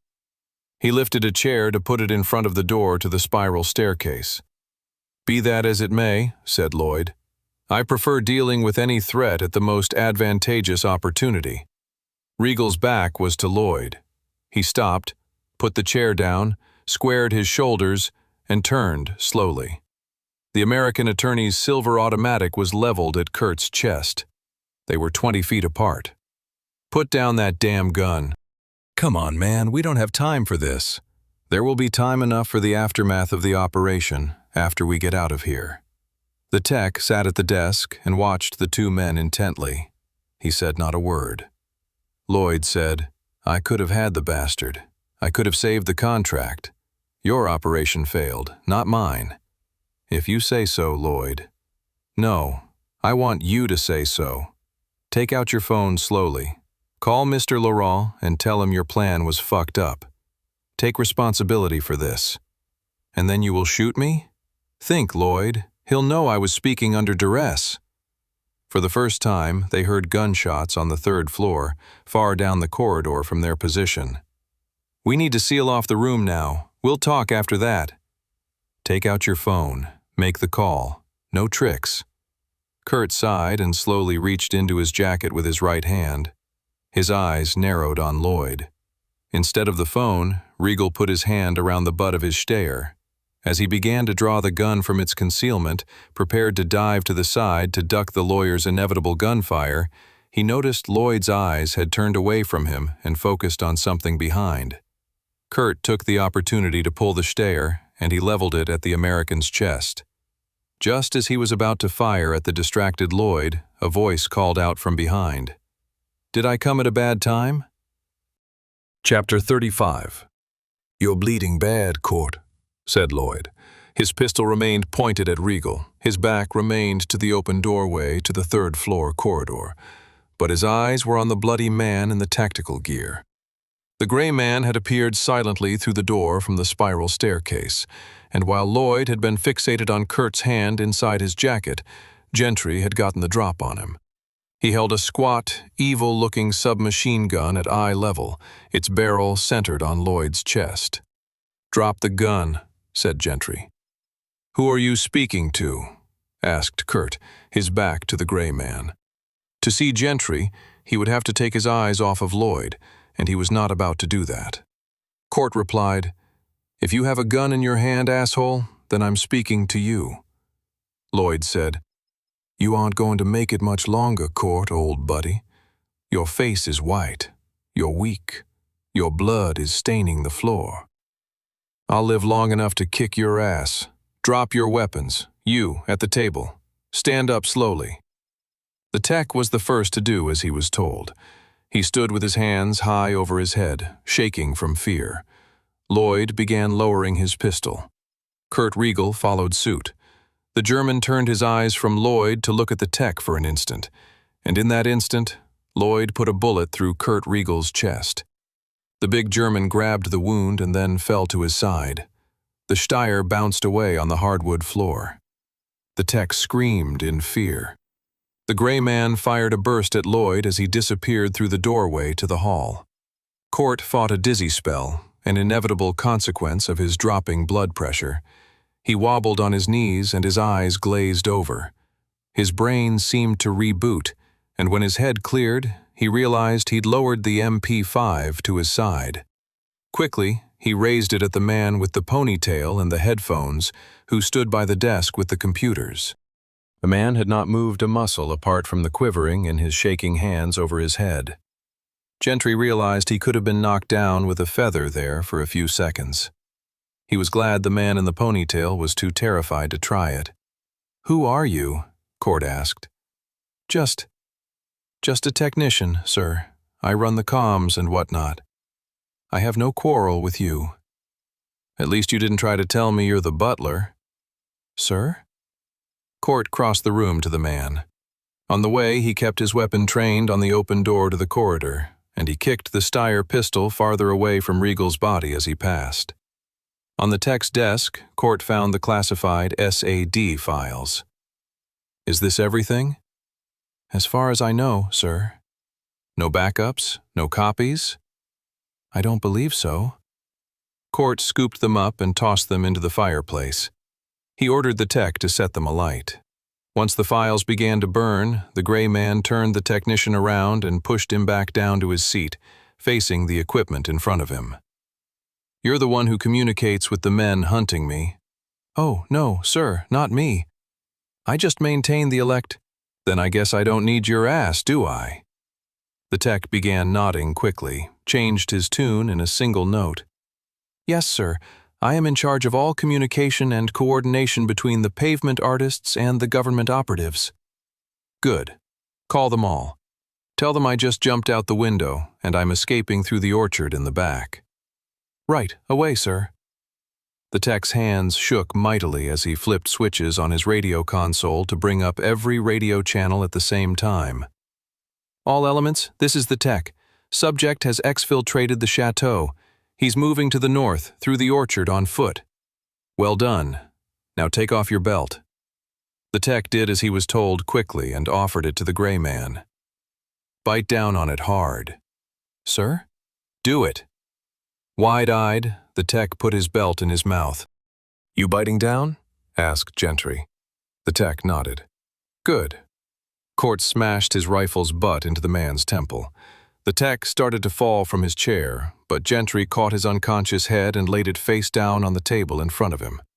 Gentry then fired a full magazine into the computers and radios on the desk. Court reeled from another dizzy spell, but recovered and reloaded the rifle. He checked on the burning documents in the fireplace. Satisfied that this part of the operation had been successfully completed, he exited into the third-floor corridor, his small rifle out in front of him. Claire Fitzroy was the first to hear the footfalls outside the door. There'd been some close shooting, right outside even, a few minutes earlier, but since then it had been quiet. But now someone else was coming. She squeezed Grandpa Donald's shoulder tightly from fear. Her little eyes blinked hard from the stress, but they stayed focused on the bottom of the door to the hallway. She heard the clang of metal on wood, more shuffling, and then the rattling of the latch. The door opened slowly, and Claire felt her grandpa's thick arm squeeze tighter around the gun in his hand, now pointed at 2 sets of feet entering the room. The left boot of the man in the back was wet and red. It's you and Sir Donald. Don't fire. Claire started to crawl out with Grandpa Donald, but he pushed her back. He'd no sooner stood up when she heard talking. Grandpa said, "Bloody good to see you, my boy." "Where are the girls?" Claire recognized Mr. Jim's voice, and now nothing could have stopped her from crawling out from under the bed. When she stood, she ran to him, crashed into his leg and waist, and hugged him tighter than she'd ever hugged anything in her life. It was a few seconds before she backed away and looked up at him. He wore a black vest on his chest, and guns and bags on a belt and hanging off his legs. In his hand was a rifle, and his face and bald head were white as parchment paper, and his brown pants were covered in blood. His eyes were red and watery. Sweat dripped from his face like rainwater. Grandpa Donald noticed the stains on Jim's clothes, too. "Is that your blood, lad?" "No, it's not. But I was borrowing it." "Bloody hell, man. You need a doctor." "I'm good." Gentry motioned to the Scottish guard standing next to him. "This guy says he's with you. Ewan has been quite helpful. You trust him enough for me to hand him a weapon?"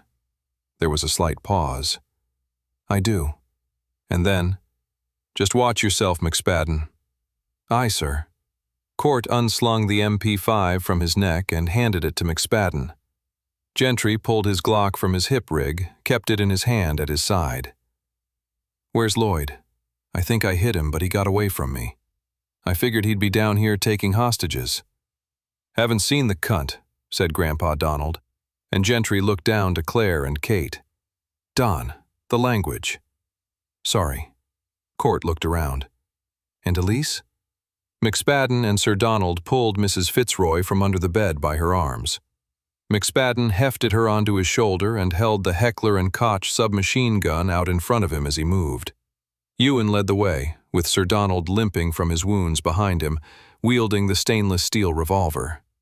The two girls followed on the heels of their grandfather, and Gentry brought up the rear, staggering behind slowly now, bracing himself on the corridor's walls and the railing of the stairs. Once Claire tried to hold him up, but he just smiled at her, said he was fine, and that she should stay close to her grandfather. The caravan moved slowly, as it was comprised chiefly of children, the injured, and the wholly unconscious. After a time, they made it down the stairs to the first-floor foyer. Gentry called out from behind, "Girls, look right at your grandpa's back. Straight ahead, you understand? Don't look around the room." Around them, in the huge hardwood and stone entry, was utter carnage.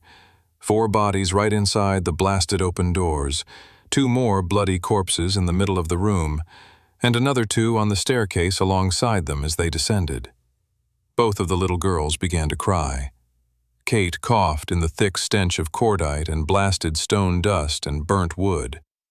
At the base of the stairs, a prostrate figure moved and writhed.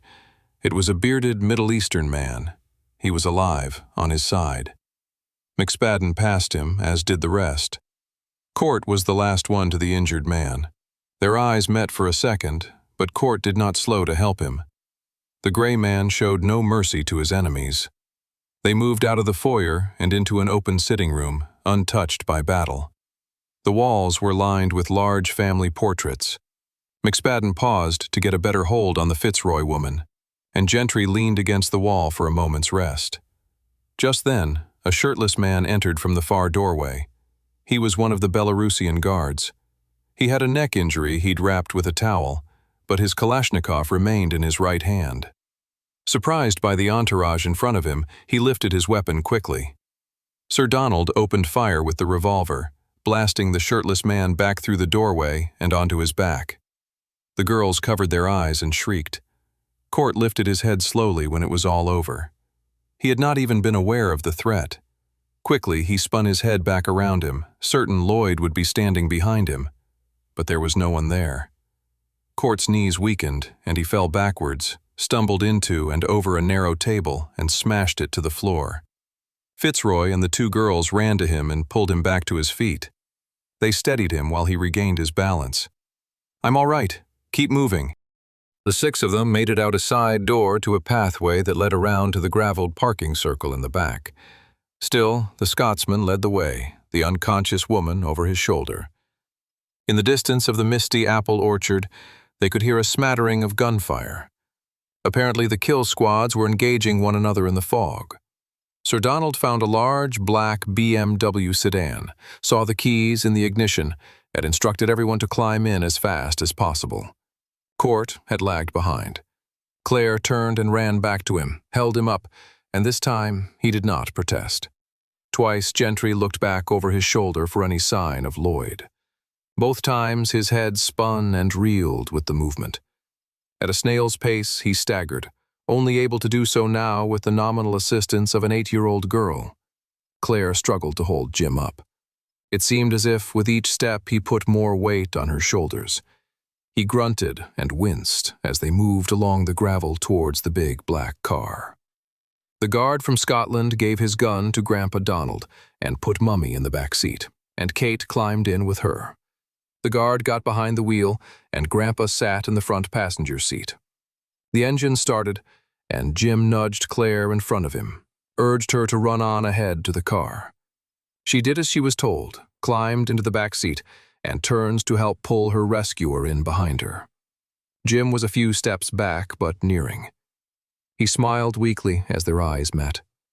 A single gunshot rang out from the chateau.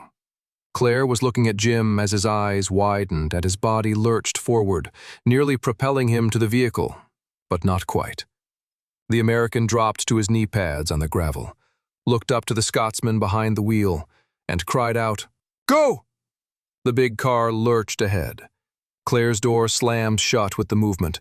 She shrieked as she spun around to look out the back window. She banged her little hands against the glass. On the gravel behind them, Jim teetered forward off his knees, then fell hard on his face. A dust cloud from the car's wheels in the gravel whited out Claire's view of the man left behind. Chapter 36. Court pulled himself pitiably across the gravel drive with his arms. His legs barely moved, and pebbles stuck to the blood on his forearms and face, and in the sweat on his scalp. It was 5 yards to the wet grass. From there, it was 200 yards to the edge of the apple orchard. At the pace he was moving, it would be nightfall before he reached any measure of cover. It was hopeless, but he moved without rationale, only instinct. Get out of the kill zone. Destination unimportant. Yo, tough guy? Where the hell you think you're going? Lloyd's shout came from behind.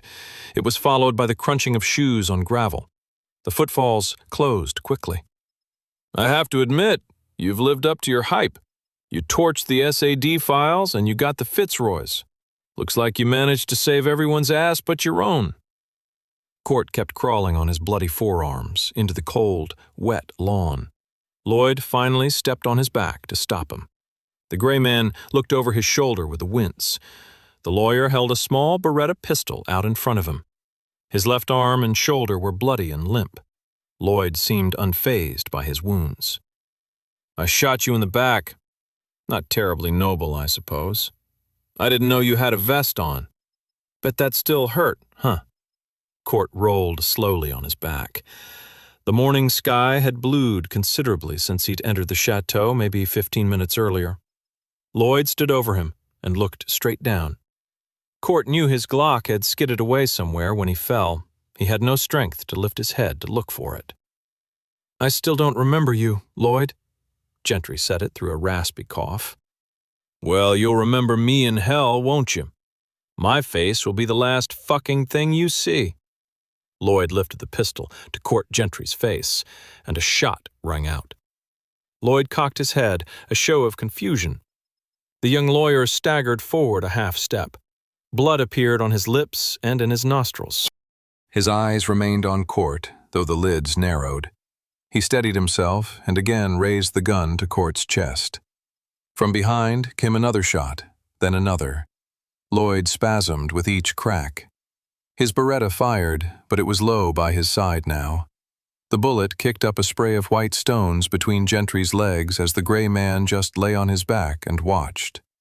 Lloyd dropped his pistol in the gravel, then crumpled down on top of it, dead.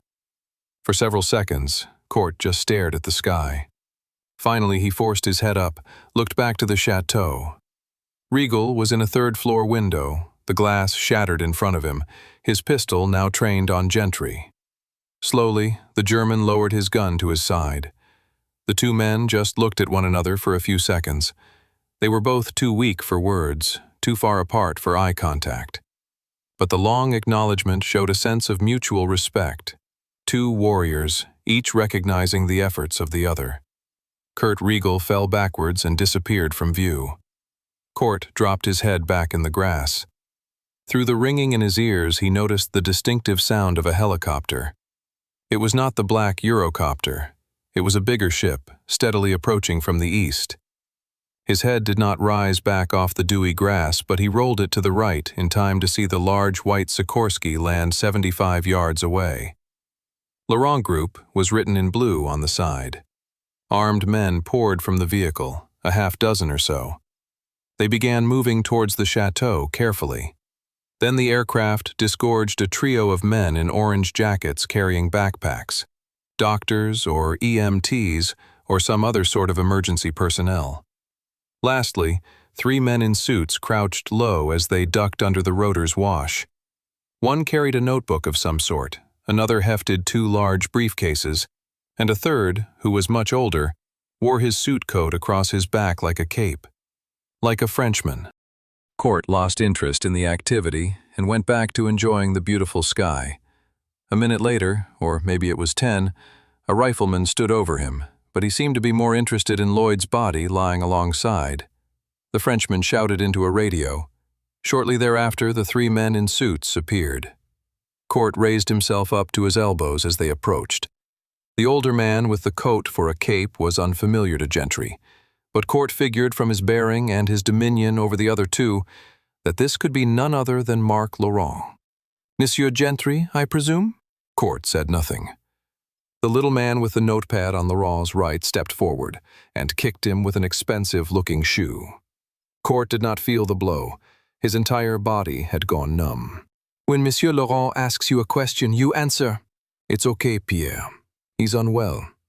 Laurent looked around him at the bodies and broken glass and smoke billowing from the roof of the chateau. Pierre? Make a note. We'll need to move the board of directors' Christmas retreat this year. I don't believe we will have the property cleaned up in time. Oui, Monsieur Laurent. Mr. Gentry, I see young Mr. Lloyd there. He appears to be about as useful as ever. Would you happen to know where I could find Herr Riegel? Court spoke softly, sleepily. Lloyd killed him. He killed Lloyd. There was some interdepartmental rivalry in your corporation shortly before you arrived. I see. Laurent shrugged, as if his people died all the time and it was of no special concern to him. I knew nothing of what was going on here, said Laurent, and Gentry did not respond. The statement was made in the way a man of power says something manifestly untrue. He had no concern whether the gray man believed him or not, only that it was put out there, as if to fulfill legal obligations. Implausible deniability. The next words from Laurent's mouth surprised Court. I am in need of a man. He looked around at the bright morning. It's a problem, you see. A fellow with whom I've had a long-standing business relationship has outlived his usefulness. And if that wasn't bad enough, he's in possession of information that might prove embarrassing to myself and my pursuits. Allowing him to continue on in his present course of action would serve no one's interests. Marc Laurent seemed almost bored. He looked at the fresh manicure of his fingernails. And as it happens, I understand you are the man to see about such problems. Might you be available? Court was up on his elbows in the wet grass. He turned his head to the left and to the right and took a moment to regard Lloyd's body. Gentry said, I am kind of in the middle of something at the moment. Laurent waved his hand dismissively. Oh, I can see to that. That would be good, Court replied with extreme understatement. And as I understand it, you might just have a personal interest in the demise of former president and now regular citizen Julius Abubakar.